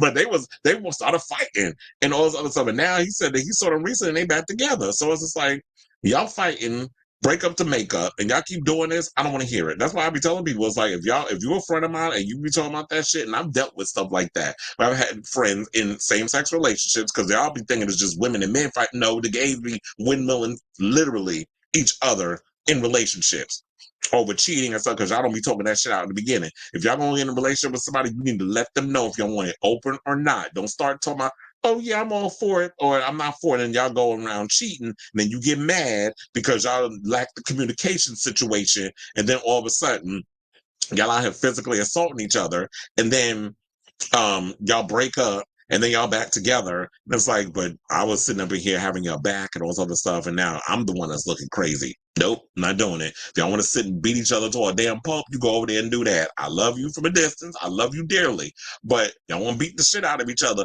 do that over there. Don't bring that over here because I've tried in my, to be that friend and have your back. But if you're going to keep playing in my face, we can't do it. Excuse me, we can't do it. It says she's 31 too, acting like high school drop. Oh yeah, you said that. That's why I was reading that before I posted it. I was surprised her career has gone on this long, only one album out. That's because she's been doing other things. Like she's been doing fashion stuff. She's been getting invited to all these different places. So she's been able to keep her cachet going without the music. So it said, I think last night was the first, when that person said that, I saw that post. I was like, chill. And they said she should expose the tea next time they do something to aggravate you. Are you saying I should? Oh yeah, especially when I be getting on. Well, one of the things was it was people that was in the section. First of all, I didn't have a real section. Basically, I was relieving breaks, so I had the easy job. But someone went and they got excited, whatever. I guess got into it. I don't know if it was like maybe he bumped into him because they were jumping around with stuff they music. First of all, you had a cup of beer with no cap on it. I felt wetness on my ass and the back of my leg. So you spilled your entire drink on me. Then I had this guy across from me that already was like lit up a blunt and blown it in my eyes. First of all, take that over there. Do not smoke that around me. Because first of all, I'm not here to get high or whatever. God knows what y'all be putting in y'all drugs. And you smoking that weed and you blowing it and it's going in my direction. So I was like, no, you need to go over there and you need to smoke that. Don't do that around me. Because A, I'm working, and B, like I said, I don't need a contact high. God knows what y'all be lacing y'all drugs with. And then there was this one little skinny girl with like a mullet who, during one of the songs, she's like twirling around like this some fucking, white snake music, like very 80s hair rock video, twirling, climbing on top of the pole and laying around feeling herself up like she's having a sexual awakening. And I'm like, you're not going to do that. Like, go back to your seat. Jumping on top, and then I got people. I was like, y'all, what are y'all doing? Why is it that they were more reserved? You see, we could be that too. Like she was twirling like Stevie Nicks. It was like, and I'm sitting there like, why were the people at the Foo Fighters concert way more reserved than the Blink 182? Like, make that make sense. So, yeah, because I did say before, like, I hate when people are vague about stuff, and if y'all gonna say some shit, you need to channel my girl Sutton Strike, name them. So there's the T. As I releasing singles is very smart business move and much more profitable than investing and making an album only have folks downloads. Yeah, and it's not only that, but that's probably why maybe Adam Lambert put out an EP because people listen to his EP and people were like, "We want a full-fledged album. We don't want an EP. We want more music." Like I said, not a single Blink 182 song where she's been okay. I was like, "What is this broad doing?" I was like, "You been here like." I was like, if she don't sit her ass there, like she reminded me of those, what do they call those things that be blowing in the wind at the car dealership that would be doing all that shit? That's what she reminded me of when she was dancing. I never know what those things are called, but y'all get what of the reference. Now, speaking of her, let's talk about Wendy Williams. How you doing? So, Wendy celebrated the last time we were doing the show. Wendy Williams celebrated her 60th birthday. I don't even think I knew because I knew her birthday was in July, but I didn't know which. I always forget which day it was. But then I believe, if I'm not mistaken, Onyx mentioned that it was Wendy's 60th birthday. So the birthday came and went, but Wendy is back in the news because her family is basically giving us an update on how Wendy's been doing, since, apparently they said she done vanished, that they don't know where she is, and all this other stuff. So, we got the latest on Miss Wendy. So they says a source with knowledge of the situation exclusively tells People that Wendy's family is rooting for her as she celebrates her 60th birthday on Thursday, July 18th. Her birthday comes as Williams remains under a court-ordered guardianship amid her primary progressive aphasia and frontal-temporal dementia diagnosis. Wendy Williams' family is unable to speak on her current condition and location due to ongoing litigation. Never say that 10 times fast. And the fact that they have largely been denied contact. This is what the source says. But they are all rooting and praying for Wendy and want to express their well wishes as she celebrates her 60th birthday. The source adds she was and is and always will be an icon. Yes, she will be. Now, Sabrina Morrissey, Williams' court-ordered guardian, did not respond to People's request. Of course she didn't. For comment. Tributes have been pouring in for Williams on her big day with television network Fox Soul. Oh, y'all still around? Especially after TGIF was canceled. Writing on social media, "Happy birthday to talk show legend." Why is there a question mark? She's not a talk show legend, question mark. That's a fact. Wendy Williams, question mark. We love it, child. I don't think, damn, y'all must got slow people over there at Foxhole because y'all using punctuations and things in the wrong way. Why would you put Wendy Williams as a question mark and talk show legend as a question mark? Those are facts, sir. Ma'am, or whoever wrote it. Now, cultural commentator Evan Ross Katz shared a heartfelt message to Williams on Instagram, along with 2 throwback photos of her on her namesake talk show. Happy 60th birthday to the unyielding queen of daytime, the icon, the legend, the moment. She is the legend. She's the moment. Remember when she said that? She's an icon. She's a legend. She is the moment. Wendy Williams, we love you. We miss you. Pop culture just isn't the same without your commentary. Wishing you health and happiness always, she wrote in the cat. Well, look, that's what I'm here for, because I'm trying to give y'all a little Wendy Williams. Like, I hope I'm doing her justice. Well, look, I'm being myself, but at the same time, we also, I'm trying to do the queen justice by giving y'all just as much mess and informative stuff as she would. Now, Williams' family has been struggling to keep in touch with the former talk show host since April of 2022, when a court-ordered guardianship began. In February, Williams' sister Wanda Finney told people that she wasn't made aware of her diagnosis after she was placed in a facility to be treated for cognitive issues. Now, at the time, Finney stated that the family had received information, on Williams' diagnosis since the fall of 2021, when the star spent time in Florida with her family.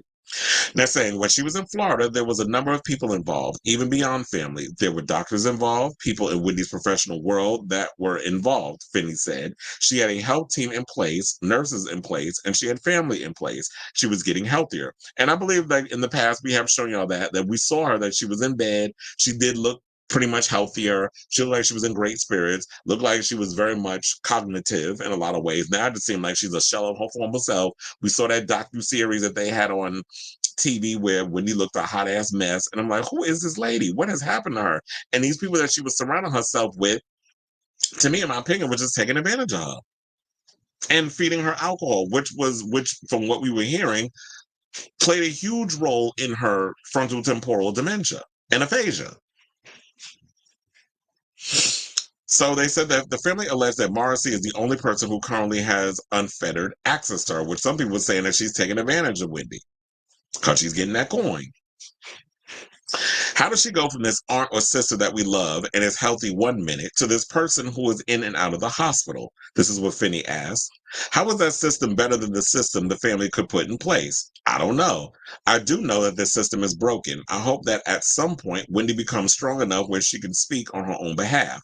Now, amid the announcement of her diagnosis, Williams thanked fans in a statement exclusively obtained by people for their overwhelming support. You know that was written by somebody. And so I want to say I have immense gratitude for the love and kind words I have received after sharing my diagnosis of aphasia and frontal temporal dementia, which is also known as FTD. This is what was written in a statement. They said she wrote it. Child, you know Wendy ain't write that, because if you got issues with if you got issues with your mind and all that stuff, ain't no way in hell you can formulate them words without some help or having a spokesperson write it. Why don't you say your publicist? Because I have one of those. Shout out to you, Shayna. Let me say, wow, your response has been overwhelming. The message shared with me have touched me, reminding me of the power of unity and the need for compassion. And here's the thing, the fans even know, it was like, Wendy ain't write that.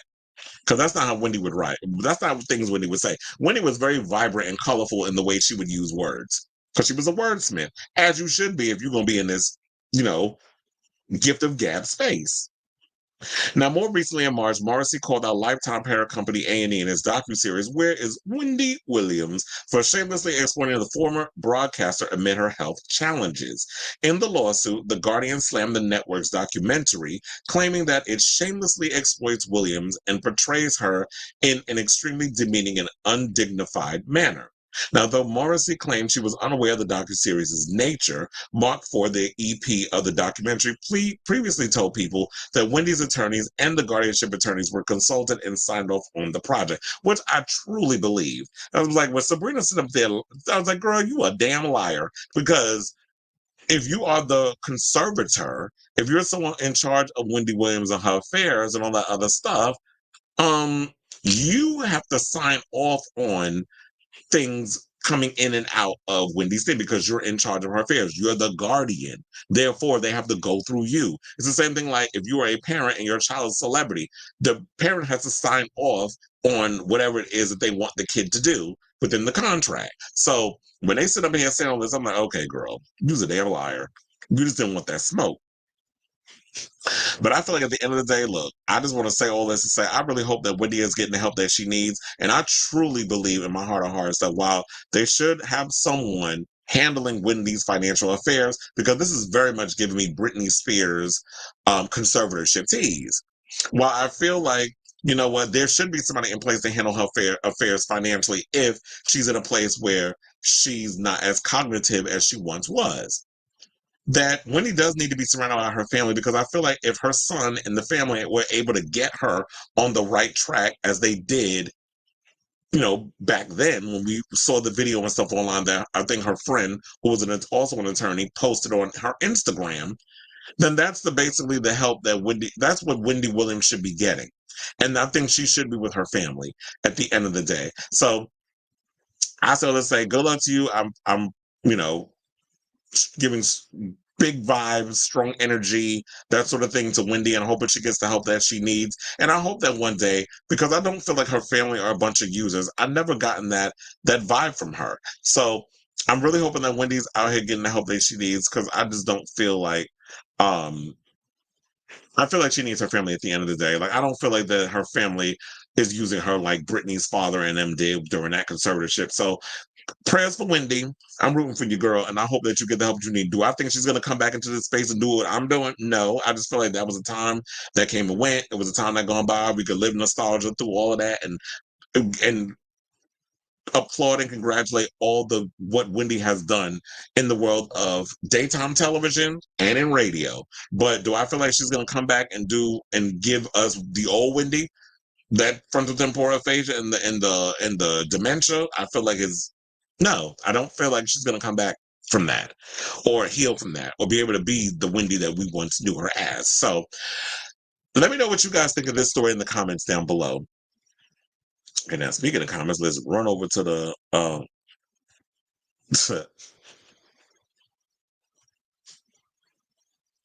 but you know, we live for going on topic on this show. As but Kamala isn't at a campaign staff meeting, and she talked. Oh no, yeah, sorry, she's at a campaign staff. Yeah, she talked about that. I think it was in her post. She was talking about today is the first day of her official campaign, and she's looking forward to meeting with the staff and everybody and winning back America. As we should, because that's the thing that the other team are wrong. We need to win back America. Win them back, like win them back from what exactly? Like, why am I want to know? So let's say she's campaigning. So she's at a campaign staff meeting, and she walked out to freedom by Beyonce. Child. If you really want to talk about Black Girl Magic, that's the way to do it. And you know Beyonce gonna be like, "Go ahead, sis. I'm not even gonna charge you a lot to use that song." So Beyonce, I mean, look, whoever is a part of, I need to say this as somebody who's really good with the marketing. Whoever Kamala has in charge of her campaign, I got to give it up to y'all. Y'all are definitely doing everything right so far in regards of the song choices. Now, I just hope that when it comes down to the speeches and stuff, because they know, first of all, I do feel like Kamala is ready. She been ready, and they probably been getting her ready for a while. But I think what it probably was, they probably were looking to push her to 2028. But because of what's been going on now, they're like, okay, now we got to get Kamala out there now. Because if they would have chopped her from this thing alongside Biden, I truly feel like we definitely would have had to give democracy to them people over there. Not namaste, bitch. And it said, oh, Chris Brown is hit with a child. Is anybody surprised? With a lawsuit. And in this lawsuit, it's asking for all Live Nation profits from the show in Miami. And Chris will be banned from touring Florida and making music for life. I was like, what'd he do? I guess he'll tell us. It said, the lawsuit also demands a lifetime of anger management and RCA Records and Live Nation to pay $12 billion. They'll probably drop his ass before they do that. And damage for the violence in the show and the. Wait, was this something recently that happened? Did Chris Brown get into another fight or something? Because if this is a lawsuit that's coming out, this has to be recent. Like, what other fight is he getting into? Or is that the one that he got into before with the producer? Is that you talking about when he got into? Yeah, there was something, a story that came out that he got into a bar fight with a producer.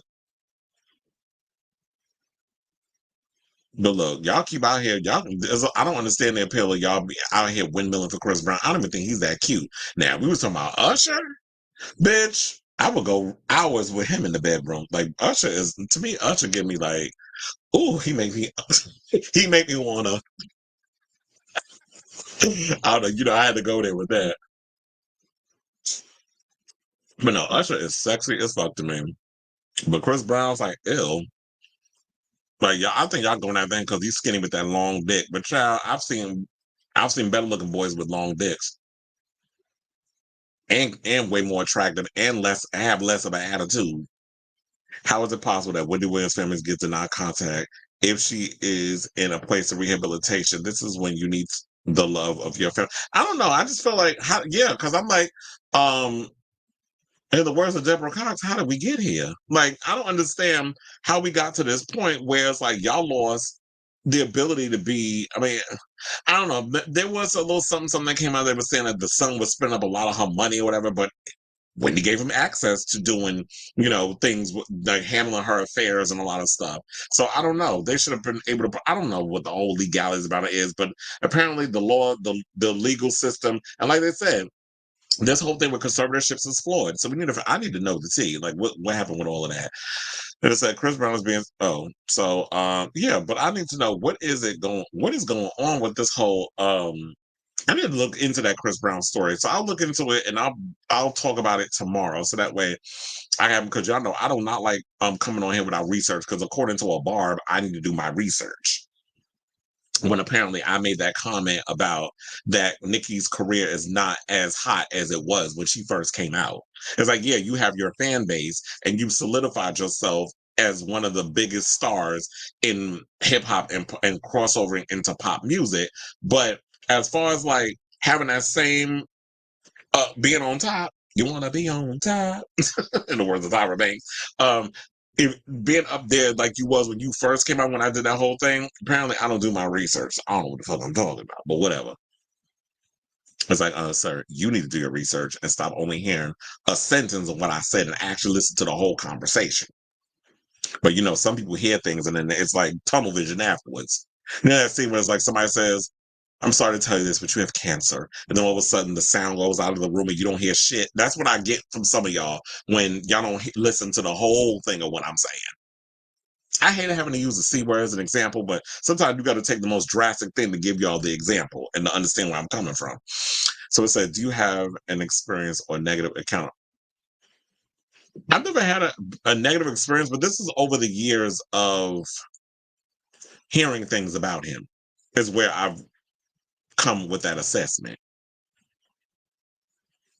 But anyway, let's get into. Oh yeah, we did say that we cut out the housewives stuff, so we got like 4 more topics, and then we are done with today's show. And we're already 4 hours in. Shout out to those of y'all who stuck around the whole 4 hours. I know it's a lot, but this is a long form talk show. We don't do like 1 hour shows or whatever. That just goes to show also that's BS when people say, "Oh, you need to make things 10 minutes," and people don't have people have short attention span. I disagree. I feel like if you have the gift of gab and you have the way to keep people entertained, you can keep people sticking around and watching your shit. Especially if it's like you doing a show and you just got it on the background if you at work and you just listening and just cackling at your desk. That's basically why I wanted to create this show. Or you just doing things around the house and you got it on the big screen TV. I actually hope y'all watching this on the big screen TV with my fake apartment in the back. My penthouse. The penthouse Madonna got.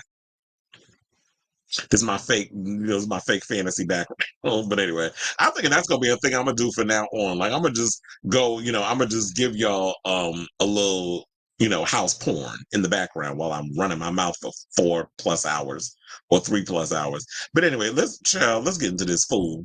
And let's talk about JoJo Siwa, who this girl's a mess. So, she's come under fire from, more stuff. So now she's come out and revealed that she's got her, spilling the tea on her surrogacy plans. And people are giving her the side eye. So she's sharing new details about her surrogacy plan. This is what she said, which had me rolling my eyes. Because I'm gay as shit and I have to plan a pregnancy much differently than a straight person. I should probably sound like a aggressive well, I would say a stud that smoked like 8 cigarettes, like Marge Simpson's sister. That's what I think JoJo C would sound like when she talked. But I don't want to fuck up my voice, so I'm not going to do that. He said, I actually want to take 3 eggs, fertilize 3 eggs, and have 3 surrogates, she explained during a video for Cosmos If It Were Me series released this week. Excuse me. So technically they'll all be the same batch, but they would be born all born separately. I'm gonna have my surrogates, my babies, then maybe their birthdays will land on different days and they could be like triplets, but like not. The Dance Moms alum, 21, has been quite vocal recently about her desire to be a mom and even told E! News in March that she already has a sperm donor picked out.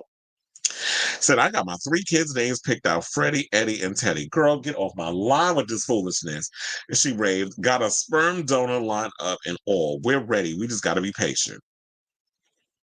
She clarified that she thinks she will become a mom in a couple of years. Siwa is not thought to be dating anyone with whom she liked to start a family, though she played coy during a March chat that with people about her relationship status, saying, actually, I'm sure you wouldn't like to know, but I'm sure you would like to know. She playfully replied when asked about her dating life. She also described her love life and herself as messy.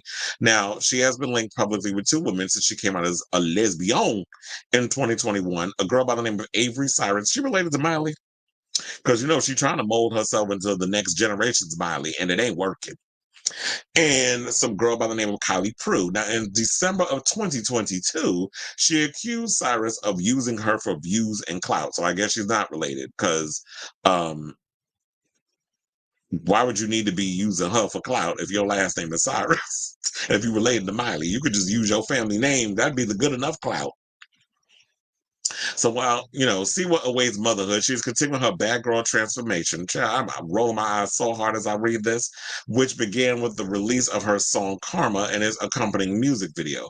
Though Siwa got heavily criticized for comparing herself to Miley, who notoriously went from a Disney Channel sweetheart to a twerking foul-mouthed adult in 2013, she doubled down on her vision at the 2024 iHeartRadio Music Awards red carpet in April, saying people are afraid of things they don't know. Things can be scary for people. New things can be very, very scary. That's not the reason why people are going in on you. First of all, everything you do feels inauthentic.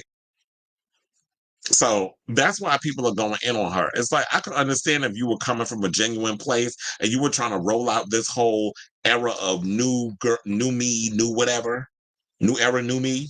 Like, we all for evolution. We all for people growing and changing from who and what they are. But if you're going to come from a place of just being fake and we're not feeling like this is authentically yourself, like, it's so creepy how you 21 years old and you're sexualizing teddy bears. You got them on your boobs, you got them in your hair, and then you're sitting there talking about you're going to name your name Freddie, Teddy, and child, get off my line with this foolishness. I mean, why does this kept? I do have my kids' names lined out too.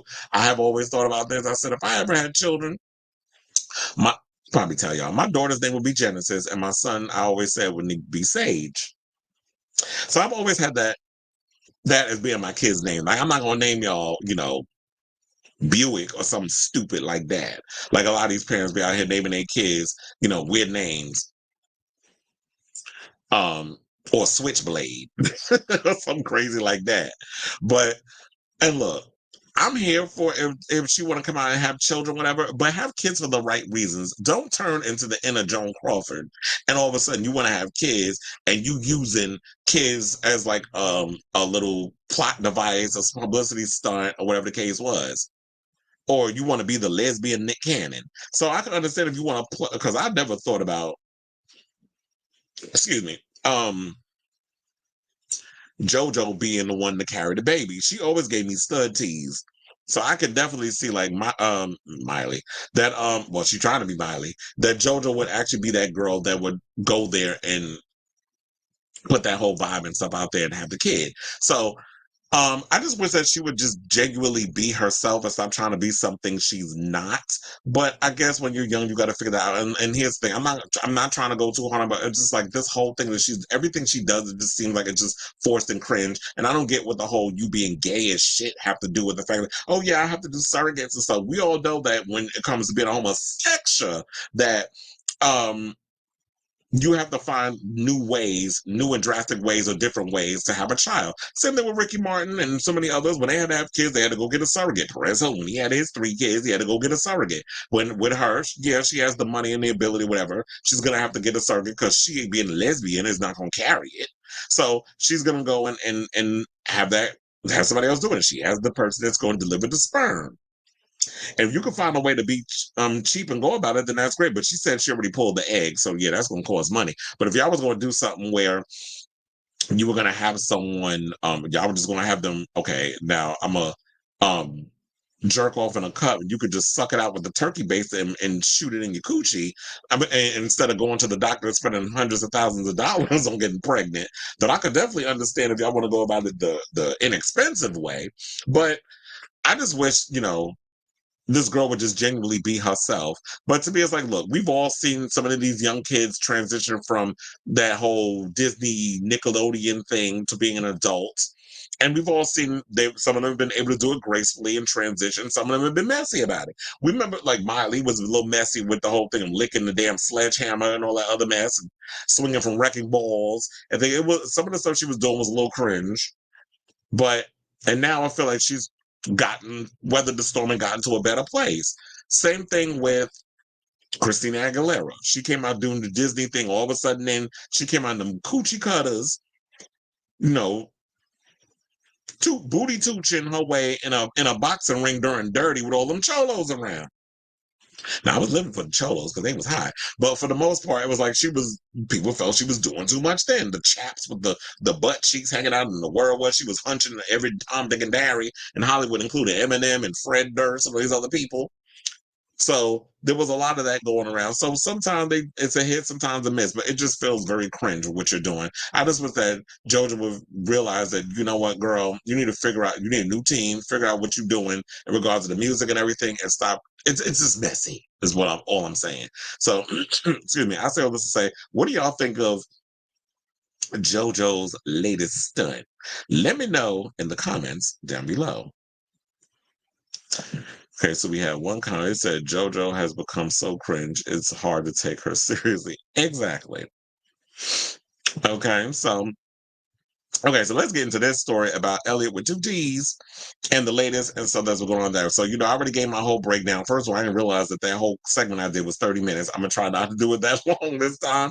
But we already pretty much talked about the whole Elliot with 2 T's story where she went on Joseph Shepard's show. I do want to reiterate something because I feel like I stumbled over my words at one point. I didn't want to make it seem like Joseph reached out to her. Elliot did reach out to Joseph Shepard for the interview at the recommendation of my friend David, who worked on some Joseph Shepard projects. He's also done some shoots and stuff with Elliot with 2 T's, hence this photo that I'm putting up there. Shout out to my friend David Laugh, who did the photo. So, and this is the outfit she actually wore on the show. So Elliot reached out to him. He did the interview. Some people did not like the interview, including Candy Music. We'll get into her stuff in a minute. So we did talk about like how she addressed a lot of the stuff that was going on, where they said that she was a Trump supporter, allegedly. She's made some racist and transphobic comments against some of the cast, including Simone and Gottmik. And Gottmik has said that, yeah, she has said some things that was questionable and inappropriate in the past, but she means her no ill will. But it seems like more or less Candy has gone harsher on her. And, I guess because even though Tamisha has come out and defended Elliot, Tamisha and Candy had their own issue with stuff as well. I don't think they're cool, whatever, but they had their beef on the show back then. This was like 3 years ago. So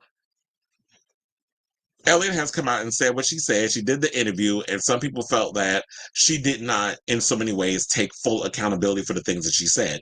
And I feel like that, to an extent, that is true. I feel like towards the end of the video, she did take some sort of responsibility, but it did feel in the beginning that there was a lot of excuses being made. I was just young and dumb and all this other stuff. And I think that people wanted more accountability, which I guess is what comes from, like I said, when people always talk about cancel culture, I don't believe in cancel culture. I believe we are in an accountability culture. So people want people held accountable for the things that they've said. So that's where I truly believe that they were coming from with that. So I knew, even though I didn't say this, but I said it in my head, where sometimes I feel like when I really want to push things forward, maybe I should say the things that's in my head versus holding it in. And then when it happens, it's like, damn, I should have said that so people know, like. So Candy has weighed in. And so they said that various queens from Drag Race Season 13 have discussed their issues, as you know, with Ellie with two T's. Shout out to Al for putting this story together, who placed ninth on the competition and made a few problematic remarks over the years. Now, in the interview with Exposed with Joseph Shepard, shared on Monday, July 15th, Elliott talked about her side of the story and tried to explain what was going through her head when she made certain remarks. Now, a few hours after the interview went live on YouTube, Candy Muse shared a couple of X posts reacting to Elliott's statements on Exposed, the season 13 and All Stars 8 finalists wrote the following. They said, hold on, because let me pull that open. Going on a podcast and asking for an interview 4 years later to make yourself the victim and still not take responsibility for the shit you said and did on set is whack. Joseph, take the L on that whack ass interview. No one told me anything, babes. There's literal footage of me calling you out on Untucked. Enough with this topic. I'm done beating a dead horse.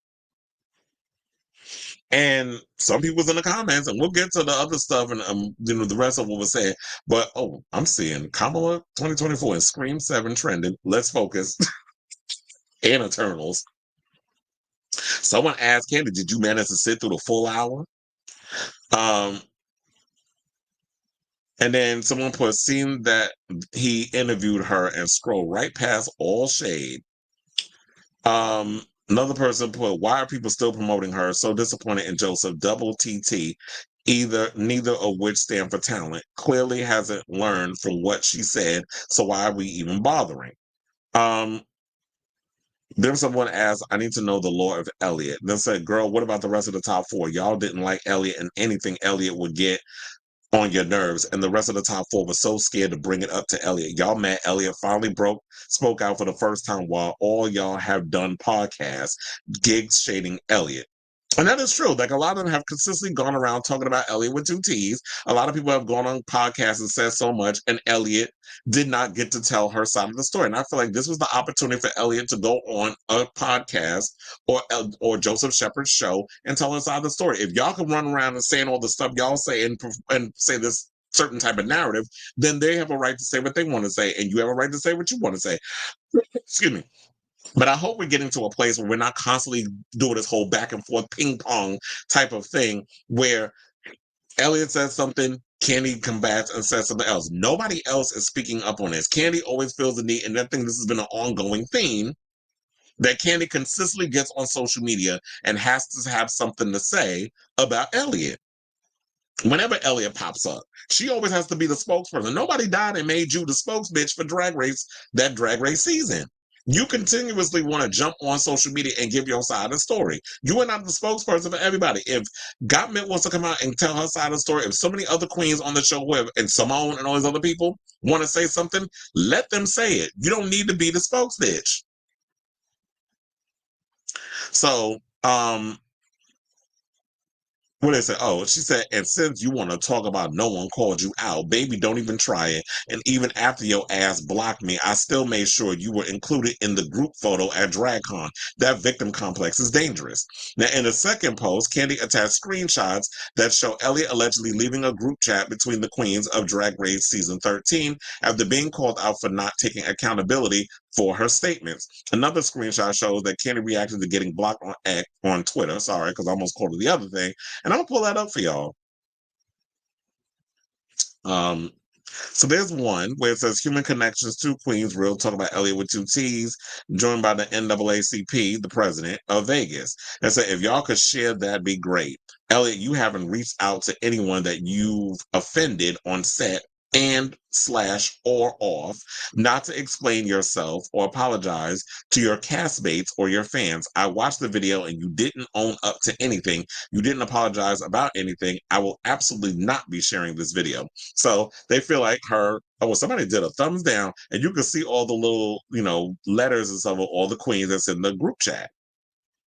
So they feel like the overall argument was it feels performative on Elliot's part. Now you want me to share things because I'm showing y'all that I'm trying to evolve as a human being.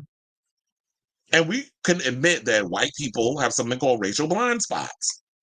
And when white people have racial blind spots, yes, sometimes I know we don't want to do it, but sometimes we have to educate and let people know what you're saying is inappropriate. What you're saying is that's not something that you should be saying. You should not be using certain words or microaggressions and stuff. When you say black girl magic, she's giving black girl magic, but it's not too aggressive, or hey, ratchet, as Candy said. And when you say it's giving black girl magic, like to me, that's black excellence. That's just like, oh, it's black girl magic, but it's chic. But when you say it's not too aggressive, that means like, oh, it's not. You're not trying to be so like very pounce on people and make, I guess, white people feel uncomfortable. That's the way it comes off when you said that. Maybe that's not what you meant, but that's the way it comes across. Like the one thing about people of color, we've been trained to be able to read into things. Oh, and then I think there was more to the thing because now I see there was more that was cut off. So, and this is from 2021 May 9th, and they said when you own up to calling me ghetto, Simone Ratchet using AAVE, that's African American vernacular. That's basically what that means. On set around POC and asking someone of our castmates what genitals Mick has. Girl, you asked that? I mean, if you're a trans man, obviously you got a cootie cat. But still, that's none of your business because I don't think they've been able to perfect the whole male penis thing for trans women, trans people, for trans men. Like when you become a trans woman, we got enough meat and potatoes between me down there where we can get, form it into a coochie. But we don't need to get that. We don't need to go into that whole breakdown. And I don't understand why people are so fixated on genitalia when it comes to being trans. Like, I don't get that. Because it's like even Republicans be doing that. Whenever you talk trans, they always want to be knowing what's between people's legs. So he said there was no sense of accountability. I'm not sharing a video where your friends validate your mistakes. And then somebody put LMFAO child. And then they showed the Elliot Queen blocked you. And it said, someone collect your girl. And then she also showing the proof of Elliot with two T's being included in the group video. So to me, it's just like, you know what? At the end of the day, she's proving to people like, you know what? I don't have to lie in order to remain relevant or to get a rise or whatever the case is. If I'm going to say some shit, I'm going to say some shit. And whether or not y'all think that I need to mind my business or whatever the case is, then I'm going to still give y'all the tea and I'm going to still say what I'm going to say regardless. And, sometimes I'll be getting, on one hand, I understand like what I said earlier about Candy, but sometimes it's like, when there are people that are afraid to come out and say or be the one that come out and say what needs to be said, a lot of times I'll come out and I'll be the defender of the group. Like I'll be the one that take the lashings because some people just don't feel confident enough to be like, or some people just aren't confrontational. So now Out has reached out to Elliot with two T's for comment, and this is what Elliot wrote. Excuse me. I feel like all of a sudden I'm getting my voice.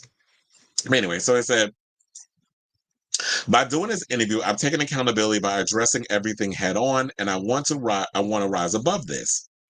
It's not about being a victim. I've been a target of hate and abuse for too long. This is something that has deeply affected me, and I just want to use my platform to spread love and kindness. At this point, I've apologized to the best of my abilities and even taken steps to educate myself. Every story has three sides: my side, their side, and the truth. I genuinely want to move past this. I'm not racist or transphobic and do not have the ability to be so in my heart. I wish Candy all the best, and I forgive her for all the hurt she caused me. However, my name is spelled Elliot with two T's. There are no K's in my name. And so that's what she said. Now, I hope at this point we could all move on as a class because I am sick and tired of, I'm sick and tired of going this whole back and forth with the conversation. Yeah, this is good grist for my mill and all this other stuff, but we can continue to go back and forth with the drag race beefs and all this other stuff. But it comes to a point where we have to be able to be like, you know what? Candy feels the way she feels. Elliot feels the way she feels. Everybody's standing 10 toes down in how they feel. And if we're not going to have a resolution, then we need to move on. as a class, as a bunch of queens, and Candy go up and do her shows where she's doing her shows, and Elliot do her shows where she's doing her shows. You know, she's got the cruise and all these other things that she has going on, and she can make her coins. But I do feel like at this point, it's like, we got to stop. If people say what they said and all that, so we got to stop trying to cancel people over every little thing. So, I say all this to say, what do y'all think of this story? Y'all ready to move on from all this mess? Um, I know I am. So anyway, let me know what y'all think of this story in the comments down below. Okay, so it said, JoJo sounds like she's not. And that's why I was like, please don't be out here having children if you don't have the, but like, if y'all not mentally, and I know she's probably financially ready because JoJo has a lot of, she's been in the industry since she was a kid. But if you're not ready to be a mother, then don't bring no kids into the world. Just wait. I mean, especially if you have your eggs in a freezer, you can put them in somebody at any time. Okay, so let's get into it. So apparently Willam was removed from DragCon, and Nicole Page Brooks, shout out to her, is providing context into what had happened. So, security! Willam continues to cause havoc in the world of RuPaul's Drag Race, and this year's DragCon was no exception. I'm going to give a shout out to Pride for this story. So it says, as stars from all over the motherfucking world, I've added the motherfucking in there, by the way, strutted their stuff during the iconic Queen's Walk, security made Willam leave the venue. They say Nicole Page Brooks witnessed all of the mayhem backstage and spilled the tea on everything leading up to her departure. She even joked that her and Tyra Sanchez are banned from the convention. Now, here's some gossip for you going, because I see what Ricky Cornish was there. I'm looking in the corner because, he writes for Pride. And so it was going, did he write this article? He actually did. Shout out to him. So it said, here's some gossip for you. Willam was with me the whole time. As soon as Willam left my side, they let me right in, Brooks says. Was she the drama? Her and Tyra, there's a notice at the door. Did you see the pictures at security? So, oh wait, I think this is another photo, whatever, that they have. Wait, so hold on, because I got the video and stuff. We'll play that in a second, because I just pulled that open.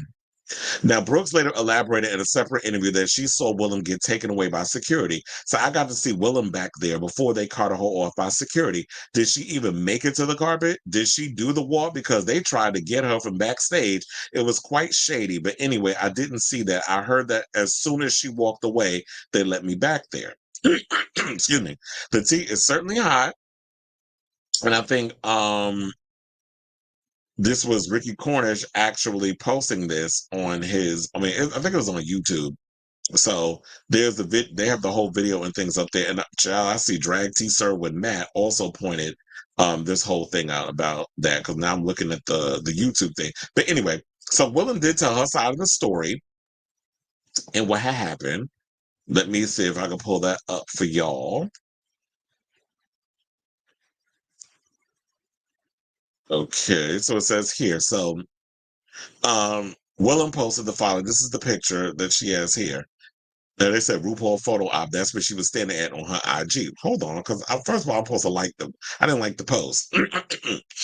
She said there's a special spot in hell for people that can't take the truth being told on them. But baby, I will ring out those truths like a bell. My story has a link to my free new YouTube video that you can walk along with me through DragCon and see them surround me with cops and guards like I was a criminal. They trailed me around the convention center and then waited till I went backstage for the Queen's Walk to ascend and encircle me so they wouldn't be by the fans and cameras. Very smart at RuPaul's DragCon, emphasis on the con. Sorry, not sorry, I aired your dirty laundry about the sexual harassment your union crew had to endure this past year, and more details of that on Race Chaser Pod this week. Bitch, I'm going to be listening. I made your event better every year, never charged a single fan for a pick, and being a freebie for the fans who deserve it after how you scalp them for coins. and paid full price for a booth every year. Let World of Wonder know what chumps they are and leave a comment on the video or on their page. Sorry for the record low numbers of your event. Oh, and stream Angel of My Dreams now. She got a new song. I snuck in Jade Third Wall. Excuse me. Wait, is that Jade from Little Mix? Into the con like 2014 or 2015 before she was a superstar and got her introed to a WoW henchman who got her on to judge soon after. But hold on, because she said, I will ring out those truths like a bell. The story has a link to my free new YouTube video. Wait, where's that? Because I need to go to that link and I need to pull that up so I can watch it. But here's another thing. Now, she posted this. She said this is where she got kicked out of DragCon. So hold on. Let's see if we can play this. She said she was counting the ops at the beginning. Inside, there were 11 around me. Once I was outside, I guess I was less of a risk. 1, 2, 3, 4, 5. Your legs are on your legs. Better get your leg when your hair is laid. You look so pretty. And she got the brush. Get this girl with the brush. Okay, really good, really good. This way? Bye, happy DragCon. Hi, Mama. You look so pretty, Dahlia. Oh, Dahlia, we're leaving. Are they the smiley dress? Hey, doll. Oh, you don't have to give it. You look so pretty. Thanks, Mama. So do you. They're picking me up. Are they really? Yeah. I'm a risk for the event. Oh. I'll wait. I'll see you later. I'll see you later. Mama. 1, 2, 3, 4,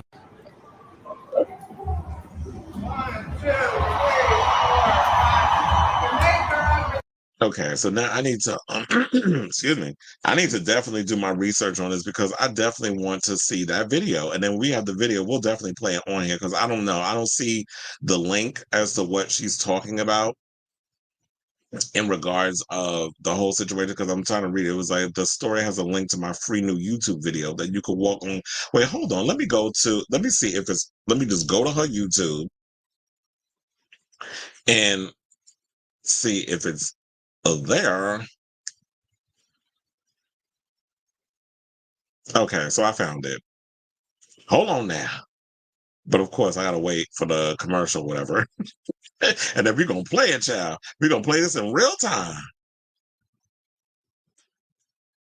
Cause you know I'm going above and beyond for y'all. Cause look, this tier two there, and you know what? I'm a fan of Willam, so I just don't like a lot of this. But here's the thing: I am living for the fact that she is not afraid to expose a lot of the shenanigans going on behind the scenes of Drag Race. And I know she also feels that um she suffers, or not she suffers, but Alaska also suffers at the hand of her, I mean, because of her association with her. And I think Willam has said this, or Alaska actually has said this. Well, hold on.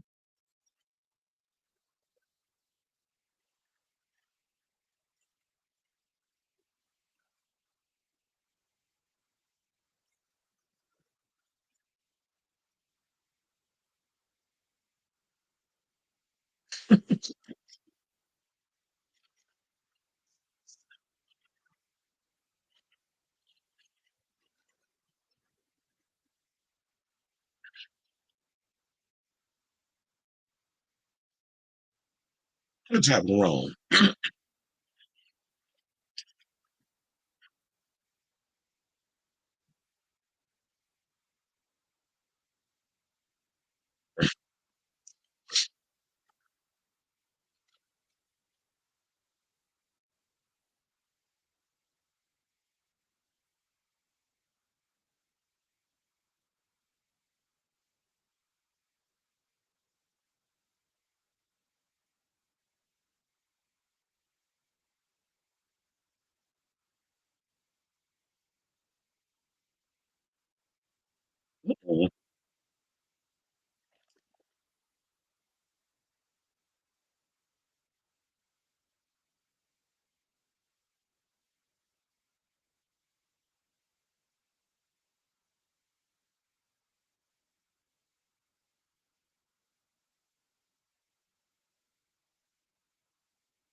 It's like meatball.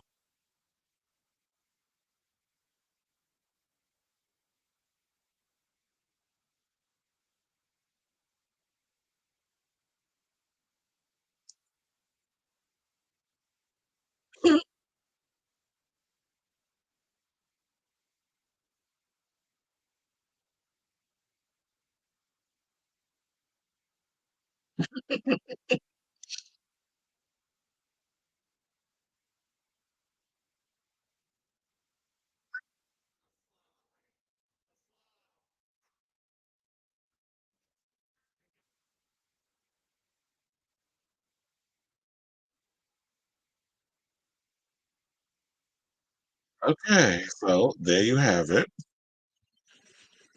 Hold on. So there you have it about Miss Mama's getting kicked out of um DragCon. And you know what? I'm definitely gonna keep you guys abreast of the story as it develops because I'm sure there's gonna be way more. I definitely want to hear, we saw the clips and all the other stuff that was going on with the show.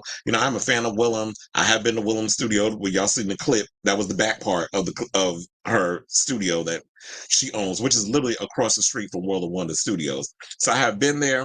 I actually have Willam's book. I need to find where I have it. But um, so I am definitely a fan of Williams, and I love the fact that she's somebody. Even though I'm a fan of Drag Race and I have my criticisms and stuff, I love the fact that when some of these queens be on here, be talking about with all the BS that's going on behind the scenes and stuff with this show. And you know what? Just girl, use this platform because you know what? You're gonna make a good amount of coins to just deconstruct all the tea and stuff that's going on with Drag Race, especially with the accusations of she talking about assault and stuff going on. I said, what? There's tea going on behind the scenes with crew members and things of that nature. Like, we need to know the tea. And so I'm definitely looking forward to this week's episode of Race Chasers, because I'm definitely going to be listening, and I will bring y'all the cliff notes once all of that stuff comes out. So I say all of this to say, what do you all think of this story? Are y'all gagging over the eleganza that happened over the weekend at DragCon? I need to find out from a friend of mine, was there a low turnout? Because one of my friends was working the event and took a lot of pictures and said he was going to put up on his social media and stuff.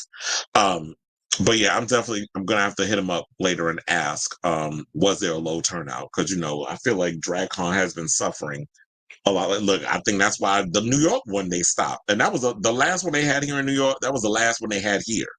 That was the last one I went to, which was like maybe 4 years ago.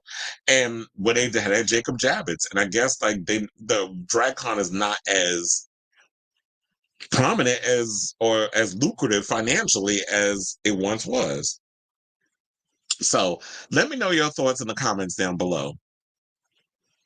Okay, so Felix says, yeah, I saw something where Chapel Roan has Sasha. Oh yeah, I saw that video too, because Chapel Roan has talked about how much she loves Sasha Colby, and then Sasha Colby joined her on stage. So that was an iconic moment.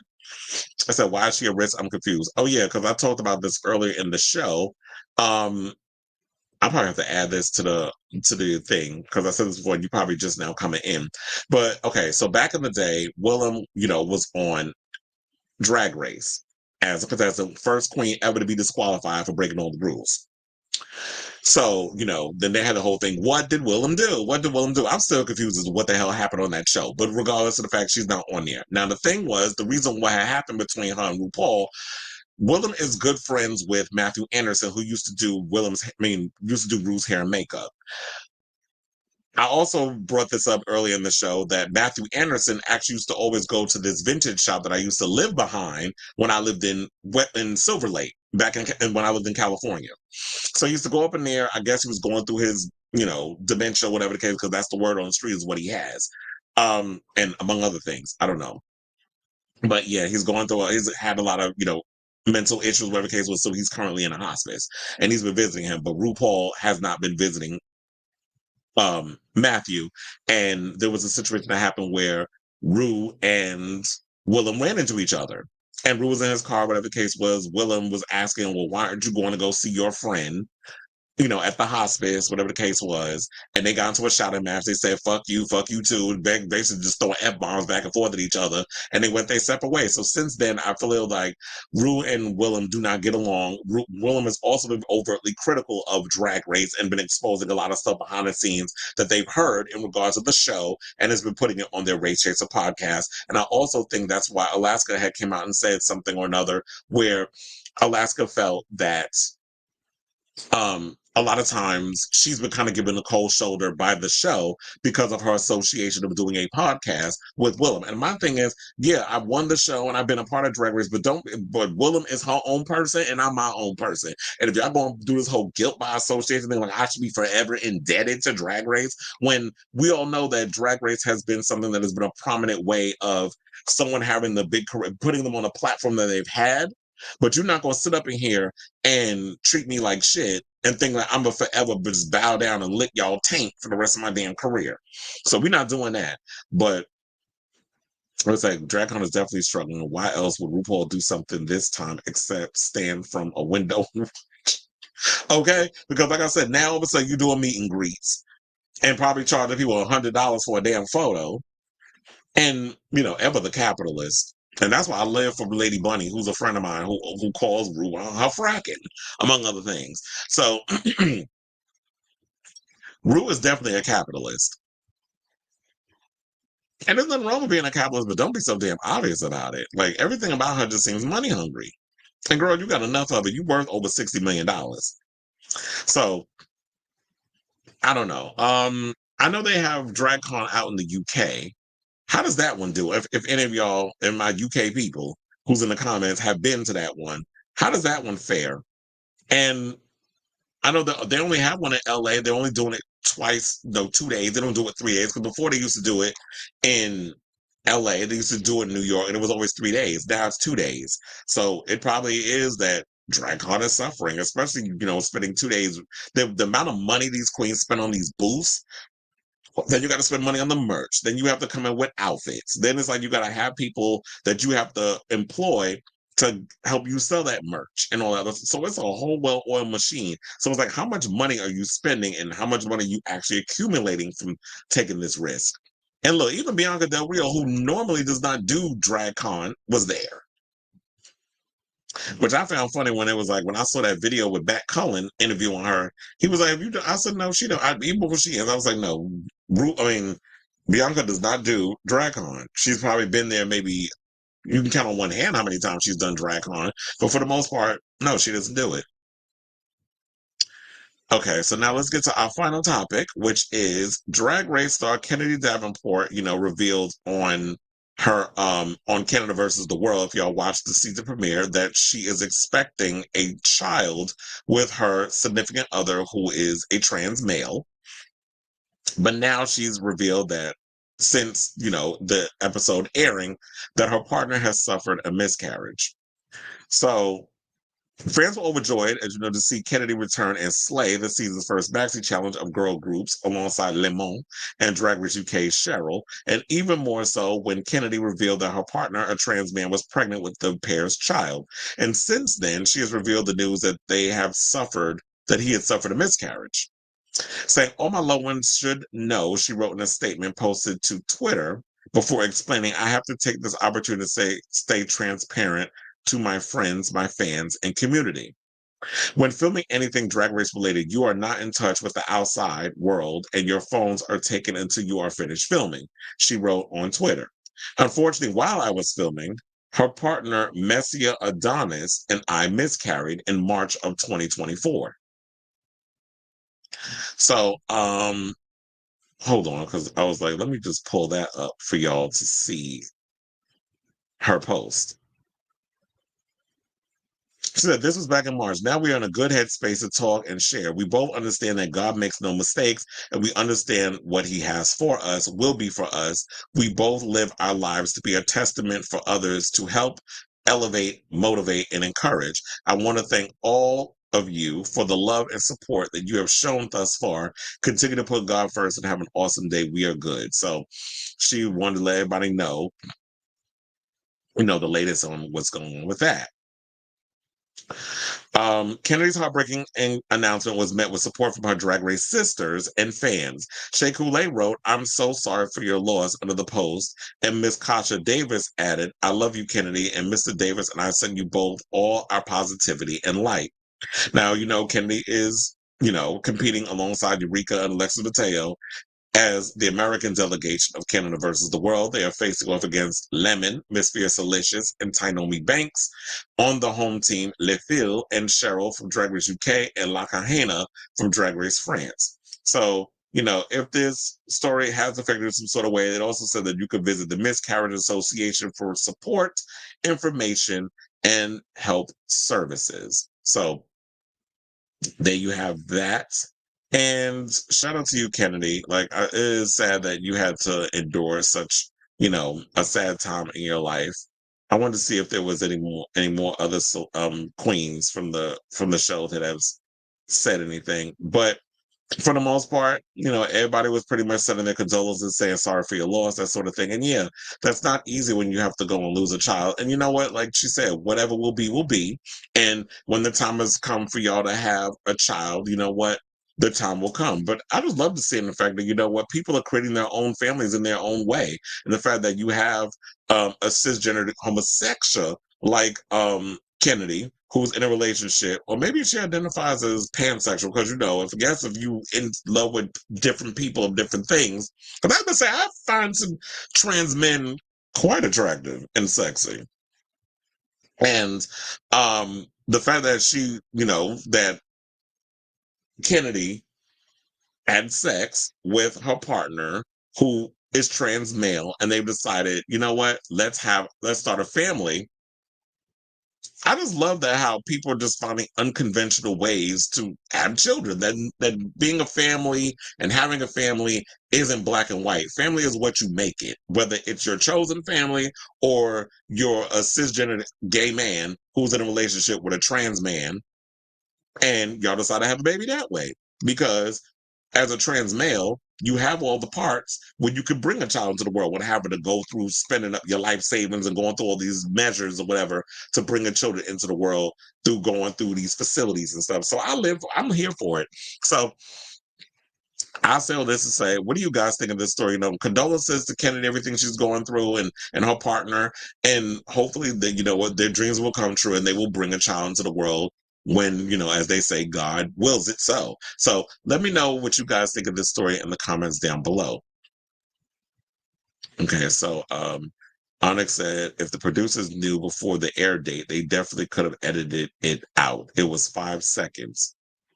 Well, maybe what it was that they didn't know what had happened with Kennedy and her partner, because like they said, they took the phones and stuff away. So Kennedy probably found out once the show was wrapped, or when she was eliminated, who knows, if she doesn't make it all the way to the end. And then, she got her phone, she left the facility and didn't tell anybody in production what had happened. So it could be that situation as well. So Kennedy is letting people know in public, because I know miscarrying and losing a child, that's got to be hard. That's something that it takes a while to process. And it's like, damn, I don't have a child that I'm bringing into the world, and dealing with that. It's like, that's not something I want to be like, oh, y'all need to cut that out. Because it's also, you don't even probably, it slipped your mind that you're not even thinking about, what, I did tell that to, on the show. Because sometimes you just be saying stuff and you just be so in the moment with the cameras and everything going on that I think a lot of times you're not even thinking about of what it is that you possibly had said in front of an audience. And it said, yeah, poor Kennedy, chair. But anyway, I beat my record. The last time I did a show was 4.5 hours. I have literally done a 5-hour show. That is beat my record, almost 5 hours. I was like, damn, that's like a shift at work, a part-time shift. But yeah, I will say this: if y'all don't have any final questions, comments, and concerns, I want to thank you all for tuning into the latest episode of Chris Avalon Unfiltered. Please do me a solid and hit that like button, that subscribe button, and notification bell, so that way you know when we go live with a brand new episode of Chris Avalon Unfiltered. I will definitely be on tomorrow to give y'all another messy ass show, messy but informative. ass show. You know, we talk about all the latest celebrity news and gossip, and we even bring LGBT news and stuff into this. So yeah, I want to thank you all for watching. Thank you all for tuning in. Thank you for all those who were in the comments, you know, veterans as well as new people. You know, shout out to Kalani, who's a new follower of the show and was living for everything, as well as Felix, Robert, Onyx, Roro, who I think just got in the building. And what was it, Candor, so many others who were in the comments commenting on this messiness that goes on this show. So love you all for watching, love you all supporting, and love you all for tuning in, and as I said, commenting and all that good stuff. And so I will see you all tomorrow. Until next time, which I'll say it was tomorrow. Duh. Ciao, darlings.